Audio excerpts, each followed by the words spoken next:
Welcome back to the Six Pack Sports Talk. Today we got episode 22. We got our post MLB All-Star Power Rankings today. Got the baseball members of the pod with us today. I got Dak Deal above me here. I got BDT Athletics, and I got Jason's Ball Talk at the bottom there, going through it as an A's fan. Should be pretty good podcast today. We've definitely got some risers and some fallers. Some teams that have definitely surprised us so far this year. So I think without waiting here, let's dive right into it, huh? Yeah, let's do it. And then in traditional power rankings format, just like we've done all year, we'll start off with our bottom feeders and we'll work our way up to the best. Yes. I think let's go ahead and start with number 30 here, huh? Who do we it. thinking for worst of the worst here? The Angels or the Rockies? Yeah, I was like, it's probably the Angels or the Rockies, for being real. Yeah. It's probably the Angels. The Angels have been Yeah. rough. I'd probably say the Angels, yeah. I'm Awful. very Rockies open. Yeah, three. awful. The Awful Rockies baseball won team. their Awful baseball team in Anaheim. Yeah, I think I would lean Angels here too, just because at least with the Rockies, there's like an exciting guy or two now, at least compared to Yes. the Angels, where it's like they need to just blow it up and trade Mike Trout already. Just rip the Band-Aid off. well, Free him. and also the Angels are on a 3-game losing streak and the Rockies have won a game at least. So There you go. Enough said. I mean, Exactly. 38 and Yeah. 60, 22 games under 500. I mean, Dang. I don't know. There's just not much to. There's not much to just get excited about with the Angels. I mean, I don't know. They definitely have some pieces to trade at the deadline. They definitely have some pieces to trade at the deadline, but Yeah, that's I like mean- the big thing for them really to just watch. It's like who's gonna be able to bring them some value back. Mhm. Is Joe Adele gonna be somebody they look to move? maybe That's the Shanawell. question. Yeah, I was thinking Joe Adele. I don't think they'll move out Shanawell yet, but I mean, they rushed They get a Shanawell good to the offer. majors, and it just hasn't. It hasn't worked. yeah, as we'll they hoped. see. He wasn't as MLB ready as as they expected. But I mean, the Angels organization just itself is so bad. Yeah, it'll be interesting to Developing see. guys at the major league level. It's just I don't know if that's the plan, but Right. Yeah, it'll be interesting to see if they trade Trout or if they trade Soriano or Detmers. I know they kind of said Artie Moreno was telling everybody they're not moving anybody, but I know don't see how. Yeah, they just hired a new GM, so I wonder if the new GM can finally like talk some sense into Artie Moreno and be like, we need to let these guys go. yeah, because No point. Right, this team needs a deep rebuild bad. deep rebuild, and that's bad to say, especially considering the past few years they've been rebuilding. No, seriously. The past few years, Yeah. it hasn't. They've been getting off bigger contracts the past couple seasons. They've been low, pretty high up in the draft. The only notable pieces they've gotten, so in the draft that's seemingly have worked out and look like they could be part of the future is Zach Neto. Reed Detmers as well, but I mean, at this point, you're probably closer to the lines of saying, well, Reed's, probably move Reed for the haul that you can get back. I agree with that. Yeah, control. But Yeah. I mean, like Denzer Guzman, he could be another. I mean, he's had some flashes at the MLB level. Is that's another piece they have? But it's like other than that, what has worked out for the Angels? It Yeah, just feels Logan O'Hoppy's been awful. Hmm. And It's there's just and you look at like the hitters, and it's like there's so many guys in here that were like has-beens or never will be's. Yeah. They That DFA'd lineup, Donovan too, it's Walton, just by the sad. way. Donovan Walton, they DFA'd recently. They just picked him up, which I really don't know why they DFA'd. Yeah, I was like, I mean, I don't know how Yeah. accurate this is, but I was like, at- it looks, And pretty yeah, good. it's limited sample size. Like he was hitting pretty well. yeah, and they just got rid of him. I didn't really I understand. don't know. They dumped Mickey Moniak too, and you saw how that turned out. So yeah, yeah, I mean, that's what never I'm saying. thought That's the why Angels I'm about like- to do something goofy. yeah. Yeah, that's why I'm like, who's getting? At this point, if I'm an Angels fan, I'm just kind of like counting the days of Reed Detmers getting Mhm. traded. Yeah, because I don't think maybe there's- so. Mike Trout, hopefully, if he smartens up, decides. Yeah, I mean he's loyal, so I get it. Yeah, But I get it, but they're kind of it if comes he to wants, if he wants to win anything, he should really consider leaving. I Yeah. agree. that's where I'm at as well. Yeah, so it seems like we're all in agreement here. The Angels take number 30. Yeah. All right. Pretty much. Can I propose another team at 29? Actually, Fire I away. forgot about the Kansas City Royals. Ooh, I The kind of Royals forgot or, about them. Rockies. Yeah. Yeah, I'm open that's, to Royals. One of the league's worst offenses, combined with just a pitching staff that hasn't came together this year. Outside of Michael Wacha. Yeah, you know what? Because based on their expectations much, too, I'd be okay. Based on their expectations, Yeah. I'd be okay putting the Royals down there. At Yeah, 29. I can go Royals at 29. Yeah, and then do the Rockies right after. Yeah. Yeah, but let's start with the Royals first. I Right. mean, I'll jump. obviously Bobby Witt is still Bobby Witt. If you want to list a positive so far for the Royals, I don't really know how many positives there are. This was supposed to be a playoff team that was supposed to either compete for the division or compete for a wild card, and they have done neither. And it's looking like they're in kind of like a semi-difficult spot because it's like they can't sell too much because, especially on the pitching side, because it's like I don't know how much there is in the farm to replace said pitchers once they trade them. So Seriously. I mean, it really depends on how heavy they're going to sell here. I guess another positive or two would be Jack Haglione and Carter Jensen. Jack Haglione is finally taking some nice steps forward, so that's nice to see. Participated in the home run derby too, so at least Royals fans got to enjoy that. But Salvador Perez and Vinny Pasquantino have been incredibly disappointing this year. Salvi just looks like Father Time finally just caught up to him. He's one of the worst hitters in the league. Like, especially based on the amount of at bats he's getting. Yeah, like, he's getting 350 at bats to put up an OPS barely over 600. That's not a recipe for success. Crazy. And I'm pretty sure Matt Quatrero still bats him pretty high up in the order too. Which is he's usually around 3. Yeah. Jeez. Like, there's no reason for 3 or a guy. 4. I understand like his past and all that stuff, but there's no reason a guy should be batting that high in the order. You move him down. Exactly. But, hey, they're gonna do what they're gonna do, I guess.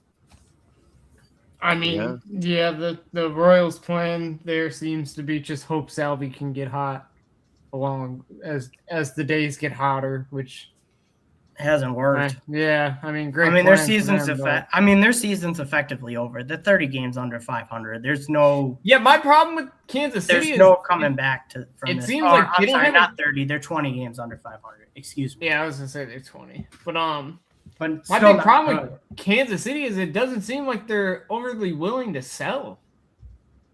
No, and I mean, I guess they want to hang on, and my problem is with the pitching staff is they're not willing to sell from. I think the time would be now for a guy like Michael Wacha to be on the move. 33 years old, coming off another All-Star appearance. Yeah, they could definitely get a good package from Michael. Yeah, they could get a really good package for Wacha. I know Seth Lugo hasn't had a really good year at all, but teams are going to want starting pitching. And, Seth Lugo, maybe he bounces back somewhere else. Scenery. Yeah, that's definitely been a big problem for the Royals, too, is they've been their pitching this year. Their pitching has not been good so far. They've given up over 520 runs this year. I don't remember the exact number. They've had a lot of injuries, too. And it's like outside of and in the bullpen, too, they have a lot of issues. It's pretty much like outside of Daniel Lynch, there's not really a reliable reliever in their bullpen.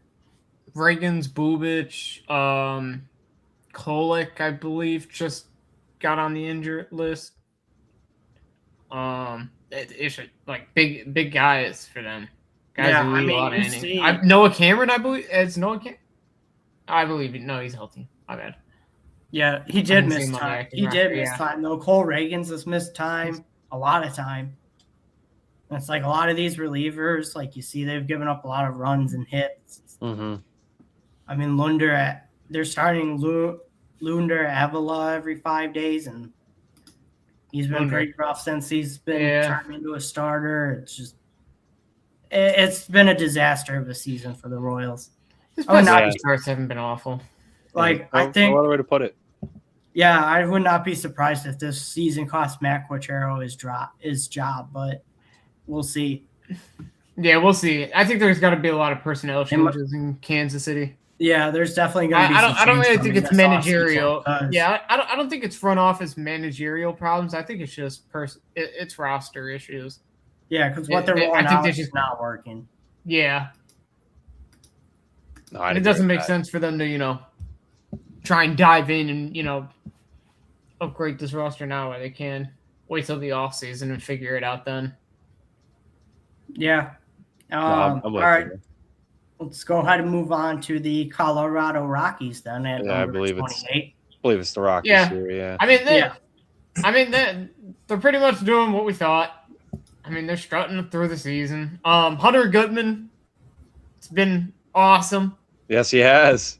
And he's not even like a Coors merchant either, which is awesome. He's the opposite of it, pretty much. Yeah, he's a big. He hits most of his home runs on the road, which is pretty funny, actually. For sure. And then I guess the big thing with Colorado over the past month is a couple of the young guys they have kind of stepped up and starting to show that they belong. I like what I've seen from Troy Johnston. Yes. Out in right field. He's been good. Yeah, good contact. Can drive the ball a little bit. TJ Rumfield. I think they have a first baseman there too. Yeah, he's been really good as a rookie so far. I think. Yeah, he's holding his own for sure. I mean, over 100 hits already as a rookie. And then Kyle Carroll as well. Yep, been a good defender as well. Yeah, and Jake McCarthy's been pretty nice, but I mean, of course, obviously, Coors is involved in the problem is Cole Carrick. The last guy I wanted to say is Cole Carrick looks like he's going to be something for Colorado as well. Oh yeah, he was good against the Marlins in the Cole's been good since he's gotten up. Us. So we'll have to see what Colorado's deadline looks like, whether they're going to hold on to McCarthy. I believe he's only on a 1-year deal, so I'd imagine they try to move him. I would think. I would think out of the guys that we see here, my guess would be McCarthy and Moniak would be the ones that could possibly be moved. Willie Castro as well. Yeah, I could see that. Versatility, yeah, I could see that. Willie Castro has a lot of versatility. I just don't think Bretton Doyle. I don't think Bretton Doyle and Tovar have played well enough to get moved. No. I think Bretton Doyle's getting pretty close to DFA territory, especially with Cole Carrick coming up and playing as I agree. guys. Yeah, it's not really looking really good. And the Rockies outfield's starting to get crowded. They like Tyler Freeman as well, which I don't care for him too much. But yeah, Moniak is out there. Troy Johnson's out there. Depending what you do with Jake McCarthy as well. So it's like it's starting to get rough to find playing time for Doyle. So I mean, I don't know what the situation's gonna look like there. I'd imagine they're trying to trade him. They're probably trying to move him wherever they can. But yeah, we'll see. I mean, obviously, the problem with the Rockies is not the offense; it's the pitching, of course. Yeah. I mean, we don't have to keep. Yeah, we don't have to keep deep diving into this. Yeah. No, we're not deep. No, we're not deep diving into it, but we just need to at least make a mention of it. Like, if you look up their ranks in the MLB for their pitching staff, they're at the bottom in every category. And it's not just because of Coors either. They only play half of their games at Coors. No, it's not. But yeah, they're just. There's just pitching. Yeah, not a great. It's not. I was going to say it's not even. I don't even think the Coors is really that big of a problem. Like, it's a problem with this staff. Dollander pitched fine when he was healthy, but it just doesn't really have talent, to be honest with you. That's the problem. Yeah. Yeah, and the only guy that's no talent in this staff. And the only guy that's good in the staff, Senzatella, is probably going to get moved. would be my guess. I imagine Sensatoga gets moved. Yeah, you maybe see Sensatella and Brendan Bernardino maybe get moved. That'd be I can see it. Yeah. That's what I would expect. I would especially expect. From what I heard, Sensatella the to get reliever moved. market wasn't expected to be very strong at the deadline. So the return Colorado could get for a couple high-end relievers could be really high here. Yeah, I mean, maybe you could even see Tomoyuki Sagano get moved, but I have no idea.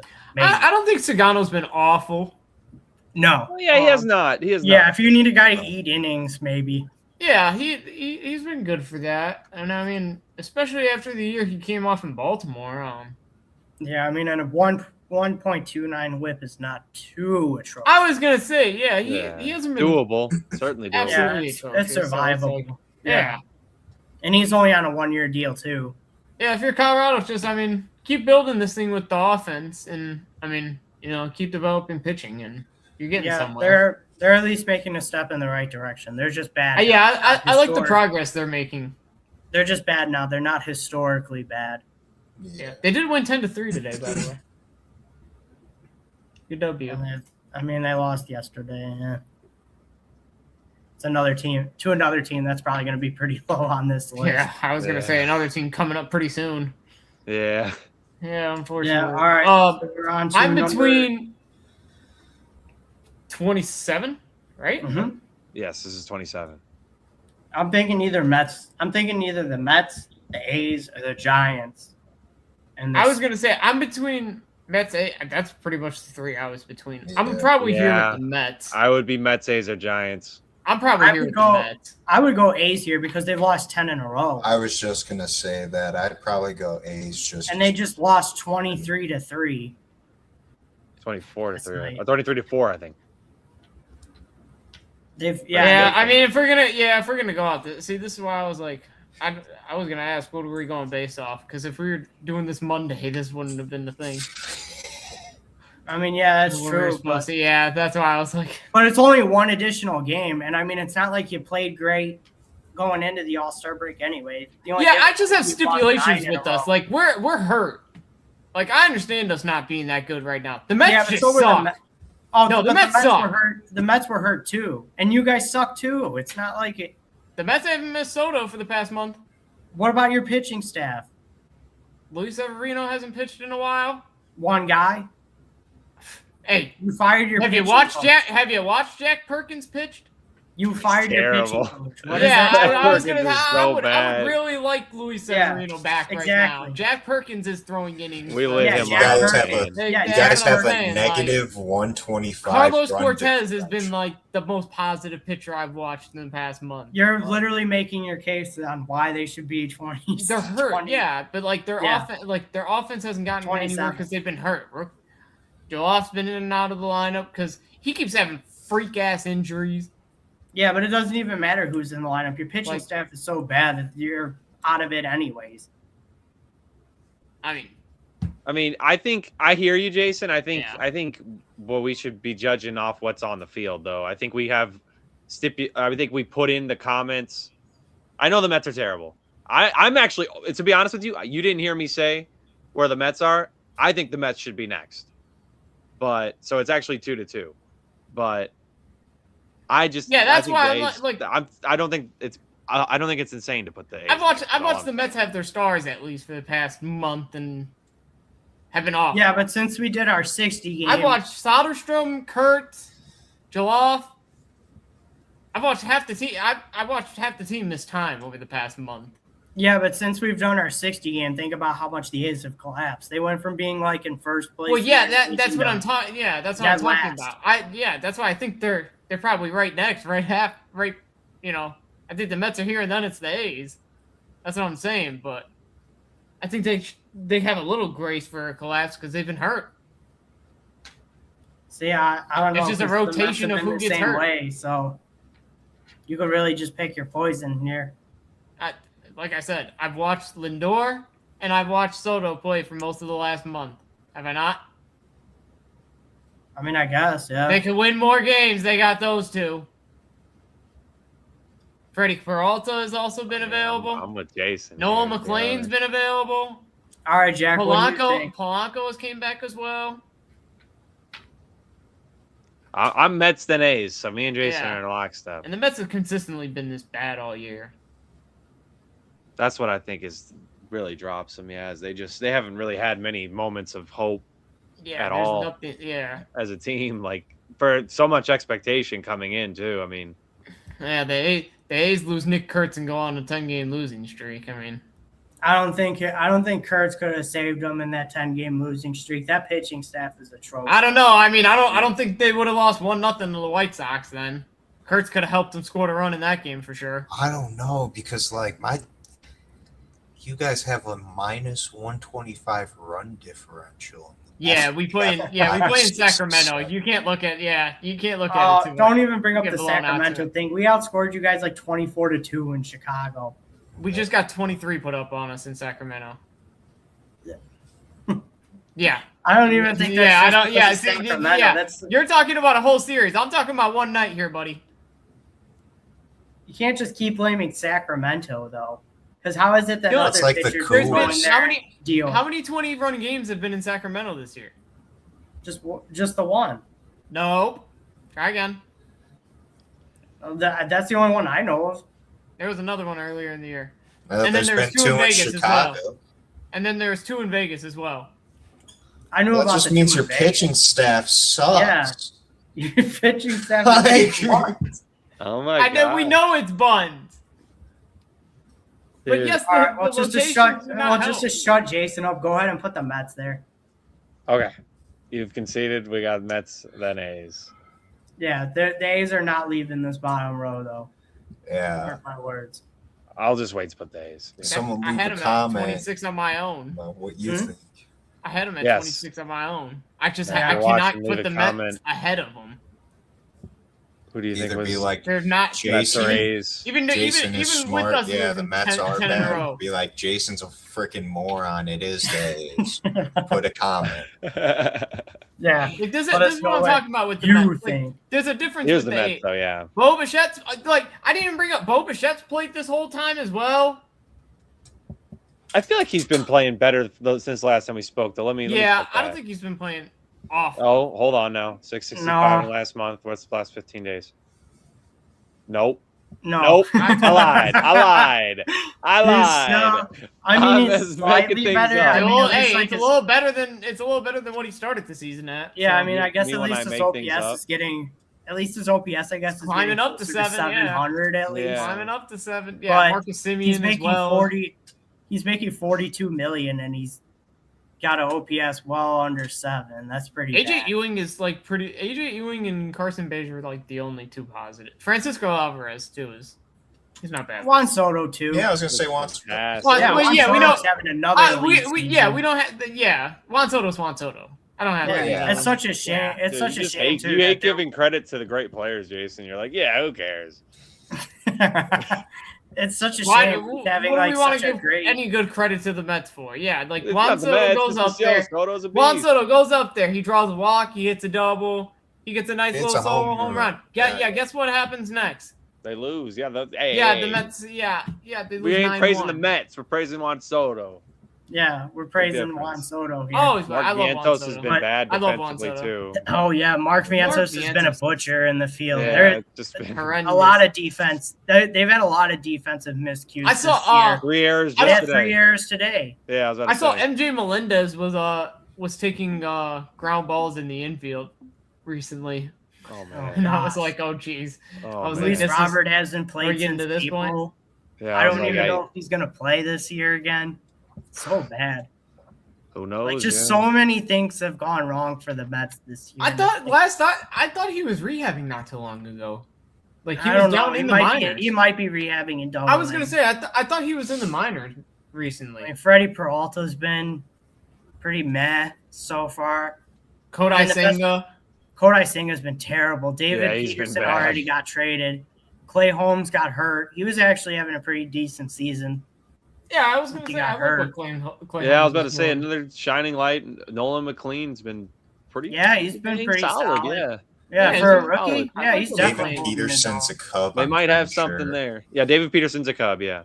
Yeah, but I mean, got traded after we beat them. Yeah, you could see his numbers. Brazoban. That did weren't happen. good. You're right, Jack.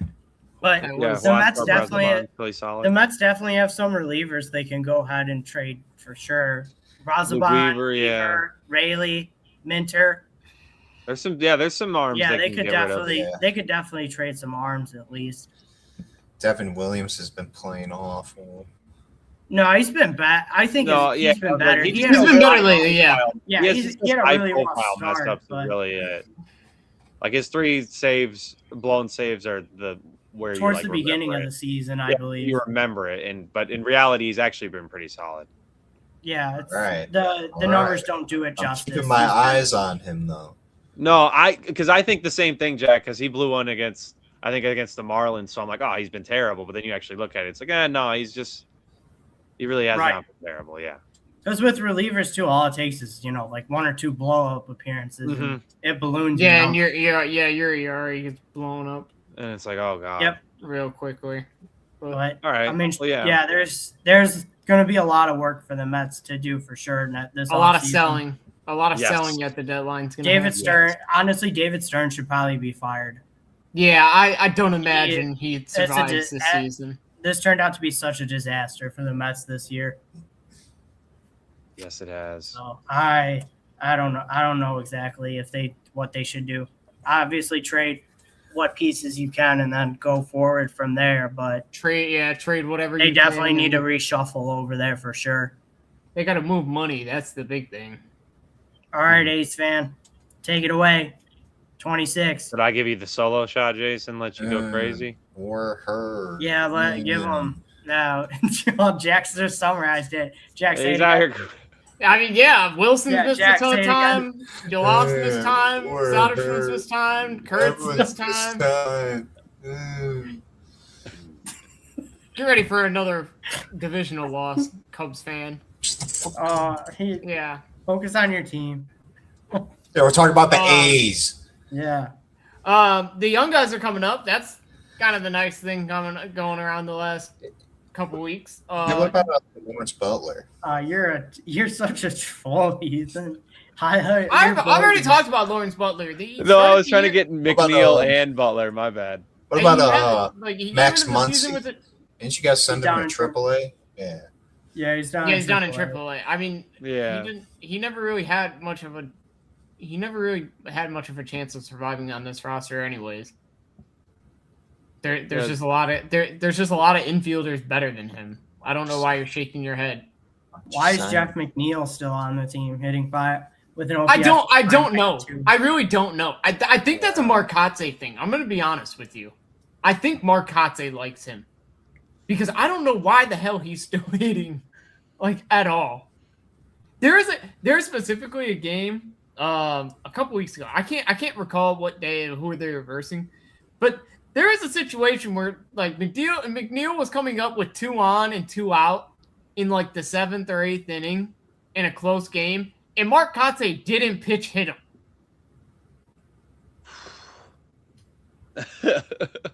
I don't know if he over the last month. You can check it for me. I don't know if Jeff McNeil has an OPS in the 5 over the last month. I know he has 412. Yeah, I was gonna say it's in the 4th. Yeah, I told you. He's been 9 hits.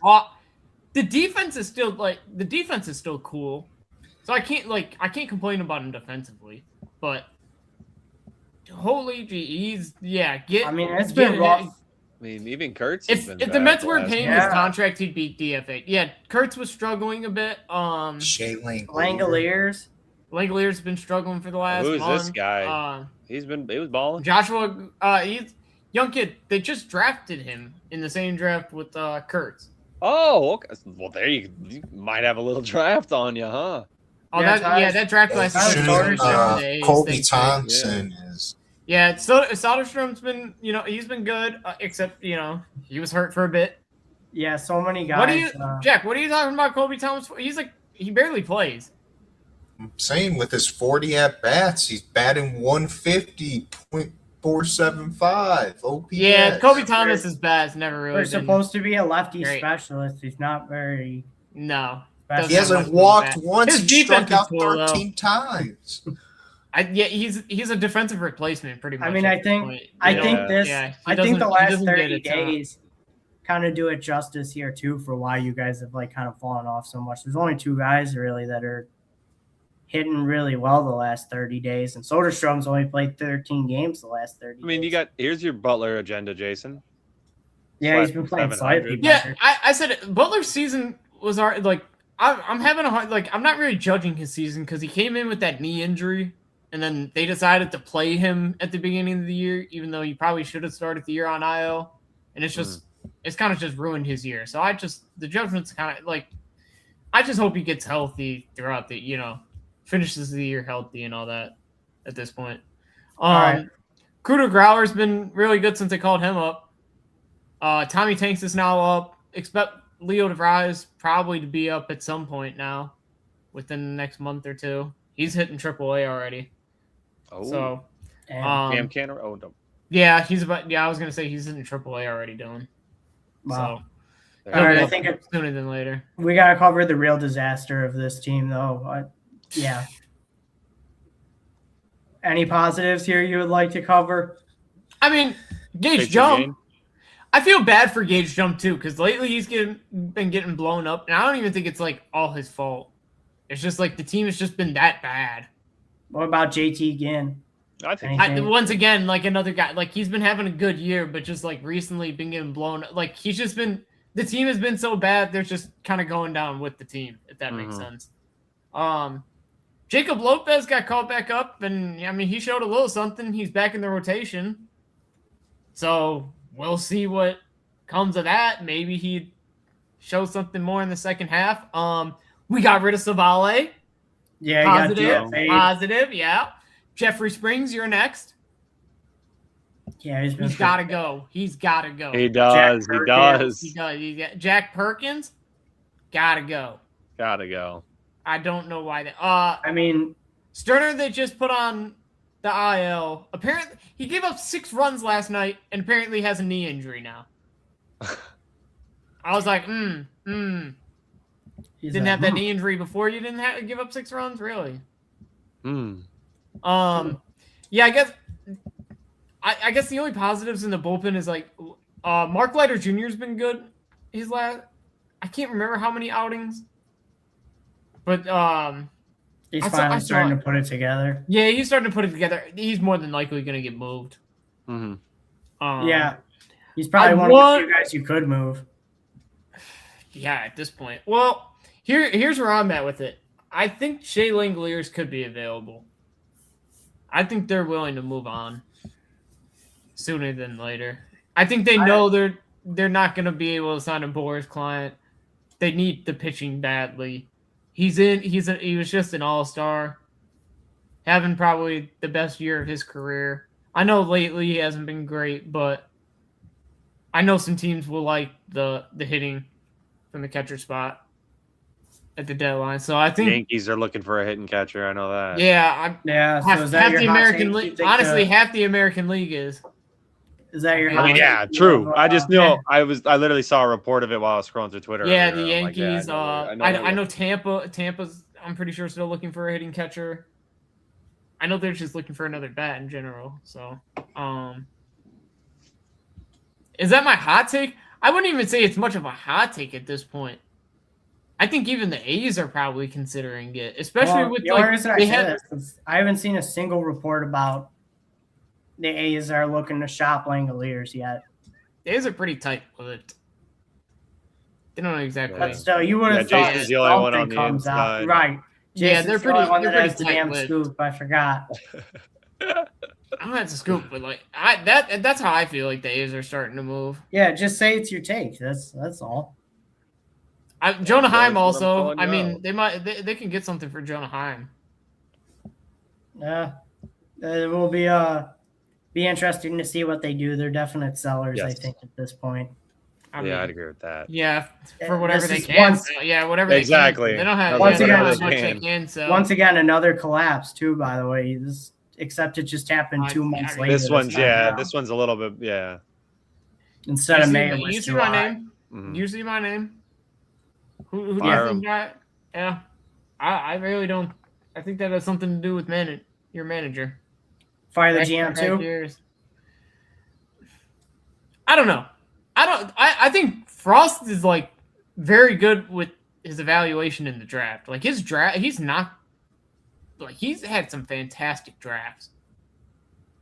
His last 3 drafts have like pretty much set up the A's future like really well. But the problem is he can't build a pitching staff. They're still a couple years away with the pitching staff, and they have a roster that can win now. So it's like,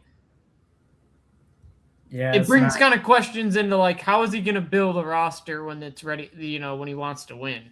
You know. Yeah, they're not in a good spot. Yeah, because I think their offense is ahead of schedule, but they still have development pitching wise. Yeah. All right. All right. We'll see. Yeah, it's interesting with them. They're fine. They're in a good spot though. Still, I wouldn't really worry about the position they're in. It's just kind of I think the it's Giants next. Yeah. And then probably the Reds. Or that's what yeah. I was thinking time, man. Yeah. Stop yelling at me. No, I'm just kidding. Yeah. What are you doing, BDG? Yeah, I'd go Giants. What about you? Yeah. Yeah, I was about to say. Yeah, it's funny too because their offense started clicking finally, and they still suck. Yeah, that's what's crazy. Yeah, that's tragic. That's what I found funny. Like their offense finally started to figure it out and started to look all right. They still couldn't win. Yeah, games. I was right. I knew it. I mean, what? What were you right about exactly? I said their offense was going to be good. They're going to make a wild card team. Their offense still sucks. I mean, obviously. They barely scored 400. Go to the season. Go to the season totals. BDT. You're at the 30. You're at the 30 day. They're 4th to last or 5th to last in runs scored, I believe. You said what? I said go to the full season numbers. You have the last 30 days. Oh, sorry. No, you're good. But obviously the thing is here, I know that report came out that said the Giants were looking to move off of most of their big money contracts. Here's the thing. Nobody's taking those. I think Matt Chapman. It's pretty unrealistic. Matt Chapman, there's a chance somebody takes on. I think he's the only one that like there's a maybe chance because his money's not super egregious and his defense is still there. You just hope like with Matt Chapman, the slugging comes back somewhat. Yeah, he's never been like a high average guy, but he's always had some slug ability. So I think there's a possibility somebody could do it. Third baseman's a premium position.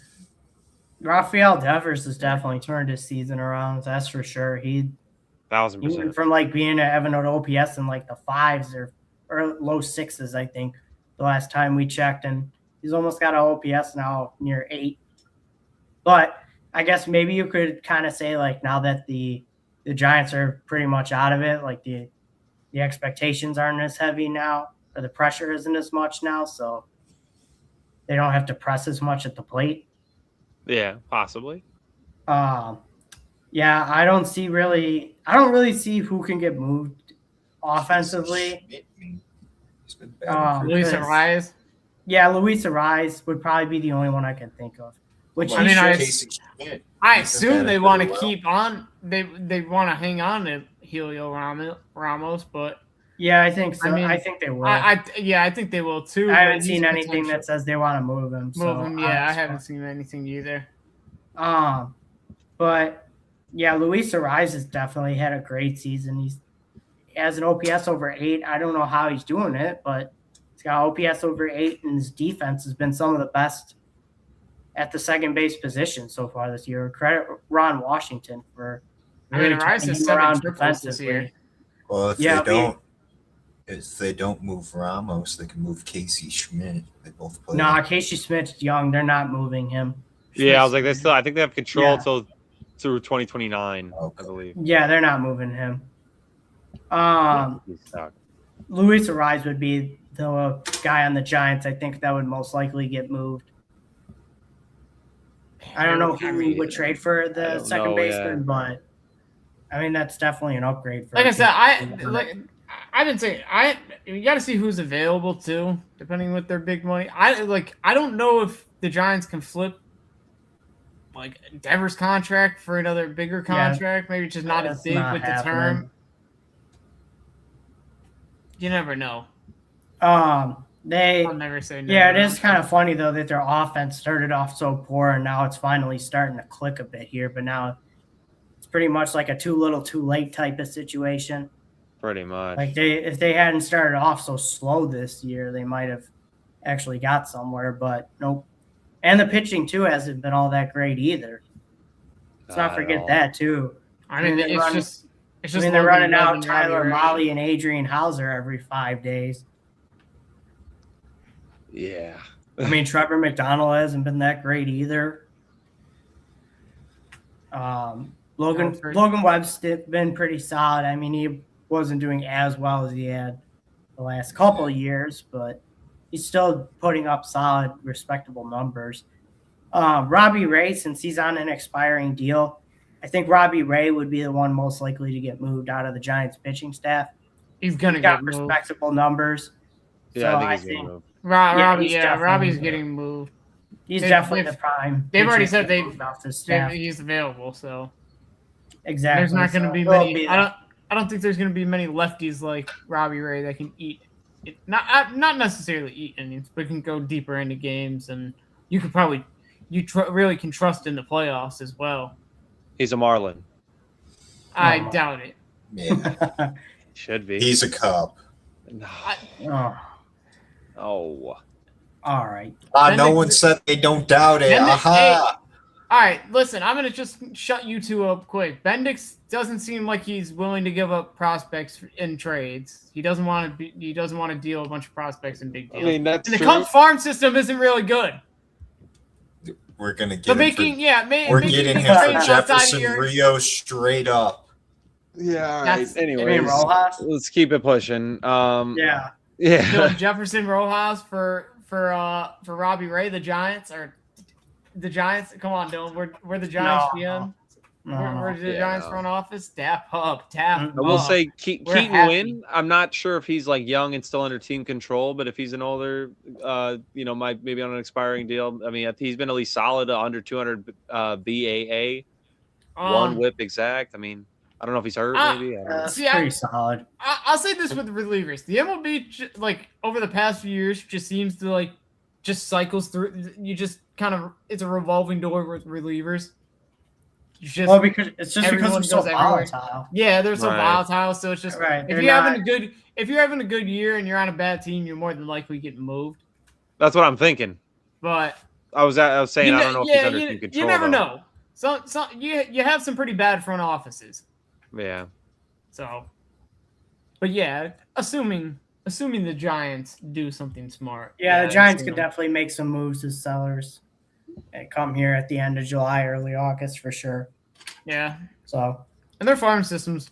So I thought they would be like mediocre. I didn't think they'd be this bad.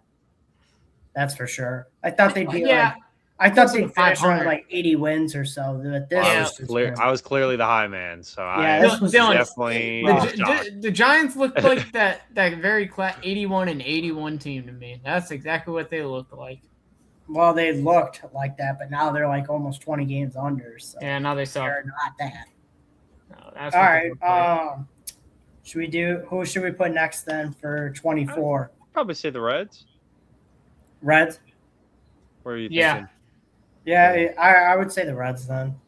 Or Reds or Padres. But I'm lower on the Reds than the Padres. Yeah, I was like, I think the Tigers have been playing good enough recently. Yeah. They're above that. Well, since like they're atrocious, the Tigers are less records in the league. Yeah, the Tigers. That's what I'm saying. Yeah. No, that's what I'm saying. I think the Tigers are above that. I'm agreeing. Yeah. I'd say. All right, so then let's put the Reds because their fall off just continues. Let's do it. I'm lower on the Reds. It's what a waste of this. I mean, what a waste of this pitching staff. Honestly, that's what I would say. They have 4 really good starters. Let's start with that. And now that what's his face is back. Fantastic. Yeah, Hunter Green. Gosh, I can't think. Hunter Green. Yeah, there we go. Sorry, I couldn't think of his name. Fuck. Now that Hunter Green's back, it's like too little, too late. I know. I know some people were thinking it doesn't save the season, but Can I be honest? Those numbers don't do justice. He only has two starts. I agree. Yeah, no, I'm not saying he's bad. I'm just he's just auditioning for his new team at this point. From what I saw, the reports around Cincinnati is that they're still going to try to move Hunter Green here at the deadline. Gotcha. Which I don't know if that's because of Chase Burns' emergence and that they gave him all that money as well. So maybe they're trying to recoup something out of this rebuild that hasn't gone right.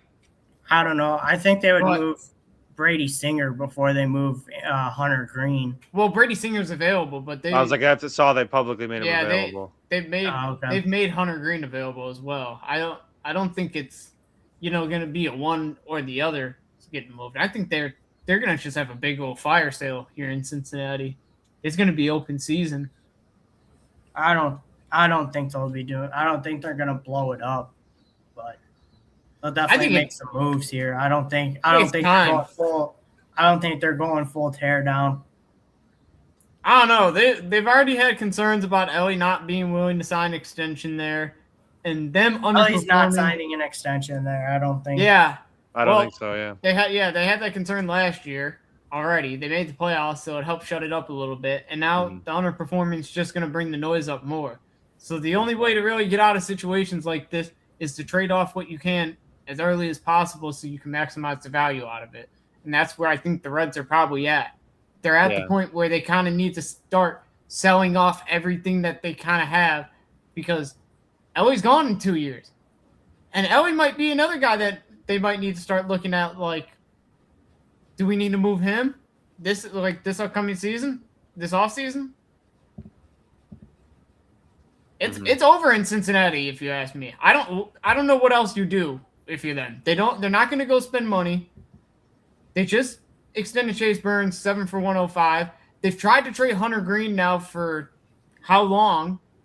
Well, and they've called up pretty much all their top prospects. Yeah, and is there really anybody left in the top system guys, that can help them? I don't think so. I don't really think so. Yeah, and some of the top prospects that they did call up just haven't panned out.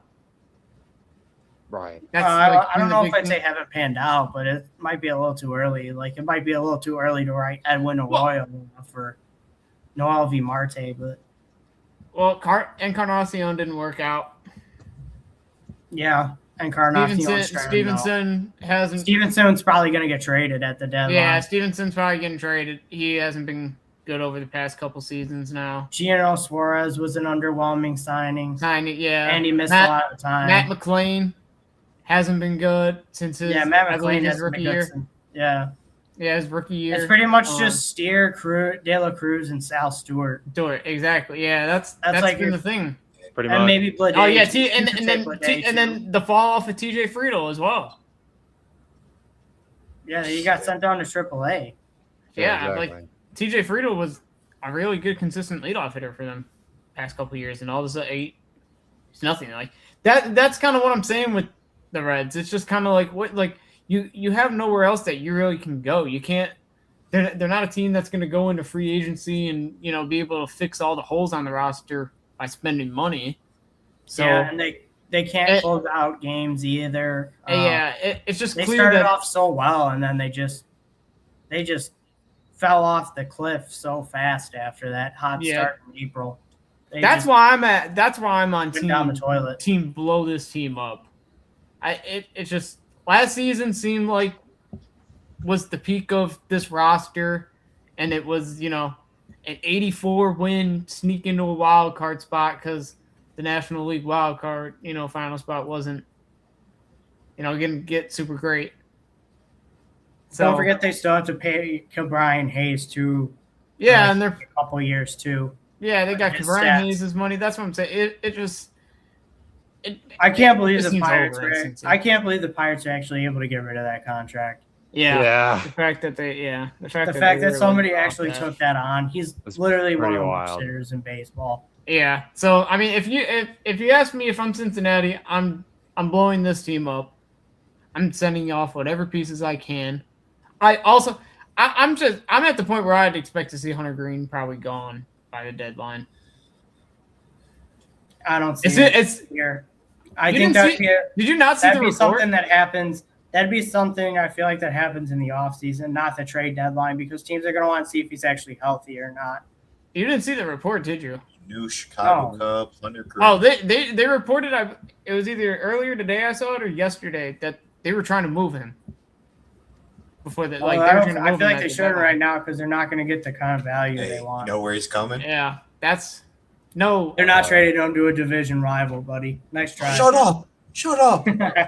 We need pitching. But wait. Before we move on, would you genuinely give up Jefferson Rojas for a good pitcher at this point? All right. I was gonna say I'd hope. Especially with what we only have 2 years left with Dansby. Even if it helps you win a World Series. I don't think well, there's that's gonna be that type of pitcher. You have to you have to confirm that with me. Like, if his trade is yes, we get a World Series. We could talk about this when we actually get to the Cubs. Yeah. Let's reel it back in. Reel it in. All right, who did you want to put next at 23? Right? Yeah, 23. Sorry. Apparently counting's hard. My bad. You're good. My vote is the Astros. You're saying the Astros, Jack? Yes. No. I'm probably between San Diego, Toronto, and Baltimore. Yeah, just in their past 10. Houston's made up a lot of ground in the division over the past month and a half. Yeah, I was like, I think they're a little bit higher. San Diego's done nothing the past month and a half, except have probably the worst offense in baseball. The Orioles have just been mid. They pretty much have made up no ground on the season. And Toronto's pretty much at a fighting point in their season. I think I would go the Jays here. That's what I'm thinking as well. Like, they reached their low point. Like, last night, they reached their, low point of the season. 7 games under. They won today, but they're still pretty down and out, and their schedule is pretty brutal for the next month. Yeah, it doesn't get any better. I would go Toronto here, honestly. And they give an update on their injuries. It doesn't seem like they're getting any. Barger's still not ready yet. Santander, there really isn't much of an update on. The only good news they really have coming up is Jesus Sanchez. It's looking maybe like he's Garcia. I'd also go Toronto. Yeah, to be and then honest. Garcia as well. Yeah, they're coming back. Toronto, it's a mix. I would say for Toronto because it's partially injuries and performance. Because there's definitely guys that have done well for the team, but there's guys you wish that were there, but they aren't. I think the big problem in Toronto is that I think some of the guys we didn't expect to have as big a years as it. Like Ernie Clement had a really solid year. I think Okamoto has been pretty good. Good slugger. Yeah, Okamoto's definitely been good as a rookie. He's been pretty good as a rookie. I think it's your bigger names / higher paid players that have kind of been disappointing. Vlad Jr. Vlad's been Vlad's been disappointing. OPS barely over 700 is not great. He has 21 for the kind of money you're paying. 21 extra base hits this year. Yeah, he hasn't hit a home run. He hasn't hit a home run at Rogers Center all season. Not what you're paying him for. George Springer, it looks like the age is catching up. And he missed time due to injury. And he missed time, yeah. It's just for me, it's like the bigger names that have played for Toronto this year. As Andres Gimenez, that trade just hasn't really worked out for them. Well, he was never a bat first guy anyway. But there was some betting on getting back some of the higher average. Kirk has missed a ton of time too. Yeah, it's just so. And like you said already, Addison Barger. Yeah, it just seems like a gap year for Toronto. It just seems like a gap year, which a little bit of the problem with Toronto is in a gap year is their pitching staff's a little bit older. Well, they still have some really solid pieces in their pitching rotation. They do. Oh, don't get me wrong. But, I mean, Shane Bieber is not getting younger. Kevin Gausman as well is not getting younger. Max Scherzer is gone. Mm-hmm. Cease is having a great year. After this, yeah, Cease is Cease having a fantastic year. awesome. Patrick Corbin's, came back to life. Yeah, Savage has been awesome since he came back from injury. Yeah, he's been doing pretty well. I'm not looking forward to facing him tomorrow. Yeah, Right. he's been fantastic. I was gonna say, but yeah, it's just it's just at this point I just call it a gap year for Toronto. I wouldn't say a gap year. It's just that I feel like they have got injuries. screwed over by the injuries. The injuries. Yeah, that's what I'm saying. really That's why I hurt them. That's why I wouldn't sit here and be like, well, Toronto needs to sell. I would just look at it They as just need to ride it out, kind of. Yeah, because also Get Anthony healthy. Santander has just been such a disappointing signing for them too. He's barely played. He's barely played Can't the get last healthy. 2 years. I don't even Yeah, think he's he played a can't get game so healthy. far this year. Yeah, And I it was like, sounds I don't he's see He it. not hasn't. He gonna can't be- get healthy. Yeah, and it sounds like he's not going to be able to until at least like August or September. Jeez. Yeah, it's pretty rough. It sucks So- because it sucks because I think he's bad. Like he'd be really good in this lineup. Yeah, I think so too. But Yeah, I don't even think it's necessarily that like his play either would be like his play has been disappointing there. And it's just he's just got to get healthy, man. yeah, I think Yeah. it's just Get the, healthy there. It would help so It's- much for them. I think it's just the injuries and then the underperformance of the offense is just what's really derailed their season so far. And Yeah, it's like this is going to be like a now or never kind of moment for Toronto for the next 2 weeks here if they're really going to get back into it or not. But they have a tough schedule for the next couple weeks, so it'll be interesting to see if they can actually pull through or not. Yeah. No, I agree with that. yeah. Yeah, it's tough, but they I'm could voting- definitely rebound next year. I'm voting San Diego next. I was also voting San Diego and then Houston after. I'm still higher on Houston. I can give you my take. They haven't been batting that well the last 30 days, other than Jordan and Isaac Paredes. I would go Houston here. I think. No, I'm with Jason here. I think Houston's Padres, been worse but I'm than saying yeah. I was Houston gonna say you after. think Houston's been worse than San Diego. No, I'm thinking San Diego's been Dylan. worse. I'd go All San right, Diego. then go ahead and put San Diego. I'm outvoted here. Yeah, I'd go San Diego here. I mean, I was gonna- it's just not a good roster. I don't know. There's just so much underperformance and just I don't know. That's mostly the problem. It's just underperformance from the offense. The Yeah. pitching Right. staff's Yeah. fine. Manny pitching staff. Machado. Yeah, the pitching staff's Yeah. fine. It's just Manny Machado still bats Manny under the Machado. line. He's been better. This past like month. Since we last The talked, OPS for is- sure. Yeah. The OPS Yeah, has but- jumped up a lot. I mean, the power is Yeah, still but- the power's still Hey, there. That's the only what- reason why it's he just did it took him almost so 100. long. No, to what get did I to say? that, What did I though, say you know about what I Manny mean? Machado? He just He either was hits gonna a home run or he's he was out. gonna hit like 215. He was gonna end the year hitting like 215 and have like 25 home runs still somehow. And that's where Yeah. he's on pace. Yeah, like Yeah. the counting stats will still be there with Manny, but we know I mean, once you dive a Fernando's little been- deeper. Fernando's been like fine to an extent. Like his defense, Fernando's defense is still really good. And I mean, he's hitting for average. It's just the pop is just Yeah. not there. It's Power's bad. gone. It's been a little bit. Well, It's yeah, been the a pop's little coming bit back better more. now. Yeah, the pop's coming back. Yeah, it's coming back a bit, but it's like But where- it's with some your of the other expectations, problems- it's still not there. Yeah. Some of the other problems with the offense is like some of the other guys like early on that were hot kind of cooled down. Like Gavin Sheets and Andor cooled off. Yeah. I mean, Yeah. Bogarts has been hitting even worse than what he started. I mean, their best hitter is arguably their Andujar's best been hitter is hitting good arguably the last Ty. month. There's checked his 30 days. Oh, I forgot. Yeah. Cronensworth coming back is also. I mean, he's came back Cronenworth. and looked all right. He's Yeah, been big for him, yeah. Last month. but I mean, it's just it really hasn't translated much into winning. I mean, the catcher's position is still probably like. I think they probably have the worst catching position in baseball. Yeah, It's I Freddie don't really. Fermin and Luis Yeah. Campuzano. Yeah, I yeah. mean, It's they really- got to be the worst. They they got to really have the could've worst used- catching.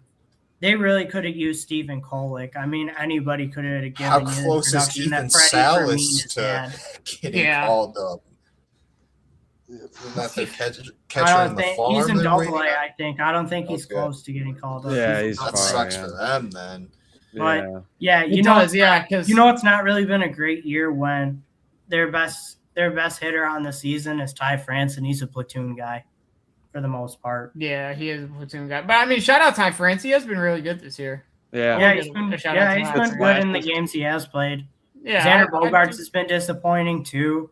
Yeah. Jackson Merrill too. Jackson Merrill's really the one that I want to get, because Xander Bogaerts, we kind of figured like the contract was egregious when it was signed, and it showed in the first couple of years. Obviously, like I'm at where I'm at with Xander Bogaerts, like whatever. I know he's not going to be that great. Jackson Merrill, the decline, I was not like this was not something I expected. No, I didn't expect to fall off like this. He was in his. People were voting for him for Rookie of the Year just last year. Yeah. And now we're down to almost under 6 OPS. No, and and it's tough for the Padres because it's not like it's hard. Well, they locked him up long term. They did, and it's hard for the Padres to give him days off and where stretches he needs it because they don't have anybody else that can play behind him. Yeah, they don't got any other center fielder. They don't have. Laureano can play some center field, but the there's no upgrade in production. Yeah, like you're at the point where you might as well just let Jackson try and figure it out. Mm-hmm. Yeah, the bullpen pitching staff's been fine. That's where the bullpen's been their biggest strength for sure. They have a lot of good relievers. Their starting pitching's been, and they have the best. Good. Michael King's been pitching one. And they have the best closer in baseball too. Let's not forget that. Yeah, exactly. Yeah. They do, yeah. Which that's a debate too now if they trade him or not. Yeah, the starters haven't been great. What do you think the odds of where he's going moved as well? Who? Michael King. I don't know. I haven't heard anything about Michael King being. I've heard some rumblings over the past couple days that San Diego might have some interest in moving King just to recoup some assets. If they really wanted to recoup some assets, they would move Mason Miller. That's what I think they're. I think they want to. I think the view from the Padres side with moving Mason Miller is they can't. They just gave up the number 2. They can't fold like that. Yeah. When they just gave up the number 2, it's just kind of like they got to hang on. So that's where it's kind of like Michael King might have to be the guy to get them something back. And he's having a great. Look at some of the guys. Great year. Starting pitching wise, though, look at some of the guys that they've been rolling. The Padres. Oh my God, Walker Buehler. You want to talk about a hodgepodge? Michael King has been really good, but Walker Buehler, Randy Vasquez, Griffin Canning, Lucas Giolito, Herman Marquez. Yeah, he was starting games. Yeah, it's like they were just pretty much throwing shit at the wall and see what sticks. Yeah, they're literally just throwing Matt Waldron start 3 games. I don't know if they were just placement starts, but still. Might have just been an opener or something. I was about to say I don't know if he was just opening or not. Waldron was a starter for them last year, and he was actually really good. Oh, so maybe he was starting. I think it looks like they had JP Sears start a few games too. Yeah. Yeah, what an awful idea that is. Nick Pivetta. That's a terrible idea. Holy. JP Sears. Somebody knows right about it. Yeah, their bullpen is still locked down, but pitching. If you want to get to the Padres, beat up on their pitching staff and not their bullpen. Yeah, score early. It's usually the opposite. Yeah, just score early. Beat up, and then you avoid the big high leverage outside of Michael King. Yeah, Walker Buehler on the mound. You take him yard. You blow. Yeah, he's not been too. Walker Buehler had a little stretch during during June, I believe, that he wasn't bad, but the offense is just. I think they're off rankings wise, one of the worst offenses in baseball. They need. If they want, they're only 1 game under 500, so they're not as cooked as a lot of the teams that we've listed so far. But they're tied for last in runs scored. They definitely need to get the offense going if they want any chance of turning their season around. They're 1 game under 500 right now. But before we move on, I just want to throw this out: the bottom 5 teams in runs scored this year: Giants, Blue Jays, Mariners, Guardians, Padres. Couple of those teams down here, but you can tell who has the good pitching staffs because we haven't listed them yet. Mm-hmm. Just kind of, that's where the Padres are kind of sitting. They just cannot score. Exactly. Yeah. All right. That's another. Who are we going to play next? Baltimore? Houston. I'd say either Houston or maybe a Seattle or. Well, Jack had. I kind of want to hear Jack's reasoning for why he thinks Houston's here. Well, Jack said he had his reason. Y'all were talking about the Blue Jays. Not gonna lie, I was trying to do my research so I didn't look like a dum-dum. And yeah, in the last 30 days, you're a caveman. You always other than there's only been 3 players to bat about 300. That's Jeremy Pena, Isaac Paredes, and Yordan Alvarez.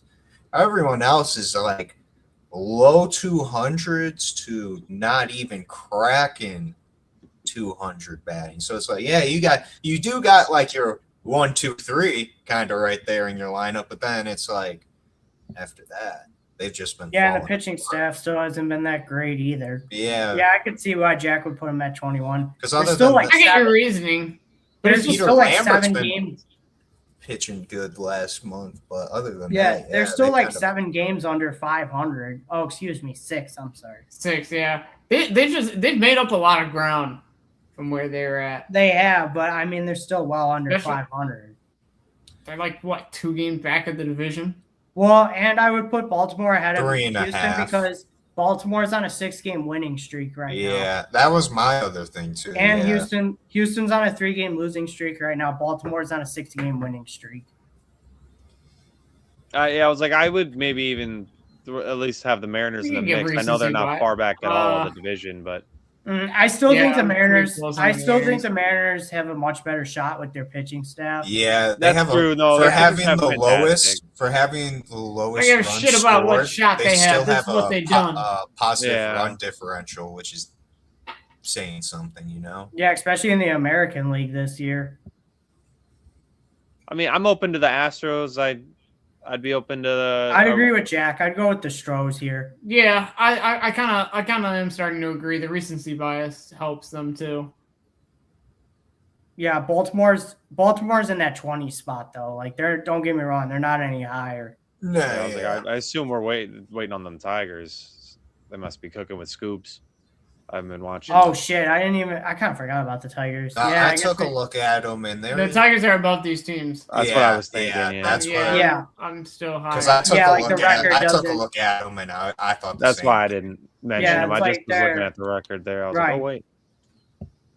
All right. The record doesn't do them justice. I think Houston. I don't know if I'm going to get any debate here, but best hitter in baseball. Yordan Alvarez. This season, he's still 1 dotting. I'm not. Exactly. I'm not going to disagree with you there. Yeah. Already at 30 home. Do you think Judge is better otherwise, like overall, or Jason? I just picking your brain real quick. I was like, I'm actually not debating. I'm actually just curious. I mean, probably at this point, I'd probably take Yordan, just because by the time Judge comes back, he's going to be 36. Yeah. No, that is fair. Yeah, Judge is getting up there in age. That's the thing. Well, we don't even know when Judge is coming back yet. Yeah, that's another thing. They said, they said August or September. Yeah, they said his ribs, he still hasn't really, Yeah. My guess would probably be later August. So. My guess would be either later August, maybe even September would be probably around the time he comes back, which is definitely not enough time for him to catch Yordan Alvarez in his numbers. No, yeah. That's a pretty good question, though. That is pretty close for me between Judge and Alvarez. I would probably go Alvarez right now at this point. I would too. If you would have asked me last year, I probably still would have taken Judge. Are you talking about? You just talking about better overall, or are you doing like? Best hitter. Overall. Yeah, just better. I think Alvarez has a legitimate chance to win the Triple Crown for the American League if he keeps up what he's done so far. Yeah, he's in there. Because I think he leads the American League in home runs. I think he leads the American League in batting average too. I'm not sure about RBIs though. He's 5 points. He's up 5 points on Yandy in average. He's up 4 RBIs on Ben Rice, and he's up 2 home runs on Cameron Arrow and Rice. Oh, yeah. Yeah, so, I mean, if he keeps up what he's been doing all year, then he could have a legit shot at the Triple Crown. I would think I would pick Yordan 2 over Judge. especially with Yeah, Judge getting right up now. in I mean, age. there's Because are the Yankees going to get to a point where they have to do what the Astros doing and just make Judge a DH after getting hurt? Is it going to affect his defensive ability in the field? I don't think so, but I also would think like he is going to be.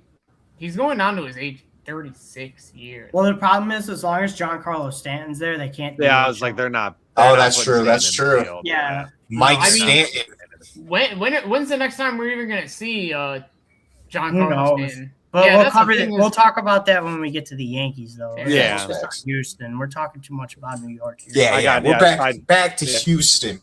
Yeah. Back to the Stros. The Stros, yeah. Christian Walker's been having a they're solid positive season. here.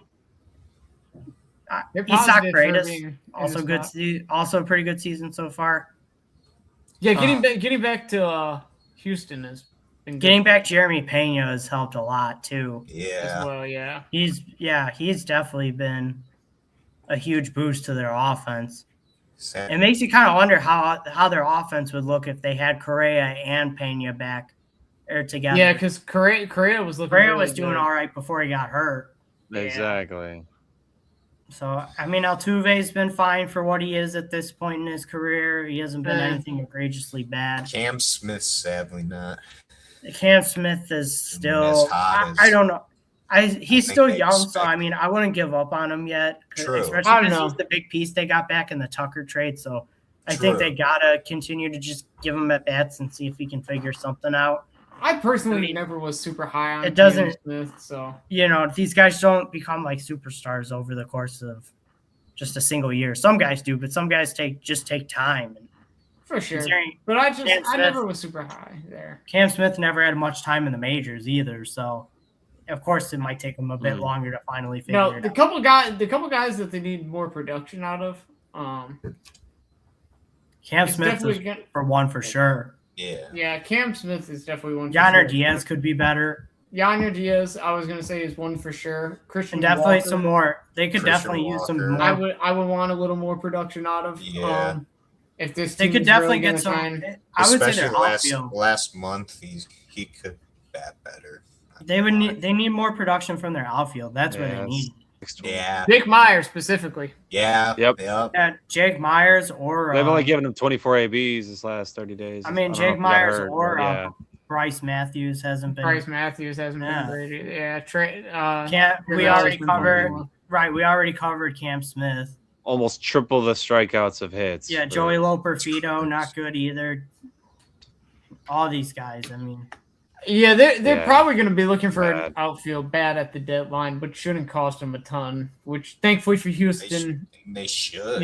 they need to look for some And cheap. Call some cheap rentals. Colorado. Yeah.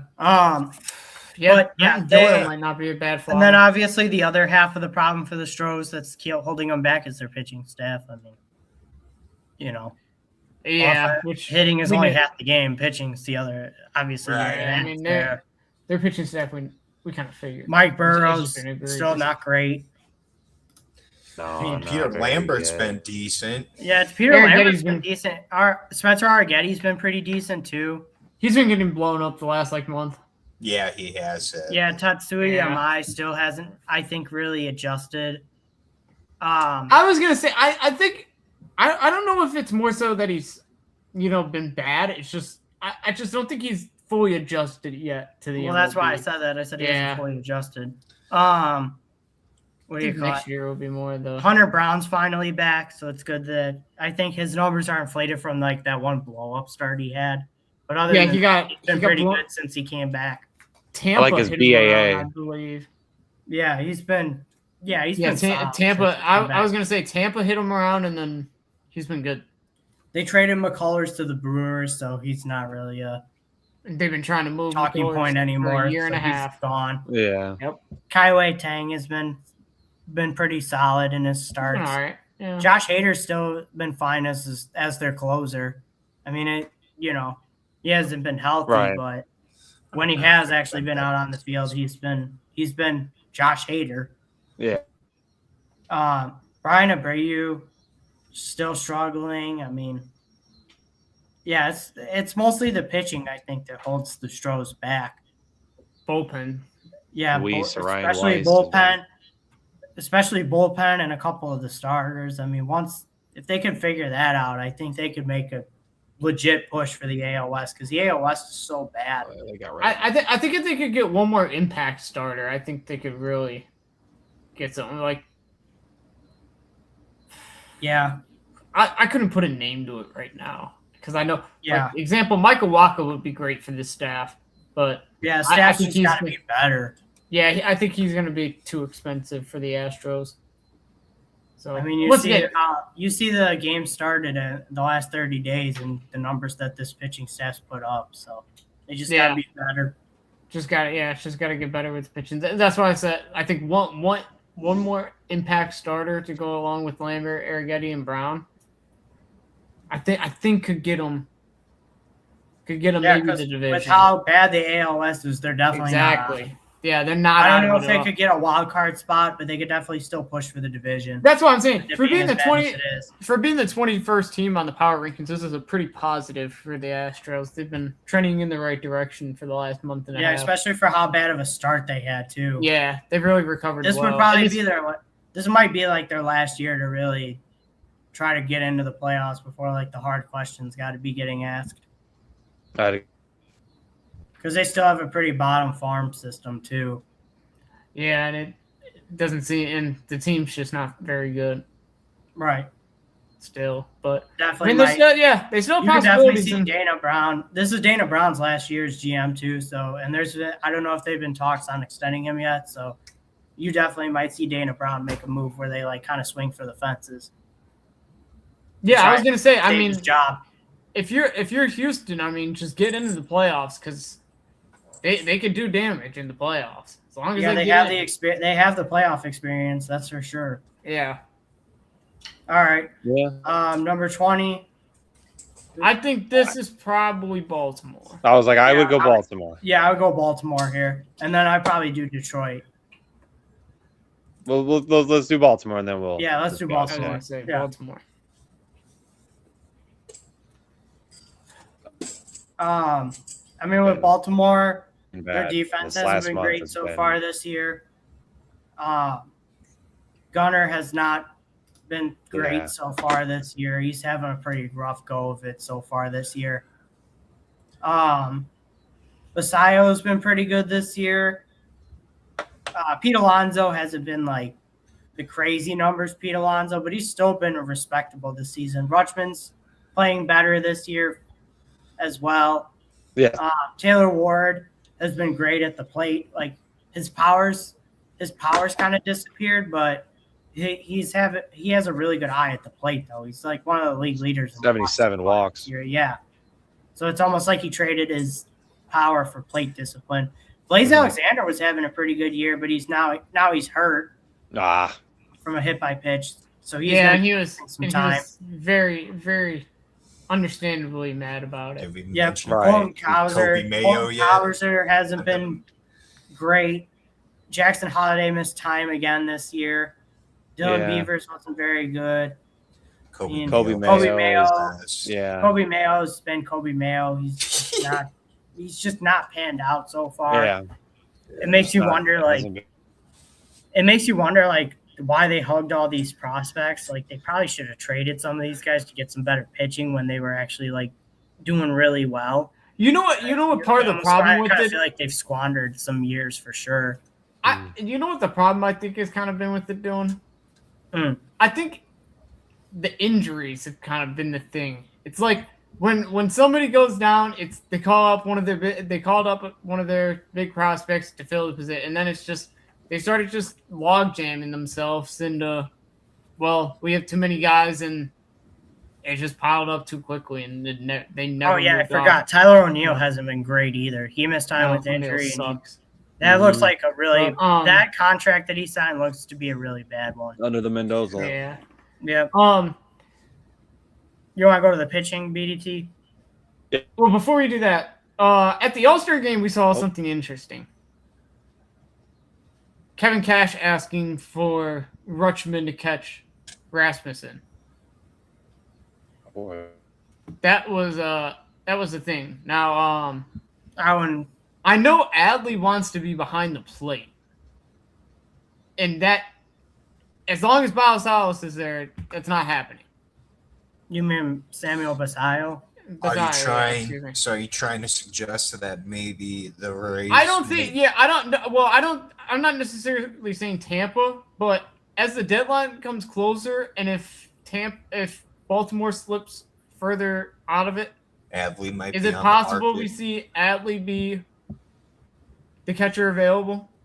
Maybe, but I think like you said, they we just gotta see if they fall out of it or not. Because right now they just signed. That's where I'm at. I think as long as they stay in it, I don't think they'll move really anybody unless it's to upgrade the roster. No, they'll buy if they're. I think as well. But Michael Eilis is probably in danger of losing his job if they don't make the playoffs this year. So if they're anywhere close to a playoff spot, they're gonna buy. I don't think he's in danger of losing his job, but I think ownership's going to push him to kind of start moving around some things. Well, they need to do something. I was going to say, the MLB especially likes to hang on to their GMs. They won't just keep bouncing from guy to guy, but ownership will definitely put pressure on you as a general manager. Go ahead, Jack. Well, I was going to say, I think I agree, Jason. I think it would be Adley because I think the Orioles also signed Basallo to like a long. Yeah, they gave him a long-term deal, right? Yeah, they gave him Basallo did get a long-term contract. So I think I agree. If they do start slipping and they're looking to sell, I think Adley could be on the market. But I also agree too. If they're doing well, they will be a team to buy before the deadline. To me, it doesn't seem like they're buying because they just extended Kyle Bradish today. They signed him. They signed a 5-year extension with him. For 5 for $90. Oh. Yeah. You only got $15 million? Or no, 18? $18 million. Math is hard, I know, but shut up. I was thinking of Bedard's contract earlier. He said, "Shut up." Oh yeah, but that's a good deal for Brad. That's a good deal for Baltimore. Yeah, that is a good deal. Bradish has pitched fine. I never look at win-loss records because that doesn't mean anything for pitchers, honestly. Their starting pitching hasn't been terrible the last month either. No, their starting pitching actually is probably why they've been hanging around. Yeah, I was going to say Brandon Young's been really good. Shane Baz has started to pitch better, especially over the last month. If you want to go back to the 30 days. Rogers, go to the 30 days. Yeah, because, if you see the rotation – yeah, Trevor Rogers has been pitching lights out his last 5 starts. Kyle Bradish pitched really well his last 4 starts. Mm-hmm. Shane Baz and Brandon Young have been okay. Nothing right home about. Dean Kramer was doing all right before he got hurt. Yep. Again. But Trey Gibson's 3 starts were atrocious, unfortunately. Yeah, Trey Gibson's 3 starts were pretty bad. Unfortunately. Got lit up. Yeah, but Baltimore definitely still has a shot for the wild card. I don't think they have any chance of winning the division, but they could definitely sneak in as a wild card team still. It's just, are you going to get both sides of the team to play well at the same time? Are you going to? Because usually it's like the pitching's good, but the offense isn't there, or it's the offense is on fire, but the pitching all of a sudden falls apart. I also don't think they just keep getting untimely injuries and errors too. They seem to commit errors at just the worst time. They cannot play defense. Their defense just lets them down at the worst times. So if they can clean it up in the second half here, I think. Do they have the worst defense in baseball? They might have one of the worst. I don't know if it's the worst, but I think it's up there. It's up there for sure. The A's might have the worst. But yeah, they could definitely still sneak in as a wild card team. That's the thing with the American League. It's a lot of mid. It's just muddled. So a lot of teams. That's a lot of baseball. That's a lot of just the league this season. It's just a lot of but the National League you can at least tell front runners and stuff. These past 2 weeks everybody's all kind of just in the same spot except for 2 teams. The past 2 weeks you've kind of had some separation over there in the National League of a couple teams. Yeah, but there's still a lot of teams. There's still a couple teams hanging around for that third wild card spot. Yeah, a couple middling teams still around. It's been a pretty close year. even the team we already covered is still like not a team we already. Yeah, covered. the Padres are still in it. They're 3.5 out of the wild cards. Yeah. Right. Like out of it. Exactly. Like, they're still Right. in it. Season's definitely not over. It's just Yeah. they Get got the to turn offense around going now if they want any shot. Yeah, hit the damn ball. Exactly. Yeah. All right. I think obviously. Truth. I think Detroit's going to be the next one here. I actually have Arizona here. Oh, Arizona. Yeah, Arizona just hasn't really done anything to impress me the last month and a half. I thought they had a real chance to kind of like overtake. San Diego's been kind of struggling, and I thought they had a chance to kind of finally take them over, separate a gap and get themselves more in the conversation with the Marlins. They just haven't done it. I get it, but it's just execution for them. It seems like. I get it, but the D-backs are at least over 500. Detroit's. Yeah, but I'm not basing every Detroit's power still ranking. 7 games under. I get it, but they've had the best record in baseball since June, pretty much. Yeah, I mean, I guess, but Like, this is a power ranking. It's not all right, just. then put them there then. That's what I'm thinking. All It's right. not just. It's Put not 'em just there look at so the you standing. just stop talking. BT. Dude, that's Go Jason's feedback. No, I'm saying that's Jason's comeback every time someone disagrees with him. I know. What? Just don't look at the standings. Yeah. I agree though. But Yeah, I can't put Detroit in like the middle pack just because of where they're at record wise still. backs then. Detroit But you gotta have. got it. I'm saying though, like you gotta have some balance in a power ranking. Well, yeah, you don't just go off the Yeah. records, but like sometimes yeah. if you've been a bad team, like it does matter at some point. Right. All right. And the Yeah. expectations and where you're at too. That's the other thing. Yeah. But yeah, we could cover the Diamondbacks here. They're just kind of mid. Like the pitching's all right. The offense is all right. And that's really about it. Ketel Marte is definitely playing way better than when he started off super slow this year. Corbin Carroll's been still having good. a good year. Gabriel Mor- Yeah, when Gabriel Moreno's actually on the field, he's pretty productive. when Yeah, he's that's on- a good that's call a when he's on the yeah field. when he's on the field. Yeah. Yeah, when he Pretty actually sick. plays, he's pretty productive. Arenado's like coming back down to earth after his pretty good start. Same thing with Ildamo Vargas. He's been kind of rough. Since Yeah. his hot star. Yeah, there you go. I was Yeah, gonna say Vargas you at can see 621. Vargas Yeah, is Corbin cool. Carroll's been pretty cold lately too. Arenado's been doing well last Yeah, I know. It's He's actually actually a good picked month. it up all right. Geraldo Perdomo has been nowhere near his season from last Oh, year he's dropped too. off. I think that's a big. You I can see think Corbin that's been Carroll's big. the one who actually Same with pulled off. Gurriel. Yeah, Lord, Lourdes. Oh Gurriel. yeah, Gurriel started the year hurt and he just hasn't been able to really come back. Yeah. Yeah, and it's like no matter what they try and roll out there at some positions, it's just not working. Yeah, and it was like Adrian Del Castro looked like he was gonna be something, but I don't know. Hasn't really turned out too well so far. He might need a stint back down for a little bit. Yeah, He's still young. and I mean the pitching. You know what holds them back? Merrill Kelly and Zach Gallen. Yeah. Yeah, I was gonna. It's Zach funny. It's Gallen. like the rest of their pitching staff. Original. Pettit, since he's came back up, hasn't been terrible as well. Soroka's been a kind of a shock. Yeah, he's actually And, got a solid whip there. Yeah, and then obviously Eduardo Rodriguez was an all-star. Yeah. Yeah, I got somebody commenting that he deserved that spot, so fair play to them. Yeah.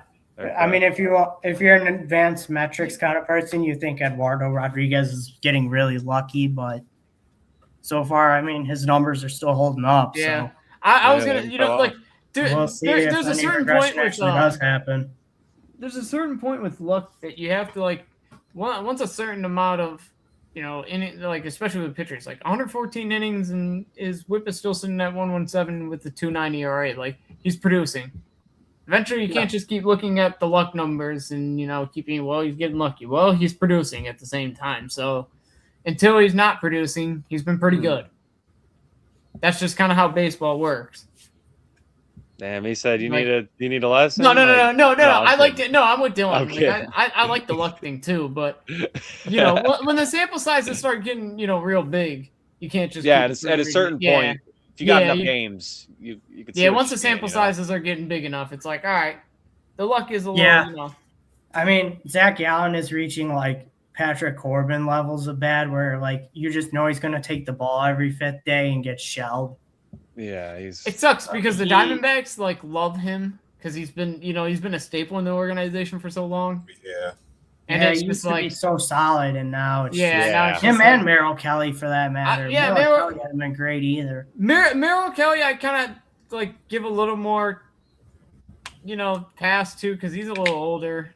I believe he's 36 or 37. I mean, he's playing slightly better, but jeez, look at this from the last month from Gallen. Yeah, exactly. Yeah. Oh, that's really bad. Yeah, look at that. The big thing the big thing that bothers me with Zach Allen is 29 hits, 24 runs. Yeah, like he. Yeah, he has more. Yeah, almost giving up a run ahead. Like, oh my gosh. Put the ball in play and something's gonna. Yeah, you're Jose gonna put a run in somehow. Cabrera in his 4 starts didn't do very great either. No, he was not very good this. Hey, look at Brandon Paddock though. See, yeah, you called it, Jason. That trip. I think that trip down to the minors was definitely the best. Yeah, Paddock's a good pitcher. He's a good pitcher. There was obviously something he needed to. Well, they extended him long term too. I mean, they have a long term commitment for him, so they definitely need him to turn. You better pitch it. Yeah, you better pitch some innings. Yeah, well, it's a lot of. It's just a lot of. I don't know. I feel like the Diamondbacks are gonna like finish off as like an 80 to 84 win team. Like they'll be somewhere in that range. Like they don't scream like. I had them around 84 to 86. They'd like have to make a run, and it's just like I don't know if I see it yet. Unless they buy at the deadline. Yeah, I don't. They could, but I don't know if they will. They have some prospects and some guys they can move. Yeah, decisions better, but yeah, I don't think Arizona should be rushed to be. I'd agree to make the playoffs this year. They're still they relatively have a young team and still have some prospects to bring up. So, all right. Dylan, before we move off them,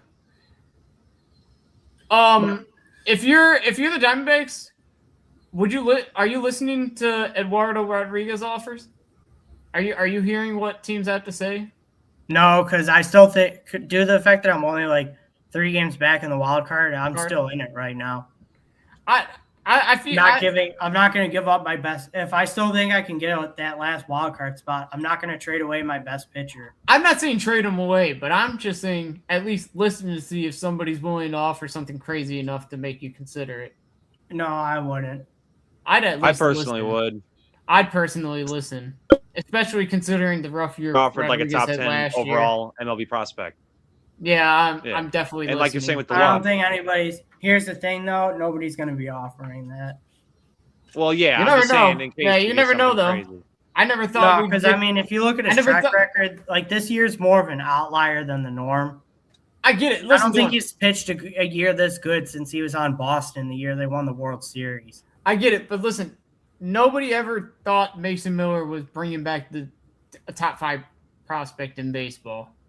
Well, that's just AJ Preller being aggressive. Oh, for sure. But I'm saying that's where And I mean, Mason Miller, when they traded for him, he was a really good closer with 5 years of control. So I mean, it's not like they're trading for a rental. Oh, I'm not saying the package is going to be that big, but if you can get some 32-year-old pitcher having a career year after being one of the worst starting pitchers in baseball the year prior, I'm at least listening to what. I mean, maybe if you fall out of the standings, you listen, but till then, no. Yeah. All right. Ready to move on? Who are we moving here? Dylan's a big he doesn't want to get rid of his guys. He's a big play it out consolidation guy. I respect. Yeah, he's a big play it out guy. I respect. Well, there's still a couple weeks left till the trade deadline, so that's why I'm not, unless like you're out of it, like you're in that row of 26 through 30, and maybe like the first two teams of 21 through 25, those are the only teams that I would consider like actual sellers at this point. Like none of the other teams we've covered so far, like they're still in the thick of their playoff races. So they're not going to, as of right now, as of today, when we're taping this podcast, they're not committed to selling yet, but they're not committed to buying either yet. But here's like, and I don't think you're going to get either way on these teams until you get until like 1 or 2 days before the trade deadline. They will probably make their decision. I get that, but you still got to start bringing these things up because, I mean, if we're going to be honest, there's like 2 teams that are committed to selling realistically as of right now? Well, I'm saying there should be 7 here. I can see 7. Oh, for sure, yeah. But as of right now, there's 2 teams that are openly willing to selling as of right now. Right, that's what I mean. It's too early to really be saying like who's a buyer and who's a seller right now, unless it's like that obvious. Like obviously a team 20 games under 500 is going to be a seller. And a team that's flip things around because one of the better records in baseball will buy. I mean, it's kind of a given. You got to start throwing these things around because especially with how compact all these teams are together, like not everybody can be a buyer, not everybody can be a seller. Like some teams are just going to choose to take a step back. Some teams are going to choose to try and take that step forward. You know, it just depends on, who you can get rid of, the returns, what's the price you pay, a lot goes into it, but yeah, I think definitely you're going to see some of these teams that you don't expect to sell. So, yeah. All right. What do you think's next? Maybe now is where we throw Detroit in, or yeah, I think so. I'm not sure. I mean, what are you thinking, Jason? I know Detroit or Seattle. Yeah, I was like, I'm not like against the Seattle, at least in this tier here, Yeah, I would put probably Seattle either. Yeah, I'd probably put Seattle. I'm pretty much a toss up between. I don't really care personally. Like you guys could choose between Detroit and Seattle, but I'd put Detroit here then Seattle. That's what I'm thinking. Yeah, that's what I'm probably. I'd probably thinking. go Detroit then Seattle. Yeah, I would go. Yeah. All right, go Detroit here. Because now we're starting to get like to those teams that are like hovering around 500, minus Detroit, who's still a couple games under, but they've played so well the last month that's why they're up so high. If it seriously, I mean, you want to talk about that month of May? That month of May like sunk their season. I mean, they're still turning it around. So, I mean, I think there's a legit chance Detroit could be even higher on the next power rankings we do. Yeah, I mean, we said that the last one, and I mean, I think it's coming to fruition slowly but surely. But yeah, I think it's like the AL Central's so bad. Like, there's a legit chance we could still have the Tigers win the division. I'm not even gonna lie. I mean, Cleveland was 15 back last year, Detroit, and somehow won the division at the gun. So why Detroit fell apart. Why can't Detroit do the same thing this year? Yeah, I'm in agreement. I think Detroit definitely. They overall, especially, they have the talent. Yeah, it was the injuries. Especially, it was the injuries that were bugging them, and now guys were not hitting either. But now guys are starting to finally hit, and they're healthy. They're calling up younger guys to help contribute, and the young guys are contributing. It was mostly the pitching staff they needed to get healthy. That too. I would say the pitching staff was the big thing. Yeah, that was the biggest thing. Like Mize needed to get healthy. Yep. Screwball needed to get healthy. Right. Framber just needed to stop getting suspended. I mean, here, I'll show this from the last 30 days. I mean, this last month. Yeah, there you go. I mean, you see why that right there. You see why they've been one of the best teams in the league the last 30 days. I mean, I don't know if Flaherty got hurt, but he was good. Yeah, look at this. Look at the numbers from the starting pitching staff outside of Framber. Yeah, and Framber's numbers aren't even like they're not atrocious. I was about to say, not even that terrible. Okay. I mean, maybe it's a little disappointing. I guess you could say they're a little disappointing because of how much money he makes, but I mean, it just really looks bad comparatively, but in reality, I want to speak. Troy Melton being a starter all of a sudden has been a little intriguing, and he's been balling out too. Yeah, he's been balling as a starter, which has been kind of funny because he's been a bullpen guy for so long in Detroit. In reality, he's been incredible. So the way they've been using Keter Montero has been kind of interesting. It's not. So Well, now that Jack Flaherty's hurt, he's back in the starting spot. Yeah, he's back in the starting role. But before he was being used as like a long reliever, except whoever they start would go about 4 or 5 innings, and they would just have Keeter pretty much close the game. So it was essentially like tax off their bullpen. Yeah. Yeah, so it's essentially like a 2-starter game. And I found that kind of interesting because Keeter was like super effective in that role too. He's just been pretty much been all around effective this year. Yeah, no matter what they've put him in, he's been pretty you solid. know I've been huge Keeter Montero fan. Yeah, you are a big. I am a big Keeter Montero guy. Yeah, I have had a lot of stock in Keeter. Yeah, I yelled about AJ Finch not starting him last year because I thought he was the starter last year. But I mean, as long as the pitching staff's pulling their weight, as long as the hitting keeps up with the pitching, Detroit could be right back in this thing. And they have a cupcake schedule too until the trade deadline. The only opponent of really any difficulty they play up until the trade deadline would be the Cubs. That's it. So essentially, Detroit's 4 back of the wild card and 6 back. What?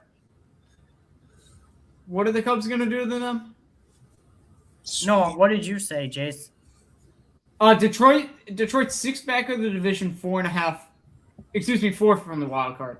Yeah, exactly. They're right there. They're right there in it. Like they're another week of 7-3, and there you go. Yeah, they're right in it. The real question. The real question is, do they trade Skubal? Even though they're no, I think that's pretty much. He's even pretty much said he doesn't really want to be moved at this point. I get that, but just think. I mean, the return that you could get from trading a guy like that could help set your team for success in the future. That's all. Otherwise, you're just going to let him go at the end of the year for just a compensation pick. Yeah, that's just the hard thing you have to think about.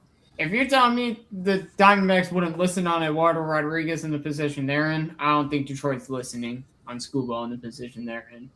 Okay, but Skubal's a whole different pitcher than Eduardo Rodriguez. We're talking about back-to-back Cy Young winner here. Exactly. I get it, but especially on a rental, I keep trying to tell people go look back on what John Lester got from the Red Sox when he was a rental in 2014 from the A's. The A's did not send that much for John Lester. The package was not that big. All right, but you're talking about a trade package from like 12 years ago. I understand, but John Lester was up there.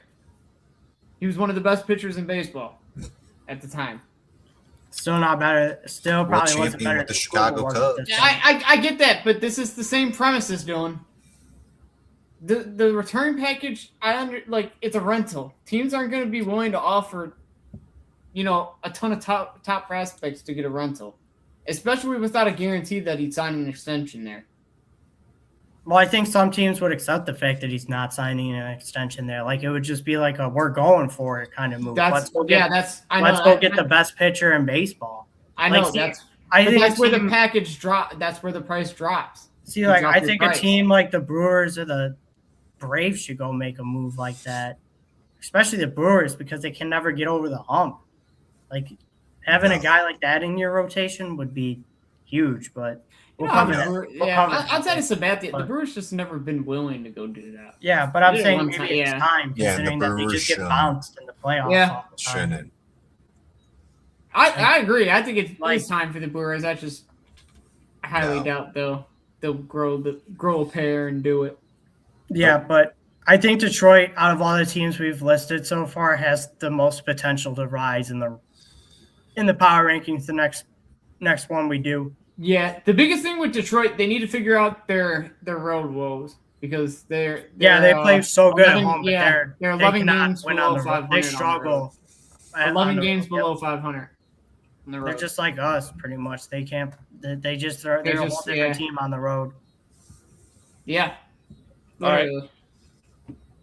So, all right. I think Seattle next. Yeah. Yep. Seattle. We're on to Seattle. Seattle. Put this Bill Belichick over here. He said Seattle.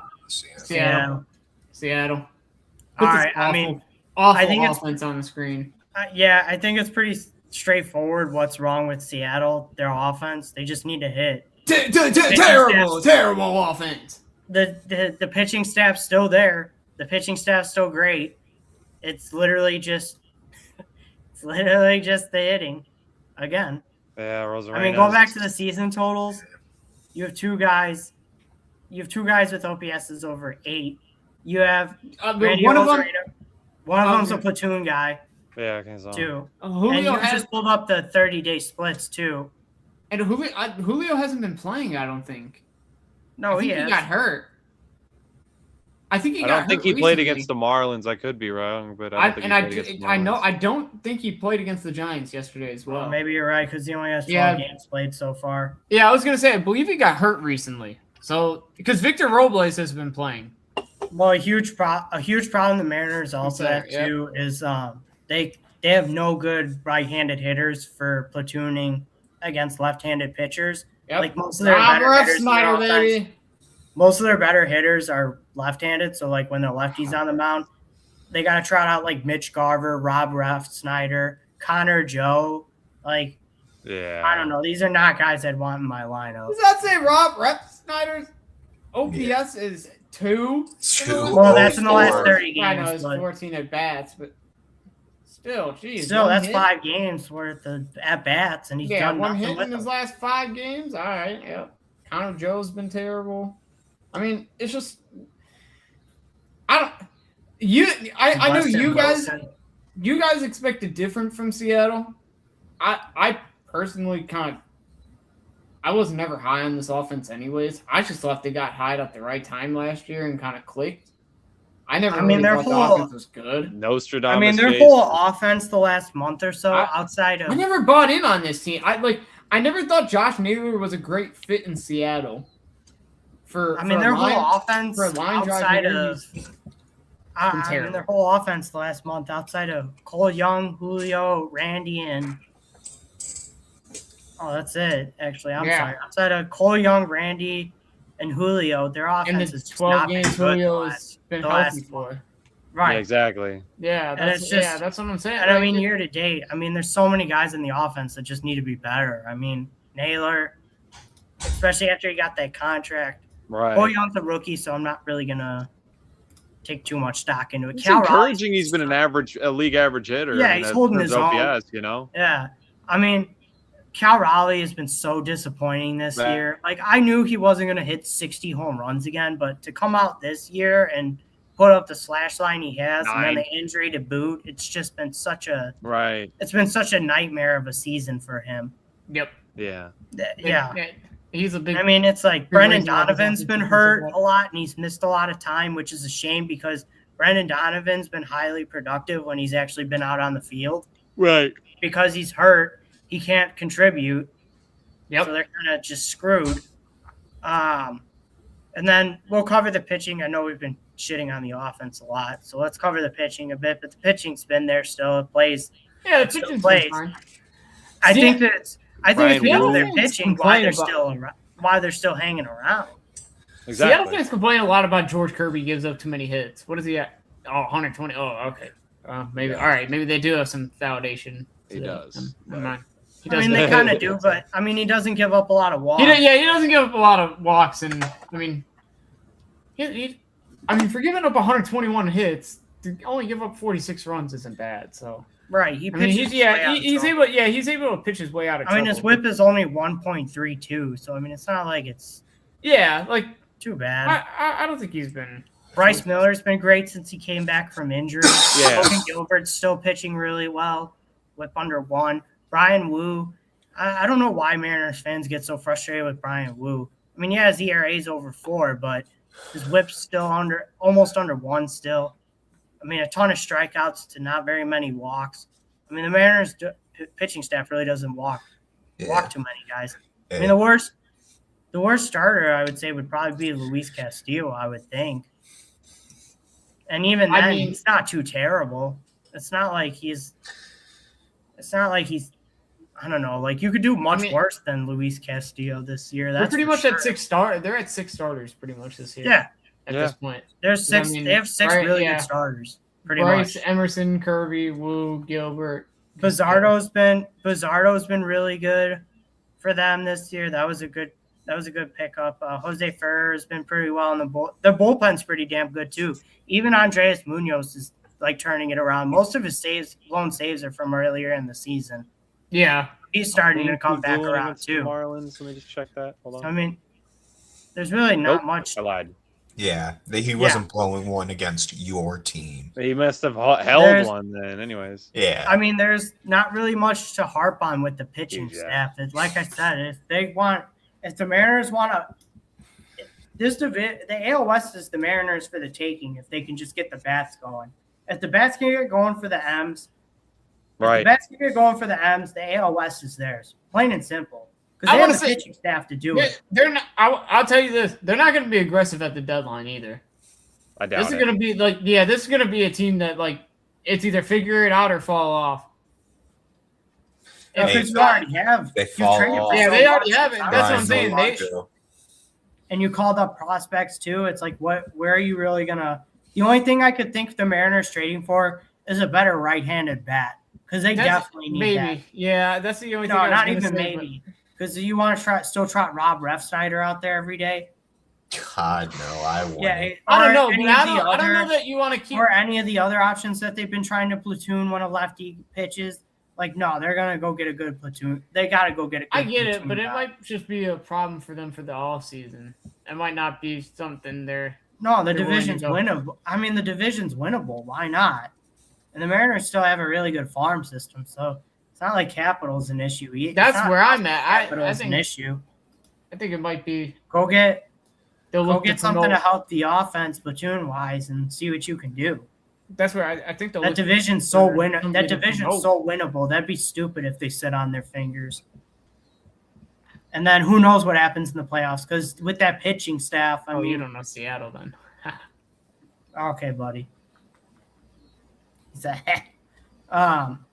But yeah, I think don't sit on it. Go get somebody. I'm not saying they gotta be super aggressive or anything, but just at least get somebody to try to help that offense get going. Just some kind of spark to help. And I think, like I said, Castillo could be on the move. Yeah, I did see that, but I wonder how many people would want to take on that contract when he's been declining so far this year. I mean, teams are desperate for starting pitching, so I get it. All right. Yeah. We want to do Texas or Washington here? I'd go Washington. There's a couple more teams I'd have. Yeah, there are a couple. Truthfully. Oh, okay. Where do you got? What do you got? Well, Texas for sure. Texas? Okay. I'm in on Texas here. All right. I mean. Yeah, because Texas is just. I guess. I would agree. Yeah, I think you guys keep seeing. I think you guys keep seeing the Rangers being, hovering with the first place in the division, and it's like they haven't been that good. Yeah, they haven't been that good over the last month and a half. Yeah, the division's just been really bad the last month outside of them in Houston. Like they've hovered around. I think Texas is the one to go with here. All right. I mean, I agree. I just looked up the last 30 days. You'll never guess who's batting so great these past 30 days. Our boy, Naperville Nicky Lopez. Let's fucking average with a shout out Nicky Lopez, baby. Every White Sox broadcast. Did you know the Naperville Nicky? You know that Nicky Lopez? Look at him, Dylan. Look at him, Dylan. Fifth in the team. 22 hits. I mean, 70. it's a slap hitter. Look at that. Only Nicky Lopez can hit 315 and still not have an OPS over 7. Hell yeah. Nimmo's been hitting pretty well too. Their offenses came alive. That's kind of been the thing. It's just their pitching staff is kind of came down. Jock Peterson's playing much better this year than he did last year, but I mean that's not a very high bar to clear. But I think a big point for them this year has been the loss of Corey Seager for so much of this season. Like him being in and out of injuries has just hurt his production and his availability, of course. Wyatt Langford being hurt for a while too didn't help. He's back now. Yeah, I was gonna say he's back and he's turning it back up, but yeah, that did. Josh Young's having a good season. Yeah, I mean, Jake Berger is what he is. He's just he's kind of slowing down now or cooling off. But I mean, he's fine for what you have at first base. You could do worse. Justin Foscue, I believe that's he's been all right. Yeah, he's been good lately. So, I mean, if the offense can just keep it up. Yeah, they don't have to be good necessarily. That's the thing too. They just need to be like a middling offense. Just give them enough of a chance to win. Yeah, the pitching staff's gonna be there for them. Yeah, the Mariners and Rangers are pretty much in a similar spot. Yeah, I mean the pitching. I know the pitching staff's kind of cooled off a little bit. Like Mackenzie Gore, they need to be better. Yeah, Mackenzie Gore's been bad lately. Mackenzie Gore's strikeouts. The nice thing, DeGrom's kind of came down to earth. Before we get into the pitching, I wanted to back on what you said, Jason, them just needing to be middle. Is this past 30 days they kind of been like that? They've had 5 players past 30 days at least get 20 hits, so it's like it seems like they're kind of staying. They're not going to take off, and it's like, oh my God, everyone. They're scoring so many runs, getting so many hits, but at the same time, it's not like everyone's striking out. Stuff like that. Over the last, I was going to say, that's a good point. Over the last 30 days, they're second in the American League in hits. Yeah, they're definitely clicking.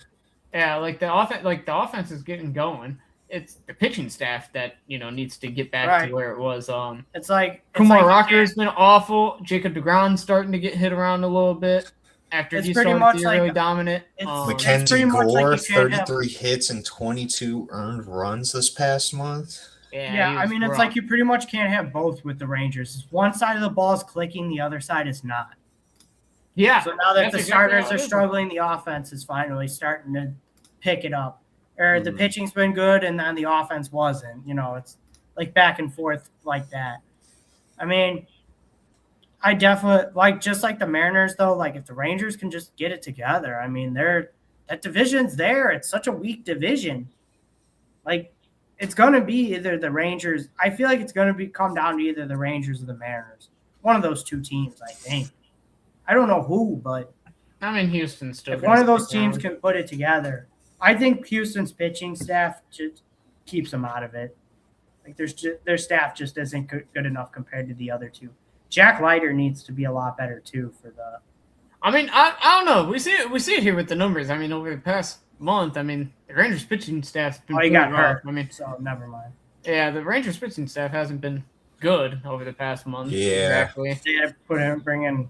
I'm not saying the Astros pitching staff isn't exactly been good either, but their bullpen's definitely been much better too this year compared to last year.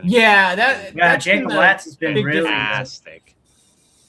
Yeah, he was an all-star for a reason. Games. That's one of the bigger improvements too with them. Yeah, so just pretty much same story as the Mariners. Like if they could just put it together, that division's there. That's what I would say. Yeah, I'd agree. They're just kind of mid, Like I saw somebody say they're just like an irrelevant team because like you don't really hear about them like people talk about them much. Like they're just kind of there. It's rough in Texas, especially because DeGrom, I guess, is like your really pitching star is your real star down there on the pitching side of the ball, and I guess don't forget Evaldi too. But Evaldi's name's not getting thrown out there as much as DeGrom, and even still, DeGrom hasn't been having, a huge year. Wyatt Langford's their, big offensive piece, and he's been hurt for a lot of the year. So that's true. Yeah, it kind of, in a sense, yeah, you are right. Like Texas is kind of that irrelevant team. Like you're not really going to hear much about them because the guys that are, going to get it done for them aren't really your big names or anything. So right, they're just going to kind of keep flying under the radar. But yeah, if they could just find that stretch of baseball where they can get both their pitching and their hitting together for that, good couple weeks, I think they can find and maybe separate themselves from Seattle and Houston. I think that's where they have an advantage over those two teams. I think if those two things click, if like let's say for those three teams, everything's clicking all at once, I think they're the best team of all three. All right. Would we? All right. I think the team that's next here in the upper half. I think this has got to be the team that slimed you guys out yesterday. I have Minnesota here. I was just going to say, I have Minnesota. I have Minnesota. I'd go Minnesota as well. Yeah, I have Minnesota too. I forgot about the T's. Yeah, I say the Twins because I just looked at fair play to them beating out some of our expectations here. Yeah. Oh, 100%. I've been fine with at the beginning of the season, like when the season first started, I thought the Twins were going to be the worst team in the league. But as the season's kind of gone on, I've kind of been on with them. Like I think they're a pretty, 500 team. Like unit. Yeah, they're a solid team. Like the offense has some good young pieces. Right. And they're starting it's a really good offense too. It's actually been a dang good. It's been offense, good all year. Yeah, it's been good all year. Cody Clemens, Trevor Larnach, in the American. And I want to say that's regardless. That's regardless of Buxton being in the lineup or not. Their offense has been good. Yeah, Luke Keeshaw's been a good hitter. And he's picking it up this past month too. Keyshaw young. Keeshaw's real young. Brooks Cody Lee's, Clemens has been great. And when runners aren't ready to score. Yeah, when runners aren't in position to score. I think we talked about it. Buxton 25 home runs, 45 RBIs. That's so wild. Yeah, Buxton with runners in scoring position. Yeah, he has a horrible slash line with runners in scoring position. That's why they bat him first. Yeah, I will say, I believe Tristan Gray is batted ninth a lot of this season for the Twins. So not super helpful with Buxton. Yeah, not super helpful. Yeah, when you're trying to get guys on base for Buxton. But I mean. The Twins offense, like they got good young pieces here. It's intriguing what's going to happen with Josh Bell because he's been a good piece for them in situational hitting spots. Don't forget Ryan Jeffers too. Ryan Jeffers, I think they know is gone. Yeah, I think Ryan Jeffers will get moved. Yeah, I think it's 100%. Because somebody's definitely going to give up something nice for his services. I think. Yeah. Victor Caratini's been playing a lot more. Well, Ryan Jeffers was hurt. But even still, I believe they've been still having Caratini catch lately. Yeah, because they have Jeffers and then Josh Bell coming back from his injury, so they don't. Yeah, and then Josh Bell's been over at first base. Yep. So Cody Clemens is more like a utility guy. I don't know why they list him as a first baseman, but. Yeah, I was going to say Cody Clemens, I believe, has been mostly been playing center field since Buxton went out. Yep. So, about right. Yeah, like the Twins are interesting. Even some of their pitching staff has kind of stepped up. Yeah, they're hanging around for sure. Yeah, they're hanging around. So, just kind of got to see what's going on at the deadline with them. Are they going to move off Josh Bell? They don't really have many other guys, trade chips if they're trying to maybe Joe Ryan. I was gonna say Joe Ryan's the only. Joe Ryan's probably side. I think Joe maybe they consider moving Bailey Ober. Yeah, Bailey Ober's actually been maybe pretty solid. Not great. I don't imagine they're trying to move Bailey Ober, but if they don't want to move Joe Ryan and they're still trying to move a starter just to bring something back. Their bullpen. Bailey Ober could be that. Yeah, their bullpen is definitely a lot of trouble. Their bullpen definitely gives them trouble. Yeah, that's a guy they can't finish games. And it makes you kind of wonder because they had both Johan Duran and Louis Varland last year on their team, and it makes you wonder if they still had those two guys. Like, don't forget Griffin Jacks and Griffin Jacks. Yeah. Oh, wow. It does make you kind of wonder how many more wins this team would have. If they had at least two of those guys. It's funny because all they had to do was convince Griffin Jack just a couple more days. All they had to do was mend that thing for a couple more days before the trade deadline. They couldn't. But this year, Griffin Jacks has been way better as a starter than a reliever, so maybe it was the right move to trade him. Maybe it was, yeah. But I will say Andrew Morris out of the pen recently has been lights out. Pretty solid, yeah. Yeah, it has been good. Yoandris Gomez has been pretty good in the closing role for them too, actually. 0.93 whip. Yeah. Yeah, My he's been a surprising find for them. big thing with 100%. Minnesota is kind of just He's pretty much a playing closer ball. I wouldn't really be looking to do anything outrageous if I was him. I mean, I'd probably listen to offers on Joe Ryan. Yeah, I think they're going to. See what I'm Certainly. hearing. Certainly. I mean, if they're really trying to, bring some younger pieces back, help the farm system, maybe if, the Joe Ryan, like I said, the Joe Ryan offers aren't good enough, maybe Bailey Ober can bring you some good pieces back. Other than that, though, if I'm Minnesota, I'm just kind of sticking around. Yeah, I would be in a wait and see. I would take a wait and see approach with Minnesota. See where you're at around the deadline. I agree. Yeah, I'm talking even after deadline. Outside of Josh Bell is probably the only piece, regardless of what's going on. I'd say like this is a team a day or two before the deadline might make a decision because like if they go on a losing streak and you can sell Joe Ryan too. If you don't want to sell Josh Bell or people aren't calling about Josh Bell, might be able to sell Joe Ryan. I think the Joe Ryan talk is just kind of cooled down. Well, I was saying if they start declining, that's what I was saying. If they start the trade talk started quieting down when they kind of shut it down at the beginning of the season. And the price. The price to too. get Joe Ryan is going to be pretty hefty too because he's got an additional year of control. Yeah, that's where I even kind of also think too, like whether it's going to Twins even make him available. Like, is the team going to be willing to give it up at the deadline, considering who else is available? Maybe not. Well, I think if you want to swing for the fences, you do. You go and get a guy of that caliber. Yeah. If you're trying to go all in this year and win something, this is the kind of guy you go and get. For sure, but I don't think teams are going to be operating like that with the potential lockout. I don't know. Well, you got to not think about. You just got to not think about next year and think about this. Yeah, you got to think about this year. Right. Just because you were good this year doesn't mean you're going to be good next year. It's true. I'm not talking about that. I'm talking about with the lockout possible. I'm well aware, but I'm saying I would rather trade for the guy and win and go make a deep playoff run than not trade for the guy and then not have a season anyways next year. Yeah, you never know. Like I said, that's what I would do. CBA is gonna affect some teams. Well, yeah, of course, that's a given. For sure. Yeah, that's what I'm saying. Minnesota could be one of those teams because the Pollards they're not loaded with money right now.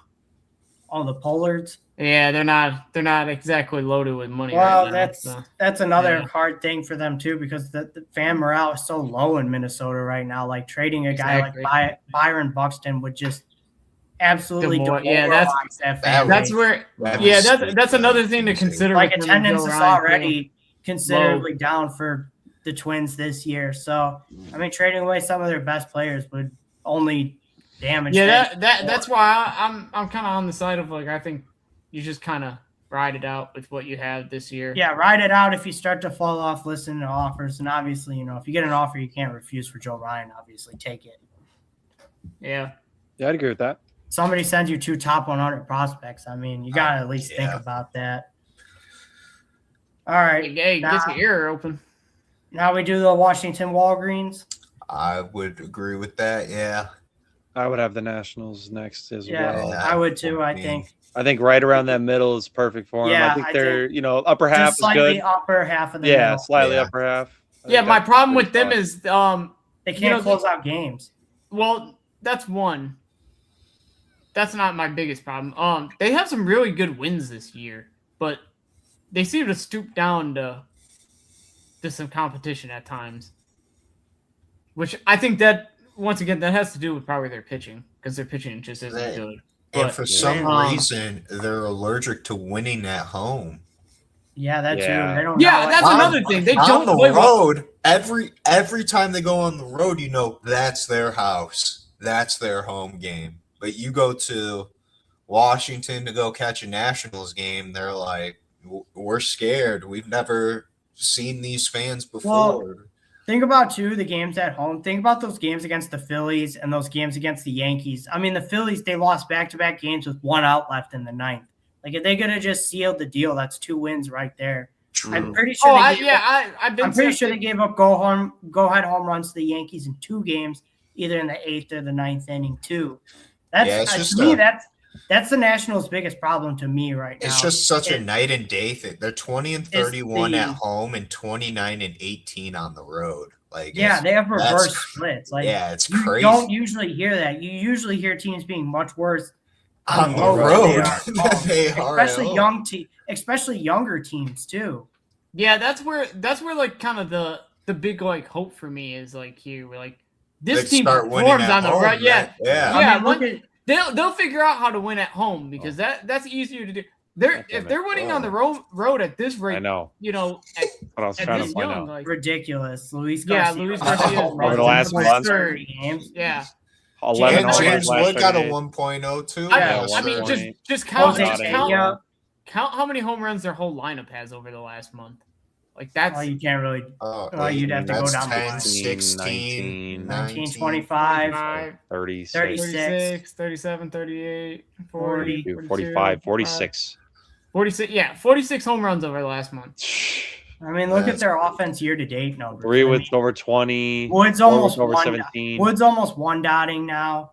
James 864 for CJ Abrams. 871 for Luis Garcia Jr. 865 for Meade. Let's be honest, James Wood's probably a top 5 hitter in baseball.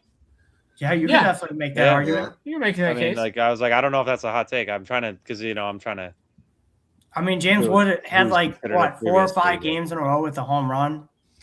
Like, this year he's certainly a top 5 hitter. He's hit so many home runs in the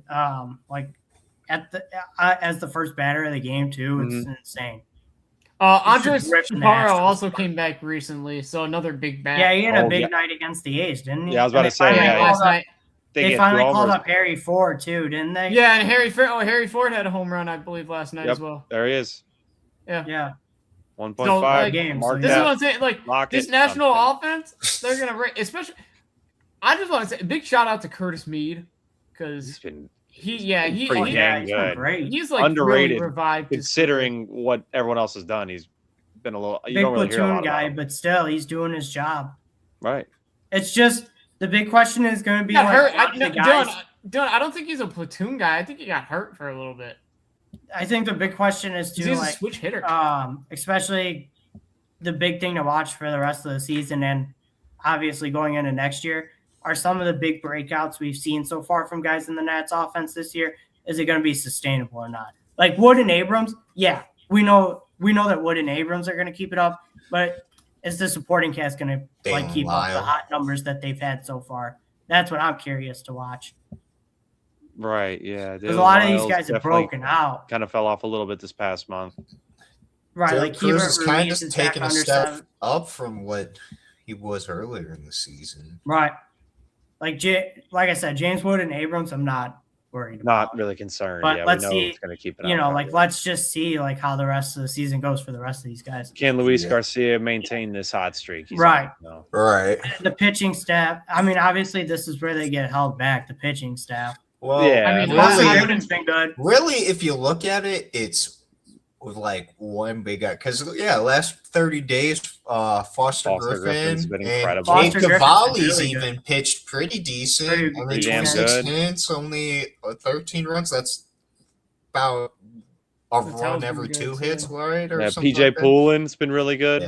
Yeah, but then you look at that. You look at that third guy, and you see where the big. I can't tell because they got a weird. They kind of because they use a lot of open. I'm pretty sure they use an opener for all of Miles Mikolas's. They do, but they rotate. But they rotate the opener because they don't have a set bullpen in Washington. That's why I was confused. If you see like a starter and he doesn't have games started next to games. But he has a lot of innings. It just means that they throw an opener out for him. Right. They're very matchup dependent in Washington. They don't really have a 7th inning guy. They don't have an 8th inning. They're just like I said, the biggest problem the Nationals have, they have a hard time closing out games. I said it games, for sure. Out of their 30 blowing Reeds this year if they just hang on to 10 of them. Yeah, They're Clayton. pretty much in a right in much first different place. spot. Yeah, they're in first saved. place. Richard Lovelady's blown 3. Orlando Ribalta. On 3, Gus Varley. Cole Henry's Parker. I don't even know if Mitchell he's. Parker's blowing 5. I was Cole like, I'm assuming Henry's he's not doing that blown anymore. 2. One. Right. You see what I'm saying? Parker's Like, blown yeah, 5. Right. So this is a team. This is a team that they should just I don't think they trade for anybody, but they don't sell anybody either. I think. Right. I think they just stand This is pat. another ride it Yeah, I out agree. team. And then Right, I like would you're say a young off-season try to team. find pitching. Like you're a young team and you're performing right now with nobody expected you to be at. Like a Yeah, lot you of have a people great picked this team offense. a lot of people thought this team was going to be last in the division and lose. Our like 100 games. preview was just watch out for James Wood and CJ Abrams. I remember. Yeah. We did not spend much But time the at all. supporting on the cast has team. really stepped out. So and they for are, Sean yeah, Fair, they deserve a lot of credit. they And deserve they all do, the credit. in the yeah. for how world. they've played. I really For how like they how played this Washington. year. Washington's so much fun to watch too. That's a big thing. Yeah, they're that's been probably my big they're. I mean, it's what 9:00, so they're probably about to go slime your pitching staff again. And Yep, it's the Exactly. top of the 10 minutes list right they're now, still here. actually. Yeah. Yeah, it's about to start. Yeah, exactly. All right, who do we Yo, think goes score at updates. Pittsburgh's unlucky up third- 3-0 on the Guardian. who think where do we think who Boston. earns the honor of unlucky number 13? Boston. I was like, I think Boston's right around here. I I'd think give Boston they it. shot I'd up give Boston so much. it. Yeah. They've shot up so much from where we last Yeah, had. I this mean, round. Yeah, they've won all the 11 in a credit. row. Yeah, Yeah, I'd 'cause say I'm they're trying to not look- quite yet. I'm top trying to look 10, at like but all they're the not other teams in the 15. group, and it's like I don't know if I can put them ahead of everybody else down there yet. I agree. I think Boston has Cleveland clear ceiling maybe, here. but Yeah, maybe Cleveland. maybe Cleveland. Maybe yeah. Cleveland, yeah. but I think Cleveland I I give like a little Boston leeway here. because they have no J Ram, so Yeah, exactly. They're missing Yeah, their best hitter. Yeah. and they're still But- they're still hovering. So Yeah, and Go we're right still. there, This yeah. is still Yeah, like the they're- teams that are like what, barely either at. They're or half a above game 500. out of. Well, they're going to Mhm. be a game out of first place because they're going to lose to Pittsburgh. But what a turnaround! They're down 3. Yeah, Last here, 2 let's weeks. most Yeah, let's just do the mostly- last 15 because Yeah, let's mostly just do last 15 here. Look at these $1. Yeah. Or huge numbers for the offense. Well, It's like the pitching staff's been there all. The pitching staff's been there all season. It's just yeah, not- Yoshida's kind of just came out of nowhere. He exactly. heated Good up Lord. on it. Like I was like, oh, okay. Tennis A racket guy still they isn't just hitting. kind of No, yeah, he's No, of course he's not, had a yeah. bad season. He's Tennis had a racket Yeah, struggling. bad I- year. he's trying to do something. He is, and he's trying to hit for more power, but he's not a power hitter. Yeah. I'll tell you exactly. this right. I'll tell you And this it's right messing him now. up. Jared Duran, this is his last season in Boston. Where I you can think see he's it. gonna go? Yeah. Yeah, they're not continuing that relationship after this year. I'd Yeah, be surprised. Mars- I wouldn't be surprised if he got moved at the deadline. Contreras Yeah. has been so good for them all season too. Like, Yeah. give credit. He's been Yeah, steady. Yeah. Contreras is. Yeah, he's been so. Contreras and Abreu have been kind of like the two that have pretty much held the ship together. And Yeah, I mean, there's especially other guys recently, that are helping him on this winning streak too. That's Oh for yeah, sure. yeah, yeah. Oh yeah, for sure on the winning streak. But I mean, Contreras and Abreu were the two. Yeah, you guys wanna that go back held to the everything season together before totals? that, Yeah. I was gonna say even Caleb Durbin's playing pretty solid. I mean, 2 weeks ago, this looked like a lost season for this team, and all of a sudden, they're like right back in the thick of it. Everybody was They're in talking the wild about, card. yeah, everybody was Yeah. talking about trading Chapman and Sonny Mhm. Gray, and it's like now because they're right back in the thick of the wild card, I don't think they're going to do it. I think they Yeah, hold they on got to those the guys they got now. that third place spot right now. I mean, they've won 11 in a row. They're actually a game over 500 now. I think they're at 12 now. Yeah, they're at 12 now. Yeah, I was they're gonna at say, I 12 now? believe they Yeah. won. Yeah, I believe they won Beat the today. Rays, Yeah. yeah. There you go. They They're did 12 win. over 500. They went from being a lifeless team to right back in the thick of the playoff hunt. Exactly. Yeah. I mean, It's like I think if they keep this up, then I think you could make a legit argument that they make the playoffs this year all of a sudden. exactly. Because the pitching staff's been there. The pitching staff's been there all year. It's what do you call it? It's the offense. It was the offense. Yeah, Exactly. And That's part- what was holding them Part back. of it had to do. There was a little. fantastic. Mhm. They had some Connor injuries. Early, Ranger Suarez, Peyton Tolley, all been good. Jake I mean, I don't Bennett's been think good in Bayo's his starts been there. too. Oh yeah, let's see this. Here's their starters from the last this streak. You got Jake Bennett. It's been incredible. in Yeah, the I mean, streak. look at their pitching. Peyton the last- Tolley, yeah. Garrett Whitlock's pitched seven clean innings the last 15 days. Yeah, the only guy who's been bad is Patrick Sandoval, and I mean they didn't lose clearly, so. Yeah, offense picked him up. Yeah, I was gonna say it's only 2 starts. The ERA doesn't do it justice either because it's 2 starts with not under 10 innings. Like, yeah, of course it's not going to be. I'm just saying that's the only like eyesore when you're looking at a pretty clean sheet, and they still won. So yeah, I mean, look at the bullpen too. I mean, the bullpen's really been shutting it down too. Exactly. Brian Bayo's back up, and he pitched pretty well in his one appearance. I mean, wasn't too bad. Can't complain too much. Yeah. I mean, Ranger's the only one that kind of had a blow up start, but that's it. I mean, he's been pretty good all year. So. Yeah, I was gonna say Ranger's been pretty good.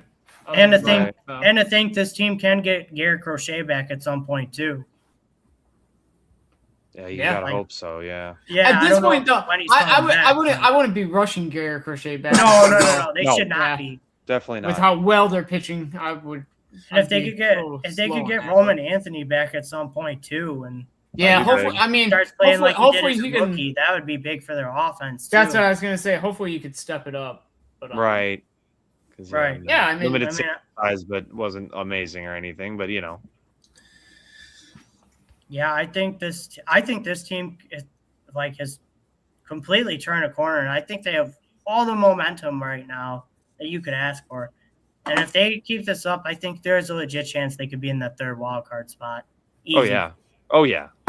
And the way the AL's been playing out this year, I mean, you just need to keep this form, really. I mean not completely, but 80%. They want to go get another thumping right-handed bat. So it's I don't know if they can find it. I'd definitely say do it. Right.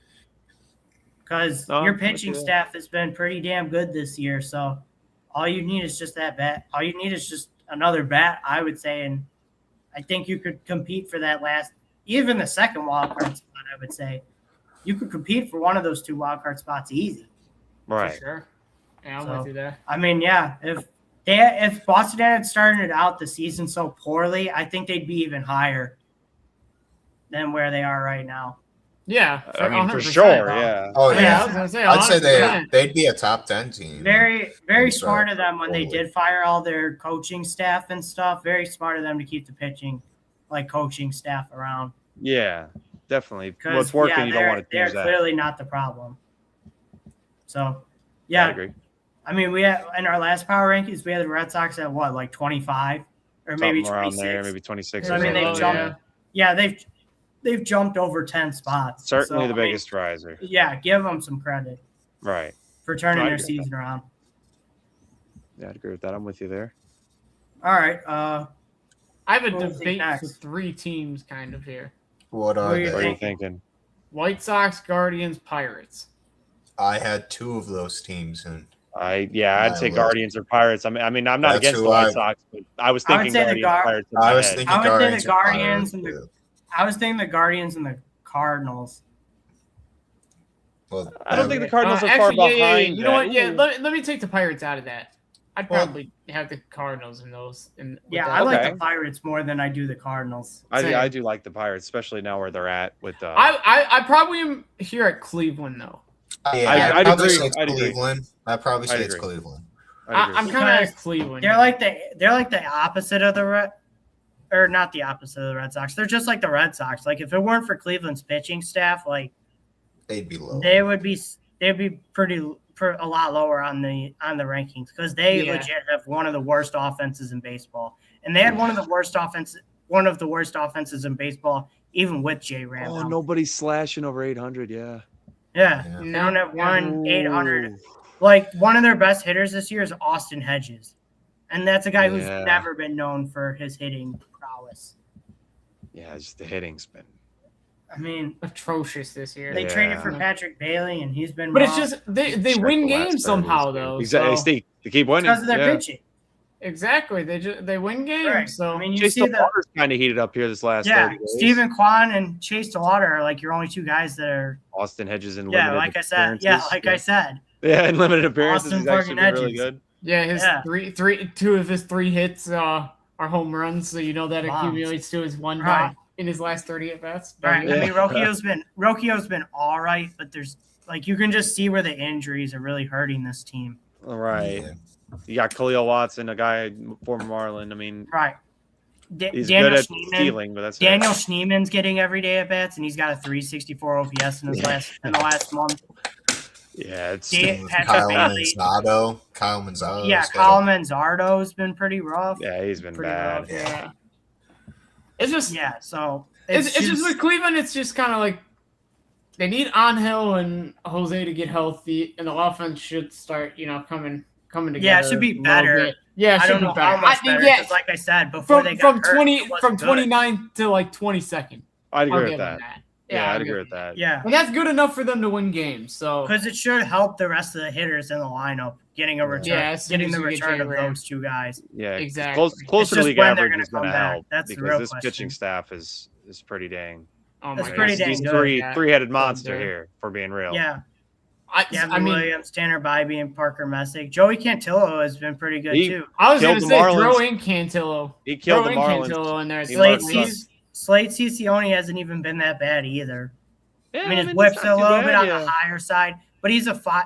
He's definitely, you could do much worse with a 5-star. I was gonna say sure. for a number 5 starter, Slade's Not pretty bad. fine. Like I'm very okay. that's fine at 100 numbers for- innings too. Like Right. Yeah, that's a fine Yeah. number 5 starter. that's a good 5 starter if you ask me. So Shane Smith's one of the best closers in baseball, and I mean, there's a lot of great guys that they have at their disposal out of the bullpen too. just not Matt Festa. Not no, him. Guardians fans hate Matt Festa. Yeah, I was gonna say Cleveland fans hate. They do Matt not fuck Festa. with him. Yeah, they hate Matt Festa. But yeah, this is the team definitely kept afloat by their pitching. It'll be interesting to see how the offense looks once they do get Angel Martinez back and J Ram, because this is a team. No matter how bad their offense is, they always find a way to hang around in the standings, no matter what. Yep. So it's like never count. I would never count the Guardians out for sure. Yeah. Facts.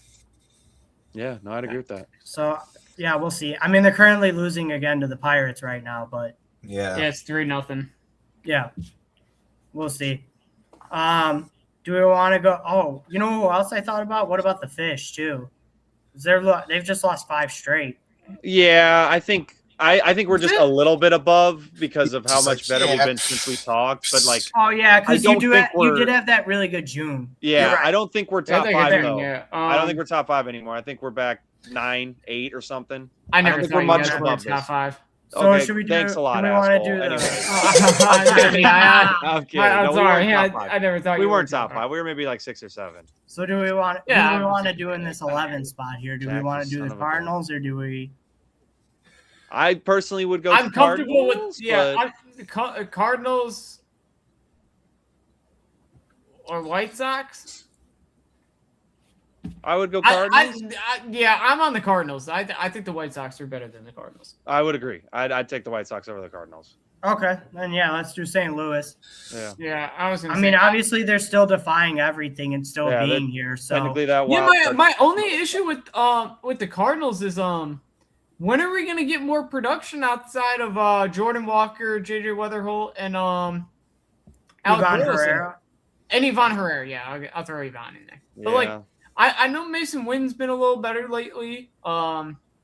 Yeah, Church doesn't really give you much. Fermin doesn't give you much. yeah, Church is getting bad Lars for the last Newbar. 30. Yeah, Newbar getting coming Lars back. Newbar has definitely helped. Helping Mhm. out for sure. But Yeah, it's like, but Ivan Herrera has not been good the last 30 days. He's been Last 30, slumping. yeah. geez, 566 OPS. Oh, wow. Yeah. Yeah, the only one that's really still smoking the ball is Walker. But I guess their Right. record kind of just shows that because you're seeing their games over 500 like slowly, like gradually ticking down. Mhm. It's like they're slowly but surely regressing back to around 500, which is what I think they'll finish at.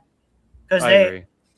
I think they are way better than what everybody expected them to be. But I don't know if they're going to be a playoff team, especially with not a lot in their on the offensive side of the ball outside of like I don't even think Walker and Weatherholt. I don't think it's that. Like Walker, Weatherholt, and Burleson, and I mean, if Ivan Herrera can come back, bounce back from his rough little stretcher, I think that like their offense might be enough to keep them around. They don't have much pitching wise, really. No, they don't have much of that either. Yeah, like the pitching isn't really that. I mean, good. they still got to trot out Dustin May every 5 days. Oh god, Yeah. Michael McGreevy hasn't been amazing. Yeah, Yeah. Volante. Oh, yes, It's a he has. lot of Excuse me. just- I'm not thinking of McGreevy. I'm thinking of Liberatore. Yeah, Liberator. Yeah. That's what I'm thinking. Yeah. I mean, Leahy. it's- McGreevy yeah. has been good. Yeah. McGreevy just can't get wins. He gets no run support. Andre Palante could be better. I wouldn't say it could be better. He's probably He's their second best starter, I'd say. on a much Bouncing's better actually on a been more alright. loaded pitching staff. He'd probably be like a 4 or 5 guy, which would be much better numbers for a 4 or 5 pitcher. Mhm. It's just the Cardinals don't really have the greatest starting rotation, so No. he's just he's going to be the 3 guy, judge. Or The big problem with the now. rotation is that like they don't have guys that outside of McGreevy, like they don't go deep into games. yeah, that's another problem. The bullpen has to do a lot of the work. It does Yeah, a lot Lee's of averaging it. 5. Liberator is just a little over 5. Or no, he's right Yeah. at a little under 5 actually. May's a little over. Like that's Exactly, you're you not gotta get getting more- I mean, look at how many guys in the Cardinals bullpen already have 40 innings. right. Yeah, Riley O'Brien's Good their Lord. Riley O'Brien's their closer. He's pitched in 40 games already. Yeah, exactly. Yeah, which is a problem. So it's like Right. So it's just like I you kind of wonder too, like, is the bullpen going to run out of gas by the end of the season too? Yeah. Is not that in, going to like, play a part into it because the starters can't go deep? Mm-hmm. I'll say that not in like a hateful way, but like I've been kind of waiting to see like when are the Cardinals gonna come kind of crashing down a bit because See, I don't think it's going to be a crash. I don't think and it's burn. gonna be a crash and burn either. But I I think think it's just there's going to be like a a level. I gradual. think you'll just see it as like a gradual decline, not Yeah. not I a sharp, just- not a sharp I don't drop think this off. is sustainable. I haven't thought this is sustainable for the last month and a half, and Nobody you know, has, but they it's continue starting to to drop a prove. little. But I mean, nobody has, but they've proved us wrong and continue to prove us wrong. So, I mean, That's like what you happens said, you when gotta you give have them to credit. No, I'd agree. Gotta give them credit. for sure. Cardinals roster's been solid. All right, I would think Sox and then Fish, Yeah. Yeah. Sox, Fish, and then Pirates. I think. Yeah. Yeah. Sure. All right. Pirates. No, I I guess- start freaking out. No, I was kidding. Yeah. You know what? That's crazy. Nah. Like how much time it's been in between like Jason's team and the next one of our teams in the power rankings list. Yeah, I know. We haven't. It's kind of Holy wild. smokes. Yeah. Difference in Right. quality. No, I'm just gonna start coming for it. You said I'm gonna shit on Jason real quick. Hold on. You can say, hey, how's it Guys- down there, guys- little bro? Guys' team Yeah, how's the weather guys' down team there, gets buddy? hot for guys' team gets hot for 1 month and For still Pride gonna end up Month, missing not the just 1 playoffs. month, not just They're 1 gonna end month. up For missing Pride the Let's Month. get sexy. Because the Marlins play with pride. Let's get sexy. Sexy. We're not even talking Marlins yet. Hold on. Yeah, That's hold true. on. Let's all It slow doesn't my White matter. Sox, Okay, well we yeah. can't. We can still fucking Just- chant. I know, I'm gonna but slow we're my next. We're rolls next. Just here. hold the chant, you know? All right. We're next. All right. All right, Dylan. Talk about these Dylan, here's your balls. floor.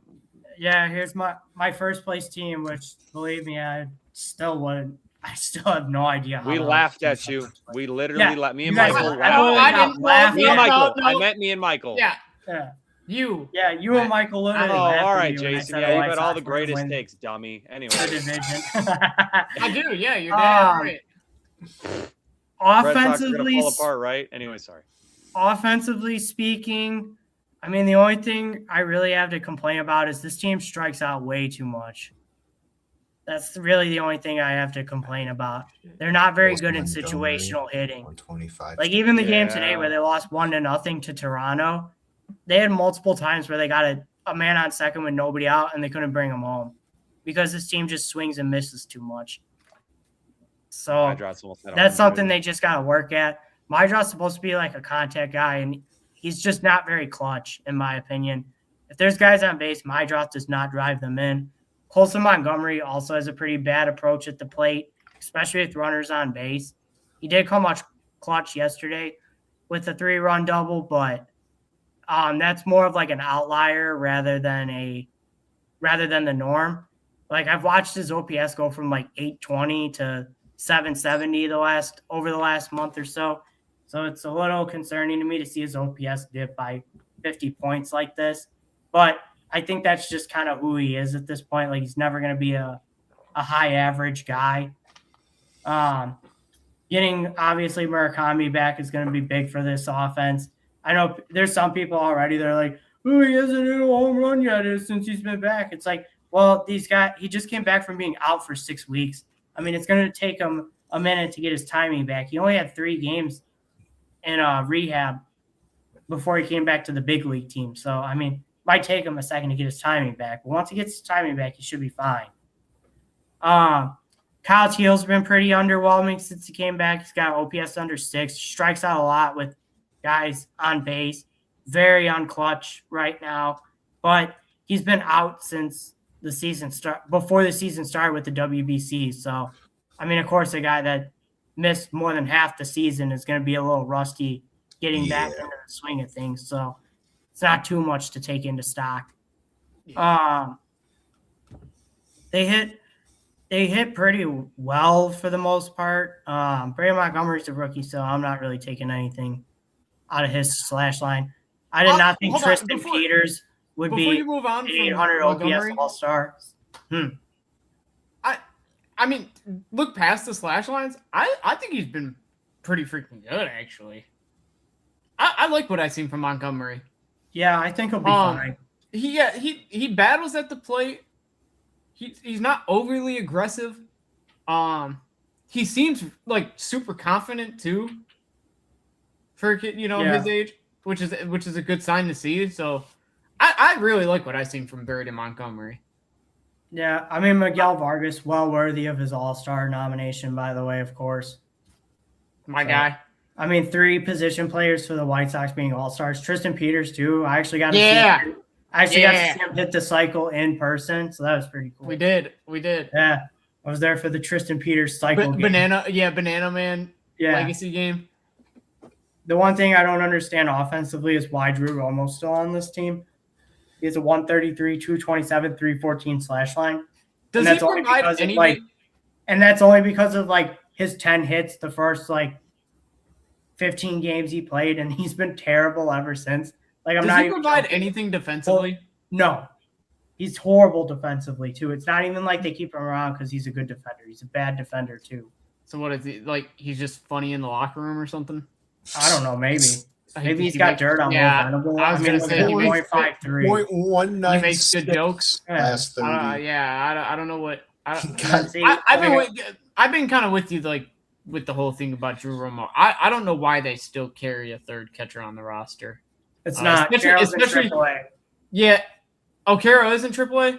I mean, I'd probably rather have Caro up than Drew Romo. I would too, but he needs the at-bats to fix whatever the hell was going on with him this season. Yeah, because he couldn't hit. Sam Antonacci is just a grinder. Obviously, really enjoy what he's done so far this season. So, and he's finding a little bit of pop lately too, which has been kind of fun to watch. All right, now that I talked about the offense, we can go to the pitching, which they need pitching.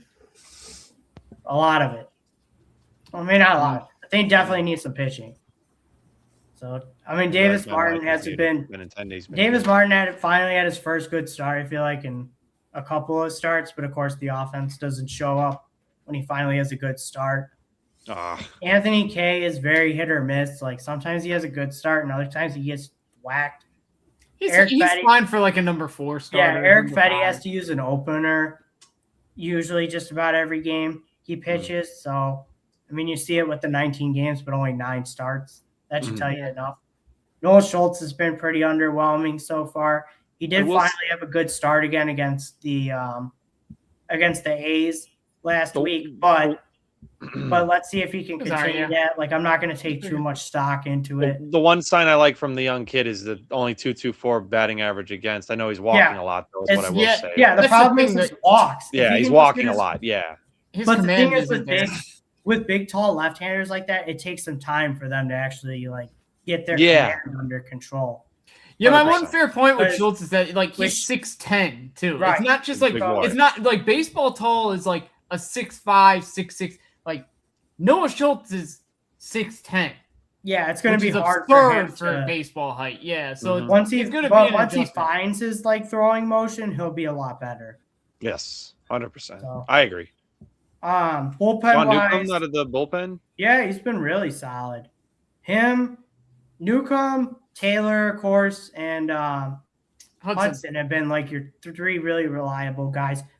Trevor Richards hasn't been that bad either. And somebody that's actually been pretty decent recently, Jordan Hicks, actually. Ever since Jordan Hicks came back from the injured list, he's been lights out. Oh, yeah, look at that. No runs. Yeah, I don't know. I guess he figured something out while he was on the injured list, but that'll work. Yeah, that will work. Obviously, you know what doesn't work is the guy right below Tyler Schweitzer that they paid $10 million to. Yeah, I'm looking at him. Shit, Anthony Damascus. What a waste of $10 million, dude. This guy was paid to be the closer. You know what he does now? He pitches in low leverage situations to now try and get his confidence back when you know damn well this dude, once they finally put him back in another situation, he's going to do one of these. Hold on. He's going to do one of these. He's like, he's just going to fucking puke again all over the field and cost the White Sox another win. But, I mean, I get why they got to try and do it. They paid him so much money. He's been the best free agent reliever sign, pretty much. Like, out of all the big money relievers, he's been the best one. I see. The thing is, like, which is the funniest thing because, like, that means all of them have been absolutely atrocious. Yeah, that's why. I don't know where Fairbanks. Yeah, Pete Fairbanks is one of them. Mm-hmm. I mean, like Dominguez has had his moments this year where it's like he's shown the dominance of like why he was paid, but like he's just had way too many blow ups and they have a lot better guys in the bullpen. Like somebody else I forgot to mention, Sean Burke is really he's really turned it out. Yeah, what I've seen. Yeah, look at that. Look at that whip. So, see, the biggest problem, too, if you notice, like, they only have 2 starters that have thrown over 100 innings. That's another big problem. The starters don't go deep enough into the games. So, a lot of work gets put on the bullpen. That's not even my biggest issue. Hence why I think they need to trade for another starter because they just need somebody to help chew up innings. I agree. Yeah, Sean Newcomb's 5th in innings. You don't have a 5th starter, really. Noah Schultz is technically your 5th starter. Well, Noah Schultz was hurt, so he would if Noah Schultz didn't get hurt, he would probably have that spot over Newcomb. Yeah, he's averaging right around 5 innings ago. Yeah, he's right around 5. Yeah. But you still need more innings out of your starting pitching. I mean, Fetty's only at... No, 100%. That's why I think... Fetty's only at 90, 93. And I don't really know what they can do for closers because I don't really know how many closers are going to be available. Unless they go get somebody... Unless they go and get somebody who can close. I mean, Grant... They've had Taylor close. I'd argue you could make Grant Taylor the closer. I mean, when he gets put in closing situations, he's pretty damn good. That's just me, but I don't know. They want to get Grant Taylor like 100 innings this year, but I don't think they're anywhere close. I don't even. Yeah, they're at 48. I mean, he'd probably have to. Honestly, he'd probably have to have a start, or maybe have a game where he pitches like 2 or 3 innings once or twice for the rest of the year, just to get the innings that they're thinking. Mm-hmm. But I don't know. See, I would vote for him to be the closer at this point, but I would go Taylor or Newcomb. Taylor or Newcomb is my pick. Yeah. One of those. Shout out Sean Newcomb, by the way. Yeah, he's been pretty dang good. Shout out Sean Newcomb. Can't complain about him. Good story on him too. Good story on him too. Yeah, pitching is definitely where the White Sox will need to target this. Maybe another right-handed bat too, because they've been pretty rough. That was the one other specific I was going to say. Hitting righties doesn't seem to be a strong suit for the White Sox. So I mean, lefties. Excuse me, another right-handed bat would be a pretty. Yeah, they're too left-handed heavy right now. I think they are. But yeah, if they can get that figured out, this is a team that could still hang around and definitely still win this division. But it's going to be tough because all 4. It's going to be tough because there's all 4 teams below them that could definitely still win this division too. So it's going to be a. This is the Marlins. No, 3. Dylan, 3. The Royals are not going to be able to win the division. Oh yeah, you're right. My bad. Yeah, 3. All right, I'm done. So go ahead. Marlins there. Yeah. What's yours about your team now? No, I agree. I mean, we're the number 1 team. Your time's up. All right, move on. No. All right. He said no. That was enough about the Marlins. This has been episode 22 of the Six Pack Sports Talk. Go ahead. Hey, it's like you guys are like Marlins next. I'm like, I think we're number 1, and then Jason's like, boy, it's Six Pack Sports Talk. Episode 22. We're out. We are wrapping it up today. We are not dealing. No. All right, we'll talk a little Marlins. I mean, why don't you start? Otto Lopez is the leader right now for the batting title, not best batter, but just batting title average wise. So far, I think he's batting over 400 against lefties this year. So he's been, absolutely insane against them. That's obviously. The one's in my turn. No, Xavier Edwards has been really good. He's kind of cooled off a little bit, but he's still been really good. Marcy is, ass. He's been bad. He's been bad to the point where we've rushed up Cam Canarella. Cam Canarella, I think, has gone from single A all the way up to triple A now, and I think they're trying to.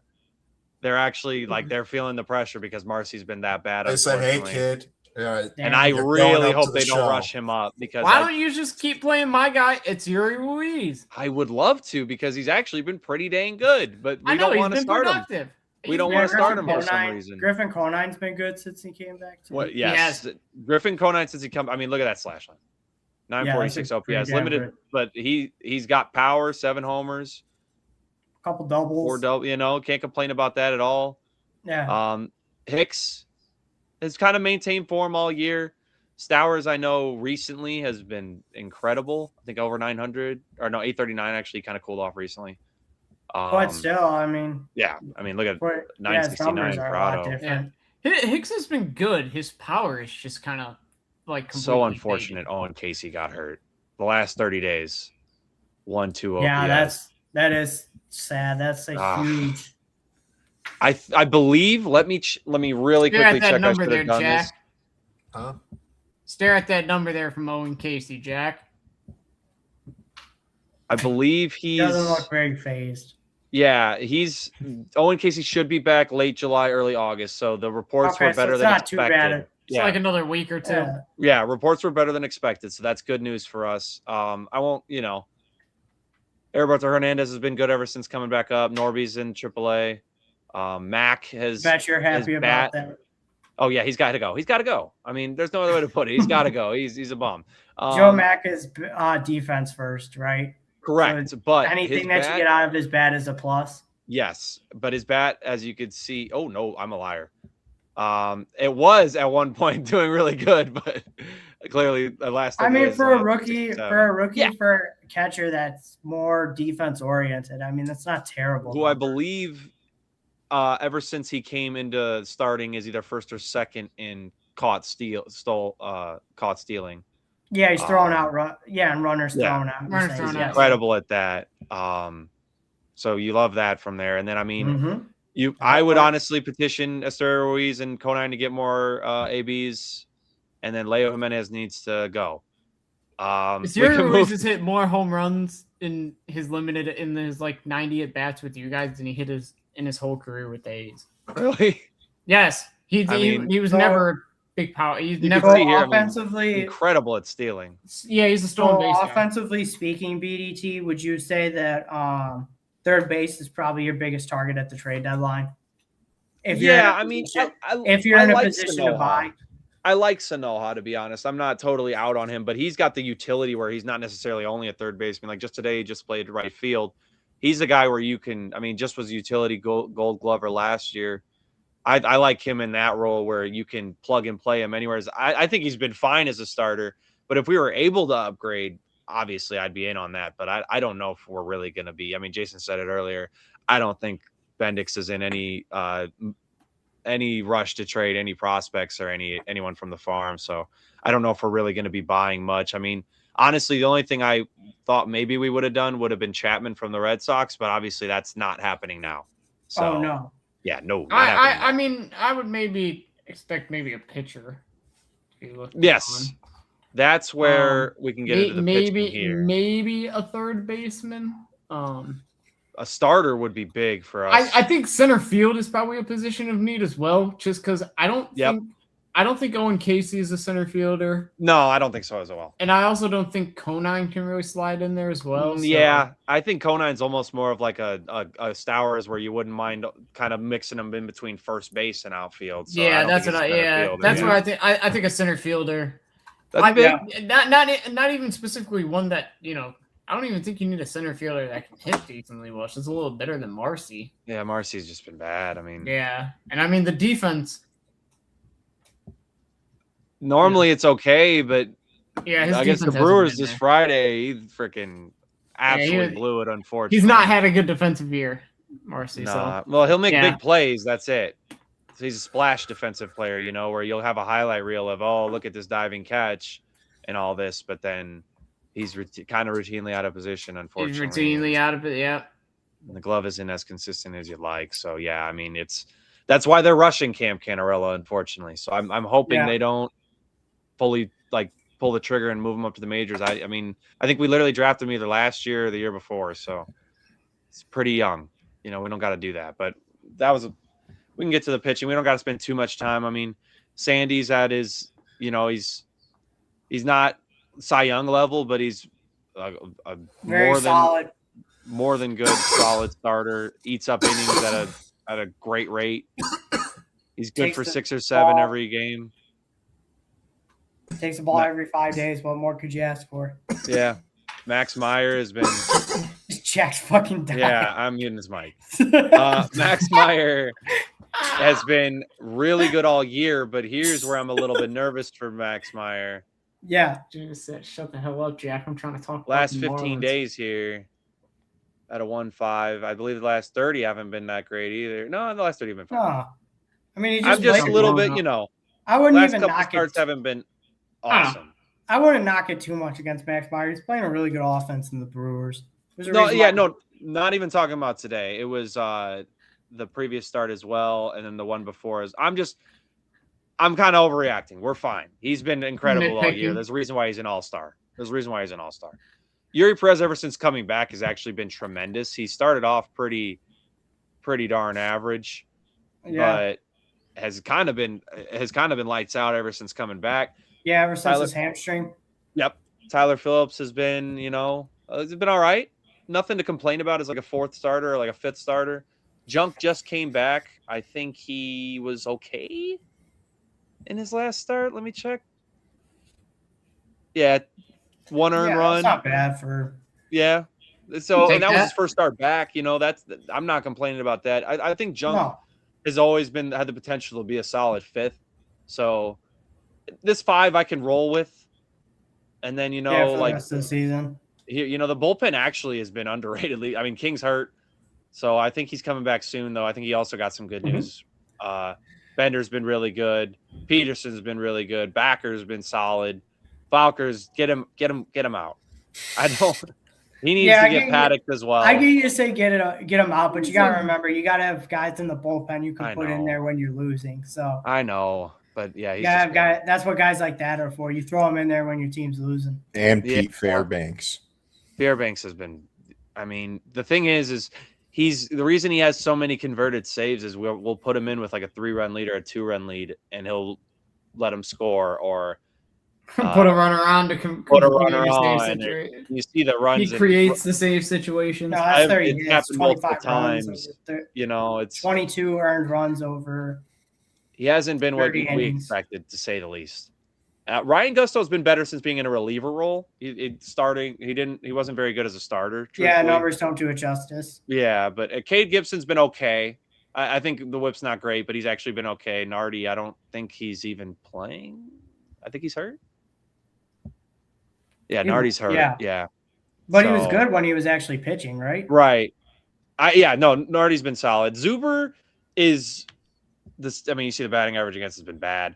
He's a good low leverage reliever. You put him in, you're up 4, and he'll keep it going. But if you put him in a higher leverage, that's where those blowups come from.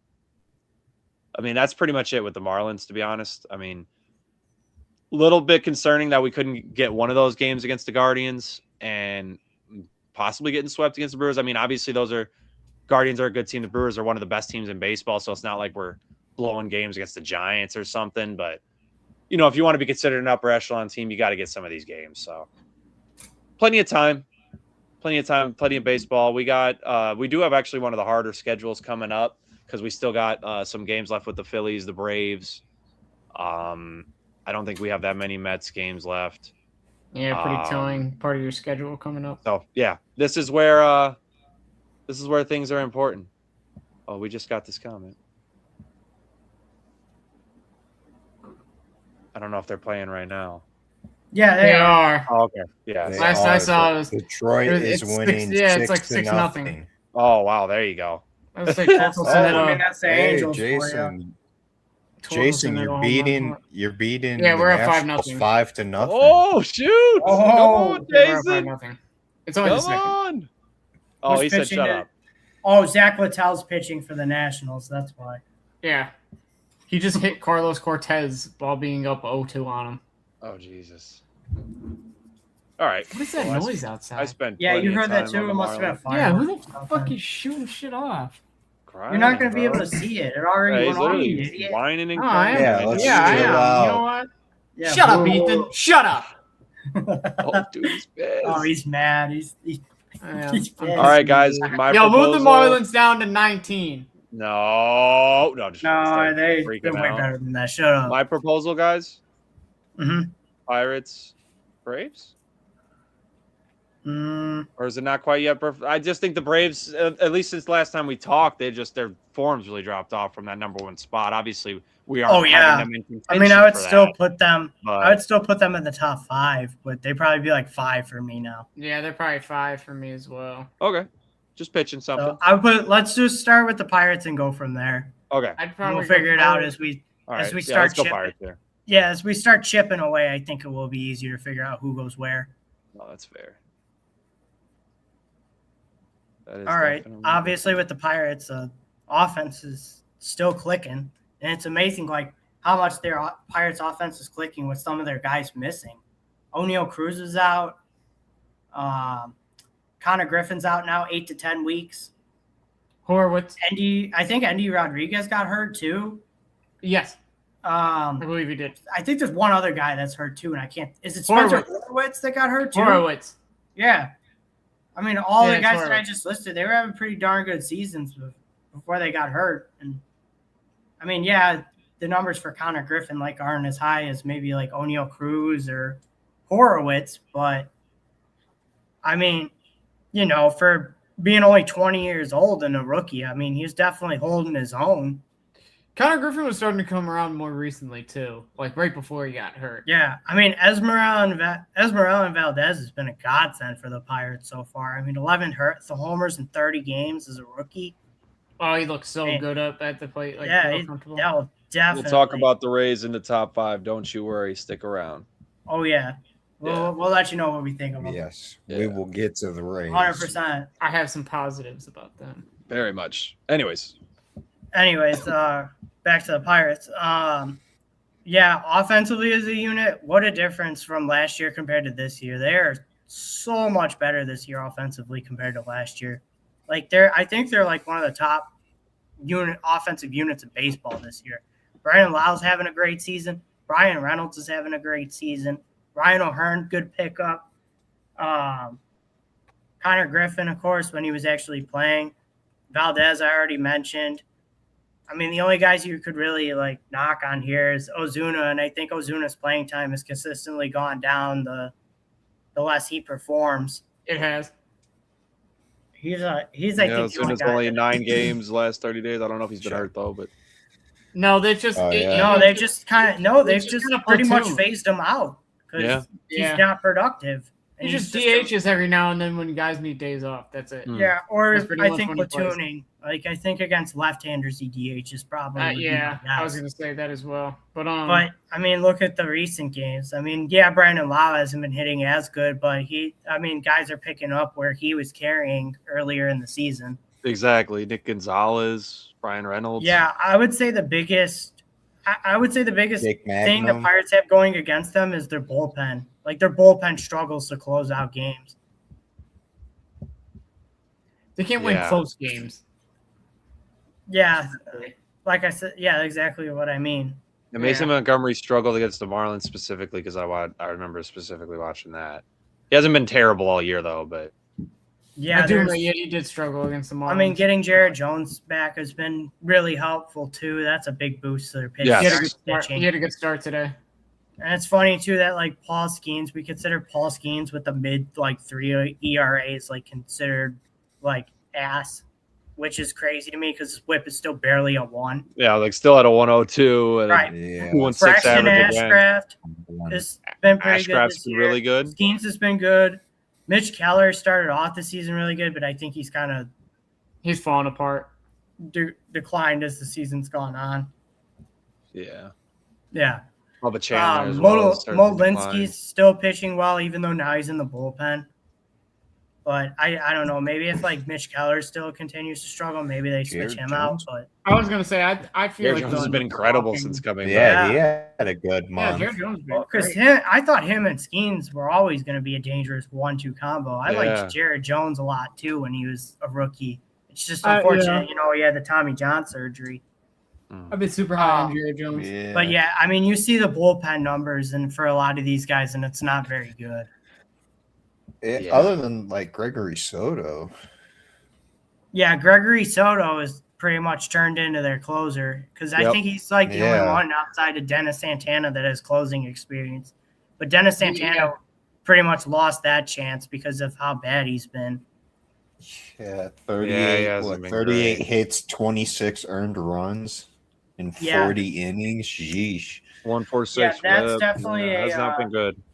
Yeah, that's definitely a team that needs to go out and try and get more relief pitching. If they can get some good I quality agree.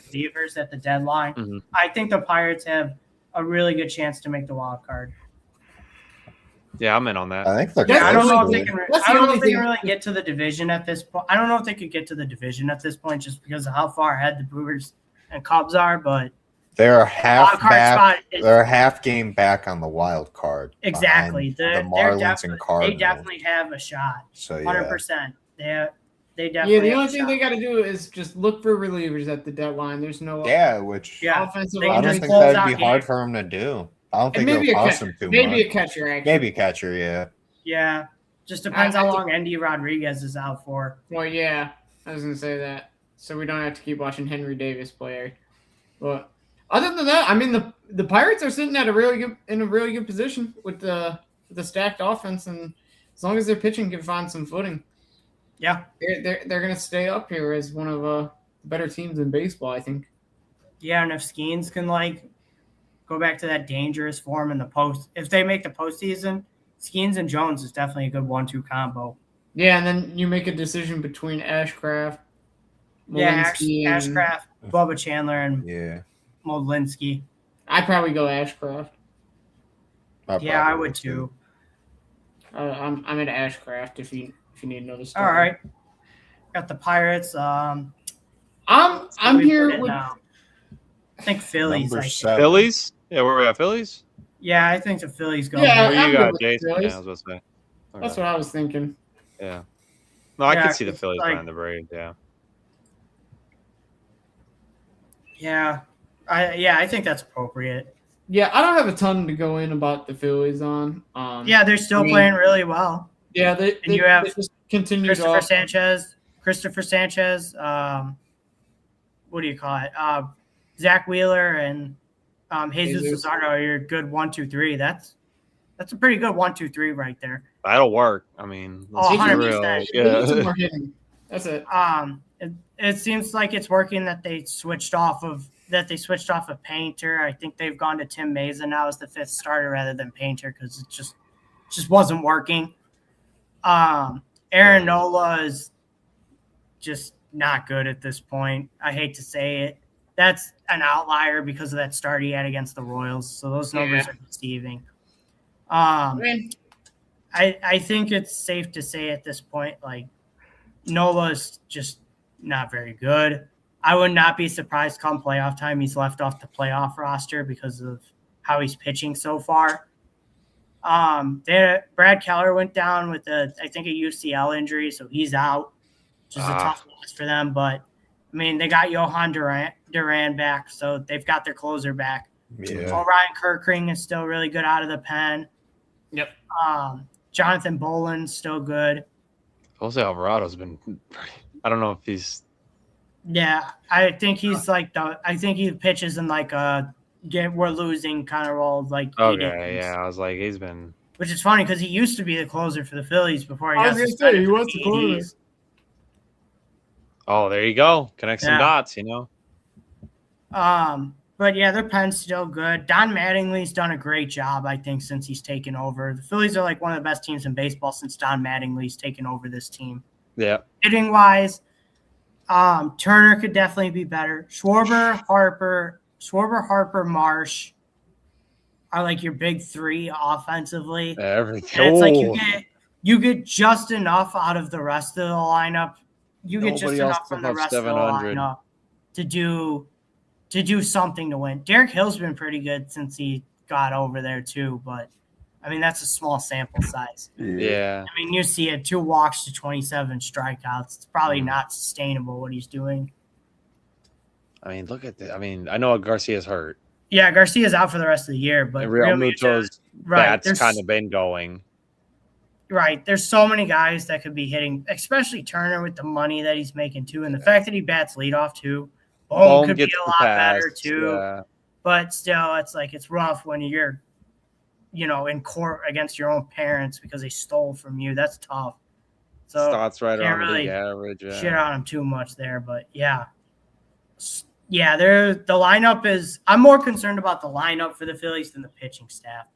I'd agree. It's like if Schwarber, Harper, and Marsh are not hitting, the Phillies are in trouble. It doesn't matter how good they pitch. If you can't score runs, you're not going to win. Yeah. Yeah, I mean, so but pretty much the same thing. Same thing we're talking about. I'm not too concerned.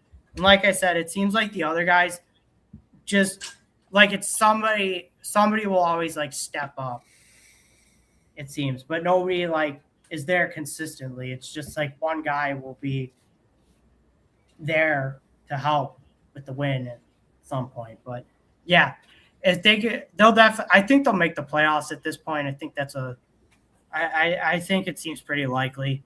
I wonder if the Phillies get aggressive at the trade deadline because Dave Dombrowski's always been a like fuck them prospects kind of GM. So their problem is that they don't really have any prospects to. They have a pretty depleted farm system. So yeah, they don't really have the prospects to be going out there. I don't really know who they can go and get with the limited farm system unless they want to just go for it all and just part with anybody decent they do have. I don't think that. So we'll see what the Phillies do. Will be the year. All right, who do we leave outside of the top 5? This is a pretty.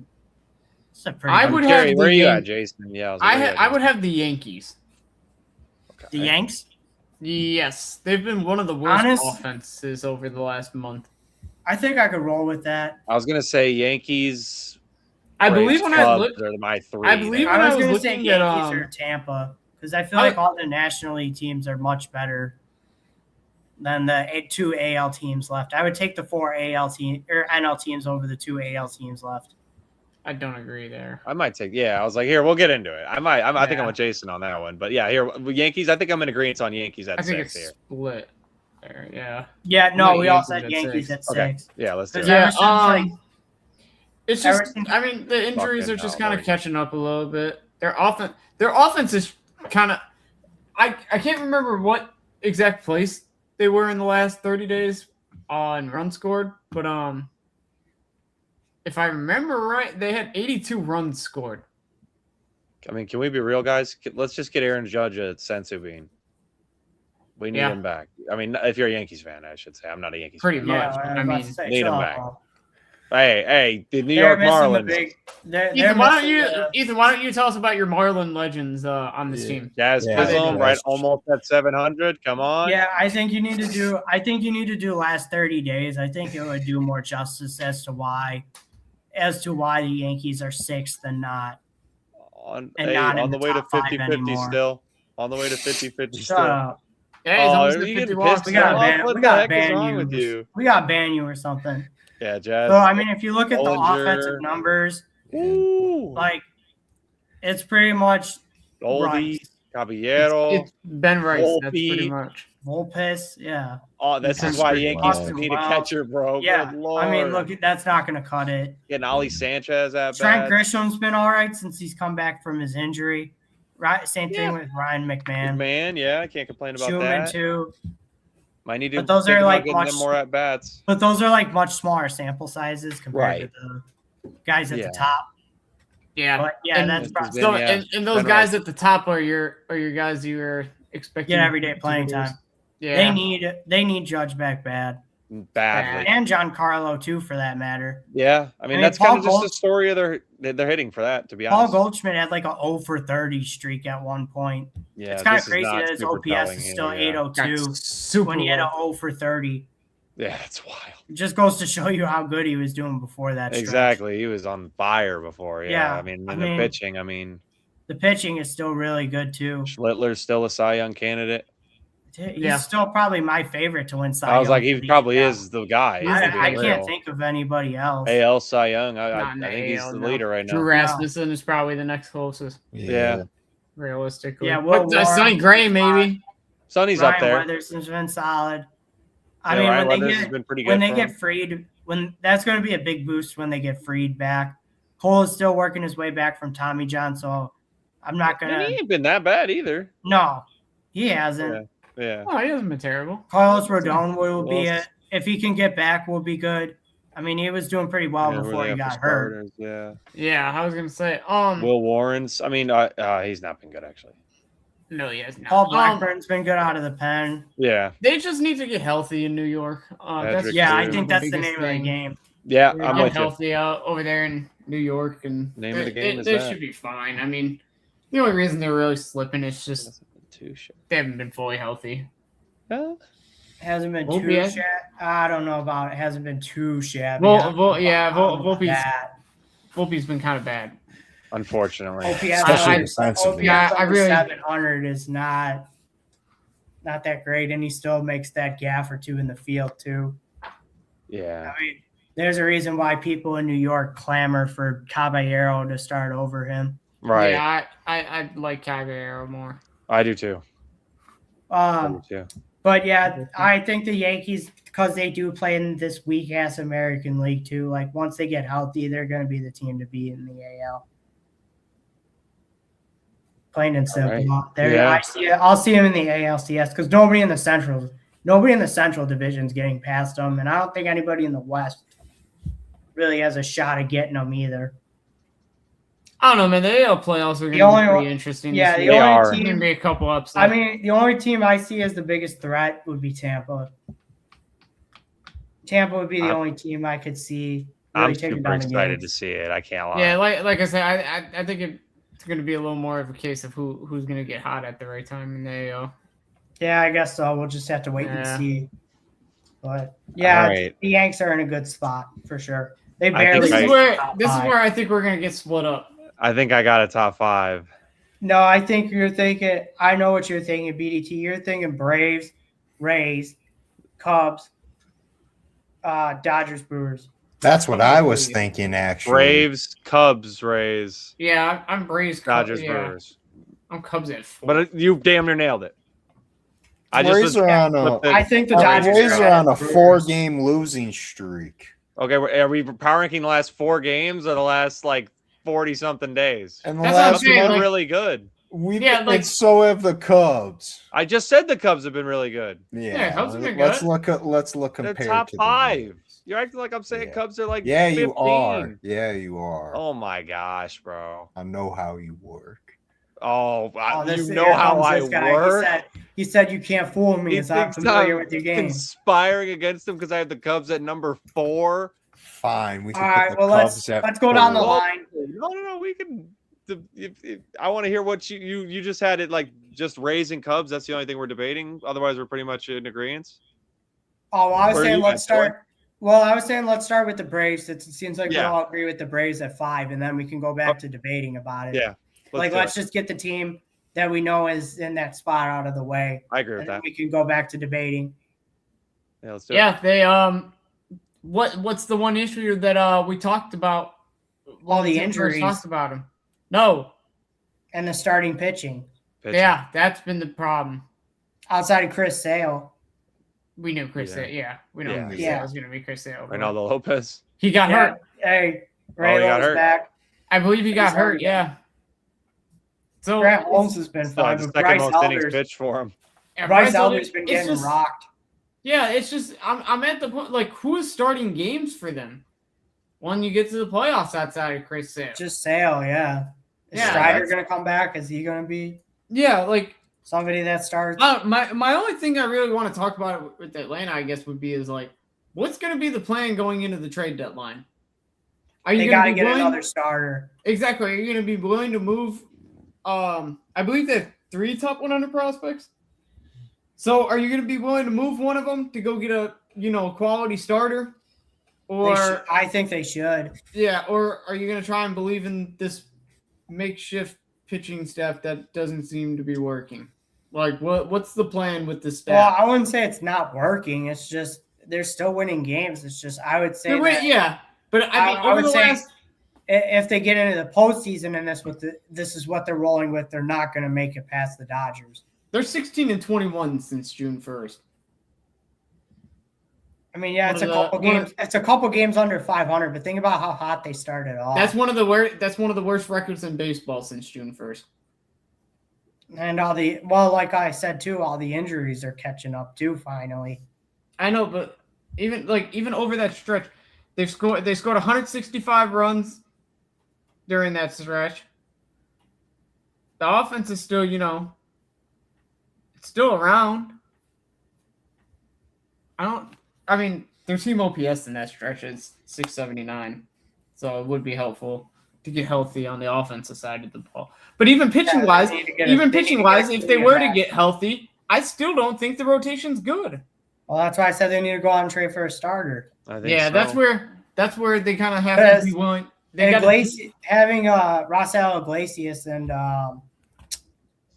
who's the 8th inning guy? I can't think of his name. Dylan Lee too. But the right-hander that throws in the 8th. I can't think of his name. No, scroll down. No.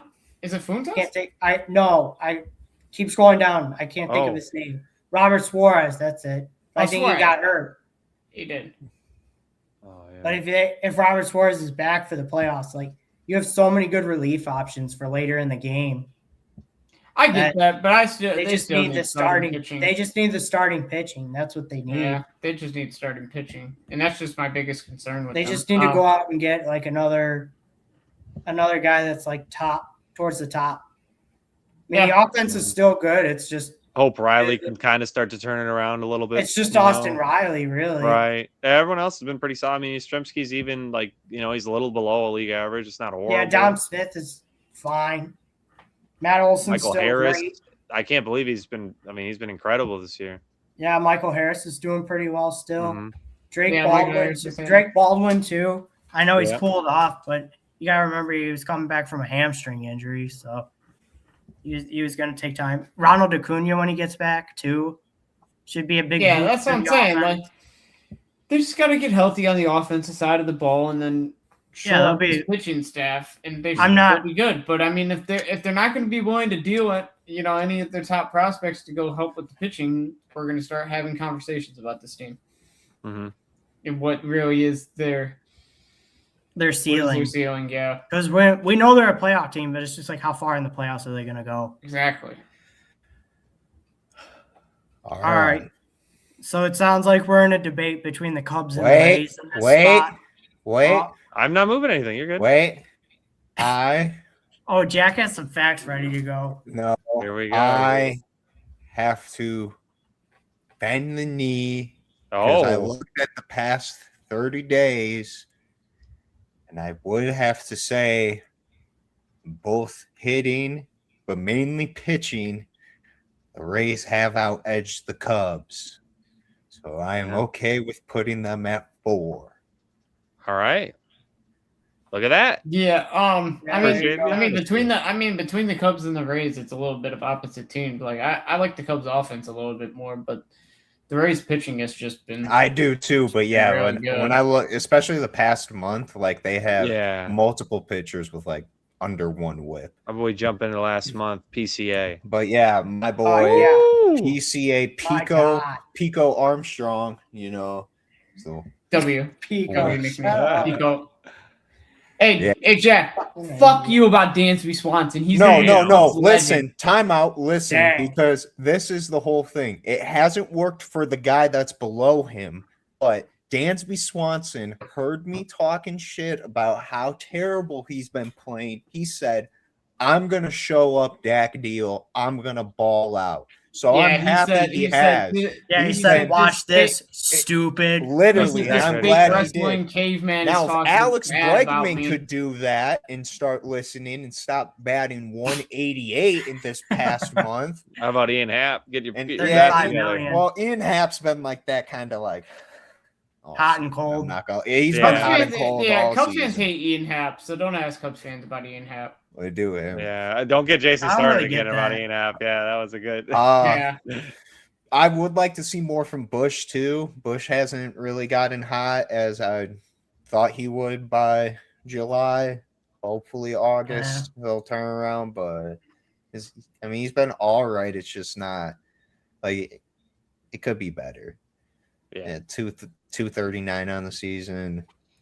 12 home runs is where I'm really more like not worried but sad about, because Michael Bush last season was a guy where it was like needed a home run, probably like a 75% chance he's hitting it out of the park, and now it's like he hasn't really shown that same power as he did last year. I mean, the on base is still there. It's really just that's the big thing. He just needs to hit for more extra base hits again. That's all. And it's like the same thing with Seiya. Seiya hasn't really gotten his power fully back yet. He's still got over 800 OPS. Yeah, and he's still hitting home runs, but at 15, like you'd want him to be next to Pete at 20 at least by now. Well, I think last year was more of an outlier with Seiya than what the norm is. Yeah. I think he's more of like a 20 to 25 home run hitter rather than a 30 home run hitter. Yeah, I can see that. And I think he's 33 or 34 now too. Yeah. I don't think he's that old just yet, but he's getting maybe 32. Well, I know that his contract's contract's up. up. I know his contract is up after this year. So that's like we'll that's see another what they big decide thing. to do with that. Exactly. What they're gonna do. I mean, I have to say with the Cubs, I mean they're hanging around with the division, which is good, especially since the last time we talked. It looked like the Brewers. Yeah, Michael Conforto's still batting well as your pinch hitter guy. Mm-hmm. I would like to see Pedro Ramirez start more. I've heard some rumors that he might be the trade piece that they shop around for a pitcher at the deadline, but I don't know if that's true. Kind of hope that's not true too, because he's been playing very well the times he has nowhere because I know that, but Pedro would be a good guy for the future is more or less what I'm saying. And especially with the at bats he's gotten now and what he's shown from it, it's like, okay, we should hold on to this guy at least until Dansby's contract's done, or maybe next year he'll actually get more into the rotation and, give Dansby a day off or two. I think they just had a problem with Pedro kind of MLB ready now. He needs to get playing time. So, but Craig won't let him play, bro. I look at the lineup. I look at the lineup every day, and where are you gonna play him? Yeah, he has nowhere to play him. Dansby makes $27 million. You're not sitting Dansby. Nico Horner now makes how much? You're not sitting Nico either. And Bregman makes too much. And Bregman makes 35. You're not sitting any of those three guys for Pedro Ramirez. And Pedro can't play the outfield. Yeah, he's especially not as good. Yeah, I'm not saying as an everyday like he has to be in the lineup. I know, but even still, the guys ahead of him just create a problem because A, the guys ahead of them are everyday players, and B, they're locked up. They're locked up for the long term. Years. Yeah, that's where it's kind of like it's probably best to maybe look to move Pedro to put in a package for a big name pitcher possibly. See, but then we're just going to be in a couple of years. We're just going to be in the same spot because then what are you? That's the position, but that's the position the Cubs put themselves in. Right, that's the gamble you're taking. That's the gamble they're taking. They've called up a lot of their big prospects. I mean, they locked up guys that they considered to be key parts of the future. So it's kind of went out and signed guys too. Yeah, now it's just starting to kind of like consolidate some of the talent into even better talent. Your infield's More pretty proven much talent. set. Your infield's pretty much set for like the next 3 years. Yeah, I was gonna say the infield's not No, changing. For the next Dansby's couple only years. got 2 years left on his Oh, contract. 2? Then okay, yeah. then 2. Your infield's set for the next 2. Two, Yeah, and then Bregman's Jefferson locked Rojas down. Jefferson. will be ready. Nico Horner's still there, and Bush is still. What are under you thumbs control. downing Jefferson Rojas for? I just like Pedro, okay? I like Pedro too, but like this I don't guy. want to see him go. unfortunately he doesn't But really have a spot on the as we get team. to this, you know who I do want to see go? Number 6 right there, Javier Assad.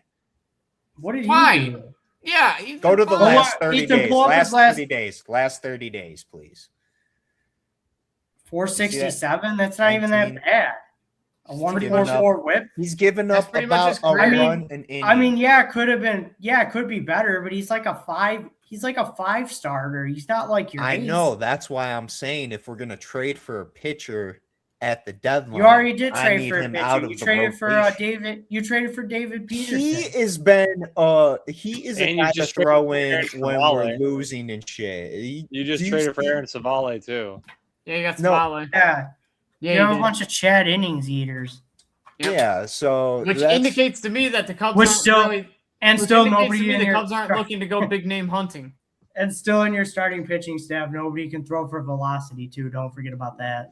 yeah. I think So like the fastest but- fastball your pitchers throw is like What? 94. What's Edward Cabrera's injury update? Like, where's he at? he just actually go back to the. Probably got more boo boos. I thought it said. Let me So see. my thingy hurt. Okay. He's somewhere like in the Was it last 15? 15. No. Oh no, so he's still. No, he's been out for a Yeah. long time. Yeah, I was like, I think he's hurt. Yeah, see, because Still- he's only got that one Still start. out, Yeah. I was wondering. I'll look up his injury update. Yeah, I don't know Yeah, when so- he'll be back. Let's see. What about Phil Maton, Jack? No, Yeah, you he wanna talk needs about to him? get off the team. DFA. Hell no, they got another year of him. You're Pointing stuck with towards a him. return in August. Yeah, You're stuck unfortunately. with him just like I'm stuck with Sir Anthony Damascus. I think we can get Well, out I of thought Pete you guys Fairbanks only after gave. this I thought year. you guys only gave Sir Anthony 1 year. No, we gave him 2. Oh, you did. Valencia will yeah, be you back will. middle Yeah, of 'cause they August, so that'll be spun it. nice. They spun it What like, I do oh, have to this is- say though is at least crap. Hold on, I got it here. I can't. Pete Fairbanks is read only on a on 1 year there. deal. Trent Ford in the last 30 days has been doing pretty well actually. Yeah, I do like Trent Thornton. I thought he has. He's got pretty good 3 lately. saves. Oh, I like that. Yeah. Under 1 whip too in the 10 innings. Yeah. I mean, Pitching if this staff in team's gonna do general anything, struggled. to me, they still need another pitcher. That's what my thing. I think too. so, too. They need another I'm not pitcher. bought in yet. They need another starter and possibly a closer, depending on how long Daniel Palencia is out. No, Yeah, yeah, just yeah. said middle of August. He's supposed to be back. But Oh, that's yeah, why I I probably also wouldn't get a call. that's I mean, also it's why I brought up supposed Trent Thornton, because the last 30 days it seems like he's been in that role and he's been doing pretty all right. Him and Jacob Webb seem to be who Craig throws out there Trying to be Craig. Oh, there in you go. those saves, in those save positions. So The save opportunity. Yeah, I don't really know Yeah. what kind of closer you can really go out and get in the. right, Free and draft it'd be anyways. better to just wait till Palencia can get back in the middle of August. That's what I said. because Yeah, I think it'd be better. he's such a great closer too when he's on. So yeah, but nice thing overall. I'm happy with how we're batting. Other than Bregman, like I said, Ian Happ's always been hot and cold to me. So that's nothing new. Yeah. I would love more like another starting pitcher. So when Cabrera comes back, hopefully he would be like a 4 or 5 guy or something. I want a guy we can throw in the middle of our rotation. Michael like Wacha. the third, yeah, like a perfect 3, maybe a 2 guy, a perfect 3. Because right now it's going to be Matthew Boyd.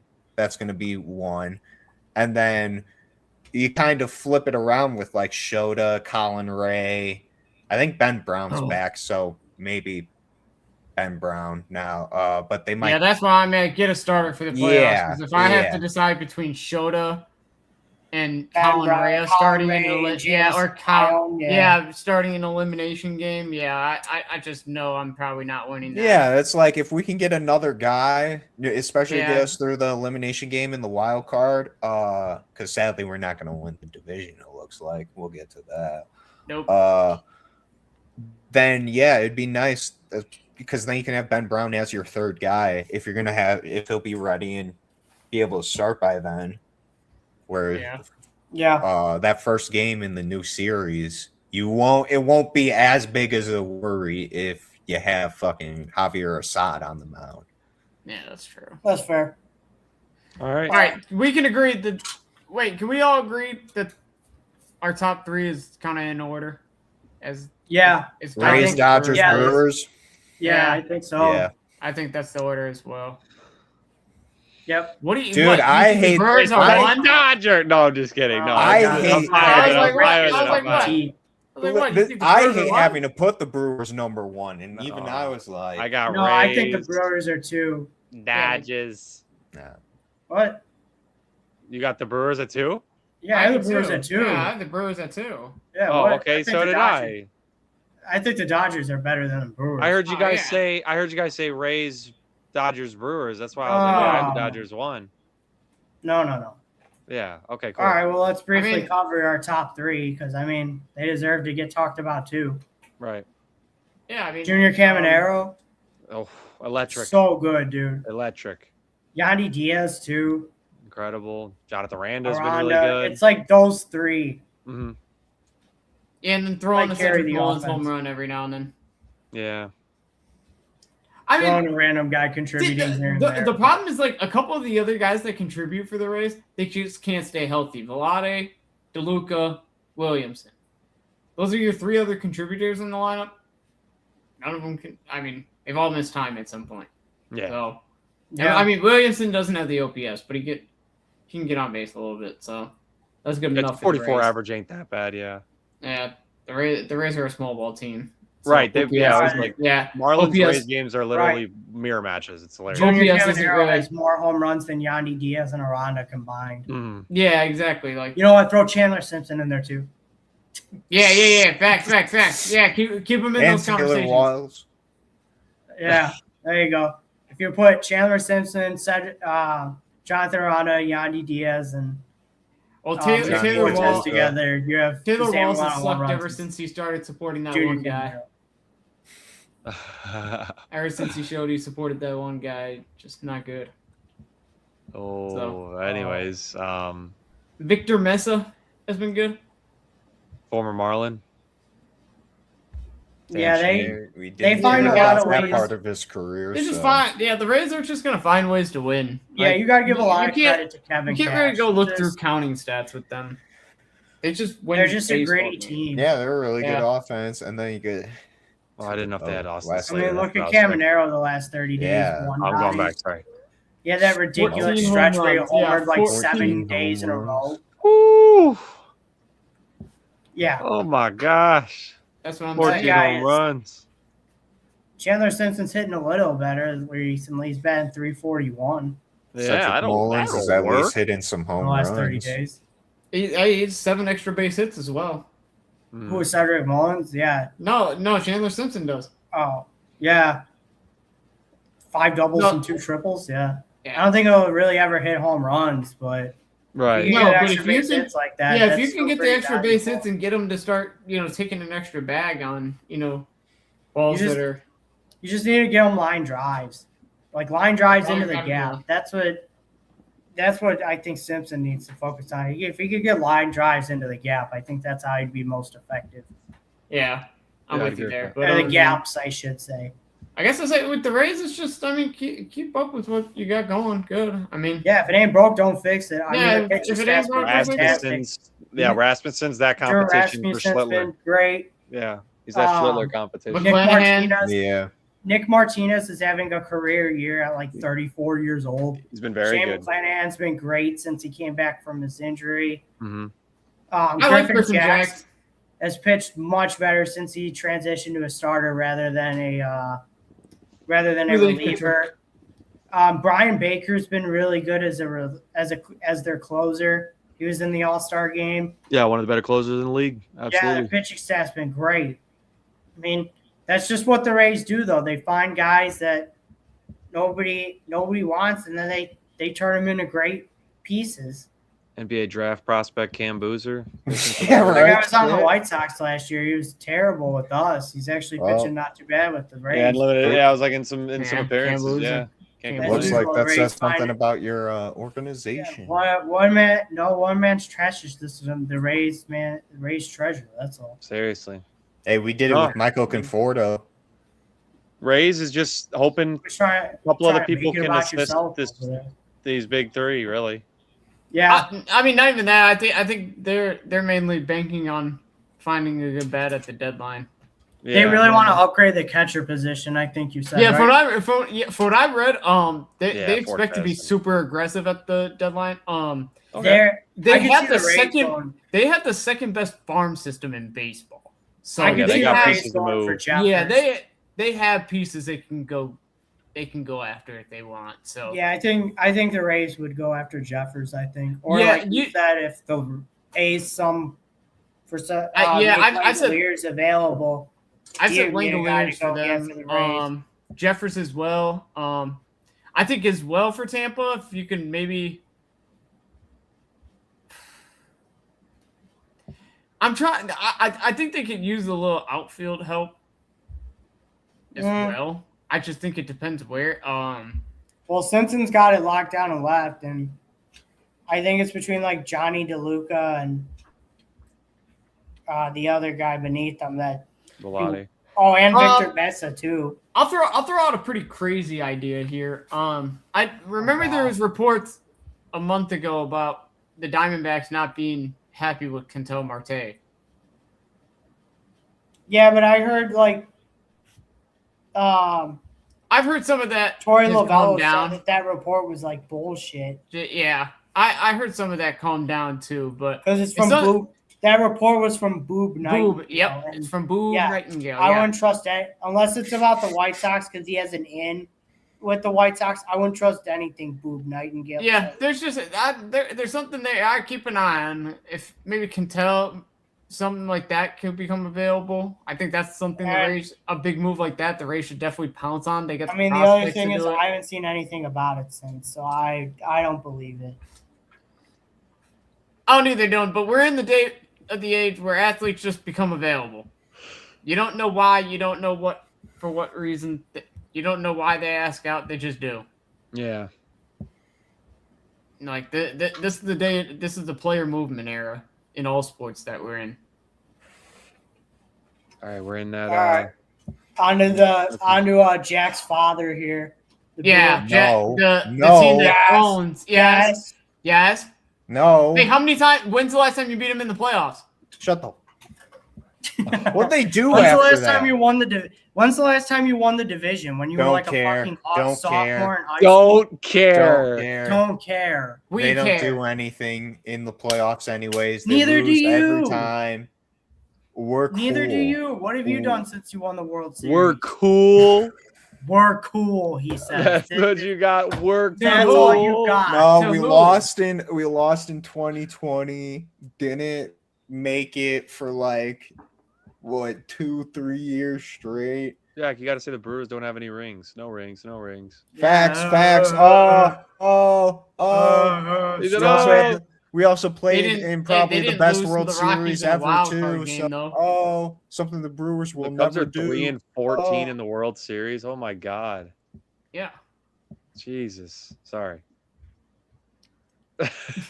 Well, when you've been around since like 1900, yeah, exactly. How many? Don't tell the White Sox. Don't tell the White Sox that they got like that many playoff apperances. Brewers batting. I mean, yeah, that's really what happens when you have a team owned by Jerry Reinsdorf. That guy needs to be buried into Lake Michigan. What a franchise! Jerry Reinsdorf, owner, throws a World Charles Series. Comiskey was the 1930s version of Jerry, so it's just been a bunch of Jerrys. Besides when Bill Veck owned the team, that was it. Brewers, I mean, yeah, really only complaints are like Frelick's not been. Sal Frelick hasn't been great. Christian Yelich has been pretty disappointing. Pretty average. You know? Joey Ortiz two injuries. Hey, he killed us today. Because he's trying to save his job. I was gonna say he just bought himself another week in the league. Wait till Cooper Pratt takes his job. Yeah, Pratt was playing today as well. Yeah, they have a very contact-oriented lineup, obviously. So I mean, they do great in the regular season, but the problem is because their lineup can't really slug, they don't do anything in the playoffs. Orioles kind of cooled off a bit here. I don't. I had a really hot start though. Yeah. Some variants. Garrett Mitchell's been incredible over the last. Good lord. Oh yeah. Ooh, that's yeah. I mean, I guess Christian Yelich has been pretty well. Ad-lib, man. Shut up, caveman. Yeah, but the Brewers, it's just a lot of contact. They drive runners in. They drive guys. Yeah. In, you know. Pat Murphy always has that team clean playing team. to the best of. Yeah. Yeah, Pat Murphy always has that team playing to the best of their abilities. He deserves a lot of credit. The pitching staff is the pitching staff. We know about the Miz. Yeah, the Miz, fantastic. Cy Young and the U.S. I mean, I'm sorry. I made that joke before. Kyle Harrison doesn't have like exactly the numbers he had the last time we covered him, but they're still really good. Yeah. Take out that A's. Take out the start he had against the A's where he got blown up for 8 in Vegas, and I think his ERA still got like two something. I mean, he still got like just barely above a one whip. I mean, that'll work. Yeah, that will definitely. Rohan's been pretty good. He let up 3 today, so take out 3 today. Rohan has been pretty good too.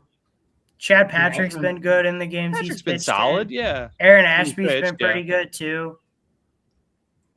Who's their Woodruff? now that I know Woodruff was he's pitching good, but he's out for the rest of the year now. Yeah, that's he's big out. Yeah, Woodruff's Gasser. Yeah, probably be Gasser. Gasser's at 5th. I mean, he's been okay as a 5th, especially. That'll work for a cross. 5th. Abner Uribe's been really good when he's not cross chopping the Cardinals. Yeah, and he's not fucking ham boning. Yeah, I respect it. He's DX chop whenever you can. Fucking DX chop the Cardinals bench. That shit was so funny. Oh yeah, Woodruff. Trevor McGill's finally. Yeah, Trevor McGill's back to being the closer he was last year after a rough start for sure. Uribe, McGill, Yoho, Henderson. I mean, they got some real arms. I mean, Ashby struggled a little bit recently, but I mean, Brandon Sproat's the only thing in the starting rotation that's kind of raises your eyebrows. He's their but he's a rookie. Gasser isn't exactly. I have nothing to be. Right. Yeah. But I have no doubts that the Brewers pitching lab can find some guys to either fix them or replace them. So I'm not too worried about them. Yeah, I was going to say. I'd agree with that. Yeah, the Brewers are always going to be a great regular season team. It's just how are they going to do in the playoffs? Yep. I think they should go out. Can they contend with this number 1 team we're going to be talking about? I think they should just go out. Nope. I don't know what kind of trade they should make, but they should just get swept again or something. Oh my! That's what I think they should do. For it. Jackson will be on his knees begging for it. This dude's on his knees Dodgers begging. jersey. Yeah, this dude's gonna be on his knees begging for it while he's got to watch Shota and Managa start an elimination game. No, it's gonna be Matthew Boyd. He's gonna be like, "Oh fuck!" He said, "Why is Shota starting this game?" We're gonna watch him give him 3 home runs.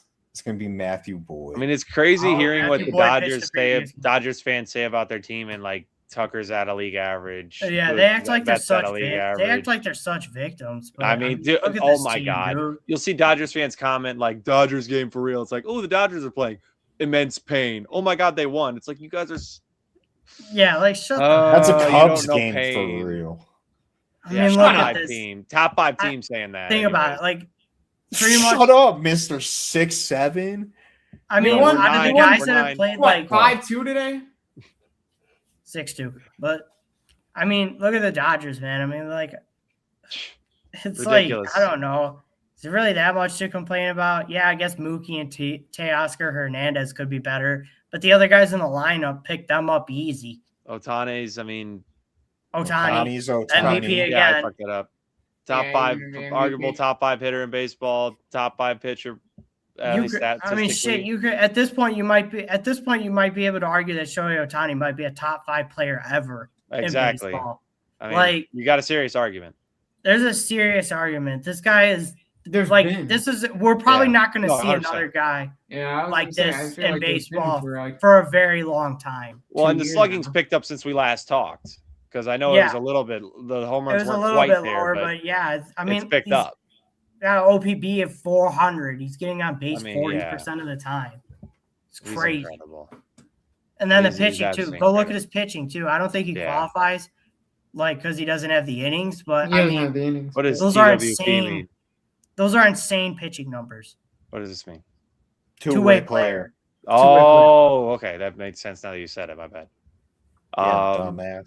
Fuck you. Is Glasnow hurt? Huh? Yeah. Yeah, Glasnow's that's why. hurt? Okay. Yeah, he's got glass in his name for a reason. Yeah, Yeah, exactly. He's always- Glasnow is he made- coming him back? and Let me Blake- check. made- Him and that. Blake Snell are always hurt. Yeah. Let me But, see when I Glasnow's mean- coming back. 2 former Rays pitchers. Robleski's been good. Yamamoto's been fantastic. Glasnow's targeted late August, really quick. Yeah. Okay. I mean, the Really, it's really just only starters. Sasaki.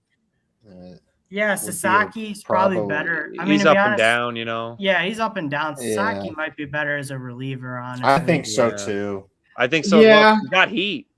He's got serious But heat. they'll keep starting him. Well, yeah, they Yes, they signed him to all will. that money. And he's Yeah, still I was really gonna say. young. He's still really young too. So I mean, what's not Yeah. to say? Yeah, he that's can't why figure it out. a bullpen role I don't really envision for him. Maybe till like later on next year if he's still. Snell's struggling. also mid-August. So Yeah, so right see, around they're then, going to they'll be. full- They don't they'll need to be full even power. trade for. They don't even No. need to trade for pitching. Nope. They have. They don't need to do anything. Yeah, Yeah, They don't need they're to good. do anything. Yeah. They're good. Yeah, they're good. I mean, Yeah, they're, I mean, maybe another bullpen arm, maybe. maybe, But- yeah. If Because you it never want, hurts. you know. I mean, it never like, hurts that you can always get better. Speaking of bullpen hurt, pieces. they get hurt whenever he's in the game. Clearly, Kyle hurts Last the Well, month. like team. I said, you're always going to have relievers that pitch in games you're not going to win. exactly. Yeah, that's a good point. That's probably when he came in. Yeah, Yeah. Yeah. I'd be shocked if this team doesn't make. Yeah, the we World know that Series wasn't again. against I would them. as well. I mean, the only serious. I really don't if know the Brewers who. are full strength, they might be able to take them 6. I really don't know who in the NL could. Jason's actually not beat with this that team. one. I mean, like, I don't really like what the Cubs have to do, but like the Cubs offense at least gives me enough. Hell hope yeah, in man. this series to I like. mean, yeah, do if CCA is something. gonna Yeah, freaking like, 1 dot or something, yeah, they can. it's not even Well, just let's- that. It's Man, just It's the Cubs with the Dansby long. Swanson. No. I've awoken the monster. Jason doesn't even What- wanna say it what's anymore. with what's with Three the pack Cave sports people? one. 3-pack sports one for baseball, please. What's with the Cave people lately? Like Jack, Jason, you could go do a ahead. baseball I podcast, wanna hear but your you're take. not allowed Go to ahead. talk about the Cubs. No, but I our mean, the offense Cubs- could actually do really Yeah, the well. Cubs. It's just the Yeah. long ball. All- No, I know, all but the season. way offense, the yeah. way he's like trying to take credit for fixing Dansby Swanson. It's a fucking joke. Nah, nobody. Who's believes it. Yeah, laughing? No pop. Oh, Roman Reigns. Oh, there we go. Oh, You right. 2 Chicagoans are gonna beef. Let's hear it. yeah. Oh, shut up, A's fan. Yeah, you. Yeah, let me how's hear you the from bottom cellar? of the basement. Oh my Yeah, God. how's the I'm not- cellar yeah. down there, bro? You know, Pipe down. you're a seller franchise. You're a dweller franchise. How many playoff appearances do you have in your franchise history? Let's go Oh over my this. God. Listen to this dude always We bringing got up the 13? past. Do you have Bringing up the 13? past. 13, 14? You've been You around stop since living in the like past? 1800. What about the now? What about the now? You keep bringing up the past. We have the same amount of playoff appearances this decade. You were like 4. How many locations has your team been in? What does it matter? All right, I think. What do you guys think about this? Yeah, I think it's good. These 7 are probably serious contenders, or who are we taking Yeah. out? I would say that. Maybe not the Braves. No, I would say No, those that's 7. just in your case. Yeah, that's just you. Oh fuck. Yeah, Braves. you're just a Yeah. Marlins fan, so of course you're gonna shit Yeah. on the Braves any Yeah, chance. maybe not the He Braves said- or the Phillies. Yeah, right. Oh my Not the God. Braves or the Yeah. Phillies. Actually, can we just ban BDT Athletics? Actually, I'm What, sorry. dude? I did not put the BDT Marlins in BDT jail. is not I'm allowed to Marlins. talk about I'm- Atlanta I'm sports. banning you from Marlins bias. I did not put the Marlins in. Dylan, we're Yeah. banning him from talking about Atlanta sports. Oh, Yeah, fuck actually. you! I gave the Falcons real respect, bro. It was the No. Buccaneers I was hating on, dummy. It All right. was, yeah. He was hating Every on team, Tampa. of course he He's so was. stupid. Like you weren't You- hating you on just- the Chiefs. He said you're Me so riding the stupid. Jaguars. We're getting off fucking topic. Yeah, anyways. we gotta Now save you're that for pissy. the. See, We now- gotta yeah, now wait- you're Yeah, no, I Yeah, am we gotta pissy, wait on- bro. Yeah, Yeah, we gotta Trying wait to till call out football. bias when it literally isn't even Yeah. there. We gotta wait for the football yeah, it podcast is. to shit on Jason's football picks. Yeah, they're gonna be. But Oh God. Oh This yeah, is- all I right, gotta buy Garrison. some aspirin when we get. when we Yeah, do that. exactly. See, My head's this gonna this be what's burning. crazy. Yeah, this crazy coming from Dylan. This is crazy. Half non-ball knower. Not half, none. Oh my god. All right. Anyways, So you can't complain about somebody get a else's final. take when you don't know Yeah, none. show We'll show put the list back one more up if you're time. gonna say that. Well, Yeah, yeah. show the what I list. just was doing. Yeah, Do it so again. Nah. this is the power rankings for Yeah, after the see All-Star Jackson. break. Let us know what you think, who you think's going to go up and down. We will also see when we're doing this, like August. I would say mid-August, post. I would say Or post early- trade deadline. yeah. post Yeah, deadline. probably post-trade Okay, deadline. bet. And we'll see. Because then the where the moves will list have is been at. made, and we can base it True, off of yeah, that. we'll talk about the moves that are made if there are. Maybe any do a little big-name pre-trade moves. deadline video. Yeah, so Maybe. but let us know what you thought about the list. Yeah, tell us who And should be who should be opinions. higher up, who should be down further. If we got ones just right, or just be one of those people that just says ass and then doesn't provide any context. You Yeah. can do that if you No, want. fuck that. You do that. I'm on your ass. Fuck that. Oh, All Let us Fire know Black- what you Fire think Black about Hot your Takes team. coming I don't want after to be you. gangster. Give me a fucking you give me a fucking reason for calling it. Let us ass. know why we put your team too low or too Yeah, high why you think or it should be just higher? right, you know? Nah, I'm right. I don't care. What bro. moves you'd like to Okay, see all from right, your yeah. teams at the Three trade pack. deadline, if Get out any? the A's fan. 3-pack Yeah. sports talk. 3-pack. The Marlins dude was telling me they were top 5 until this week. I was literally trolling. We got the conversation You off didn't. You camera. were you said top 5. Yeah, Straight you're face. a goofball. I literally make a straight face joke all the time. No, and then You're the guy if who I would've- literally can't make if I a would joke. if I would have with been no like pop. yeah, the You're Marlins are known for top getting 5, no pop you telling me would've about been- jokes. You would have been get me up. He Get said, me "Guys, up. come on, please laugh."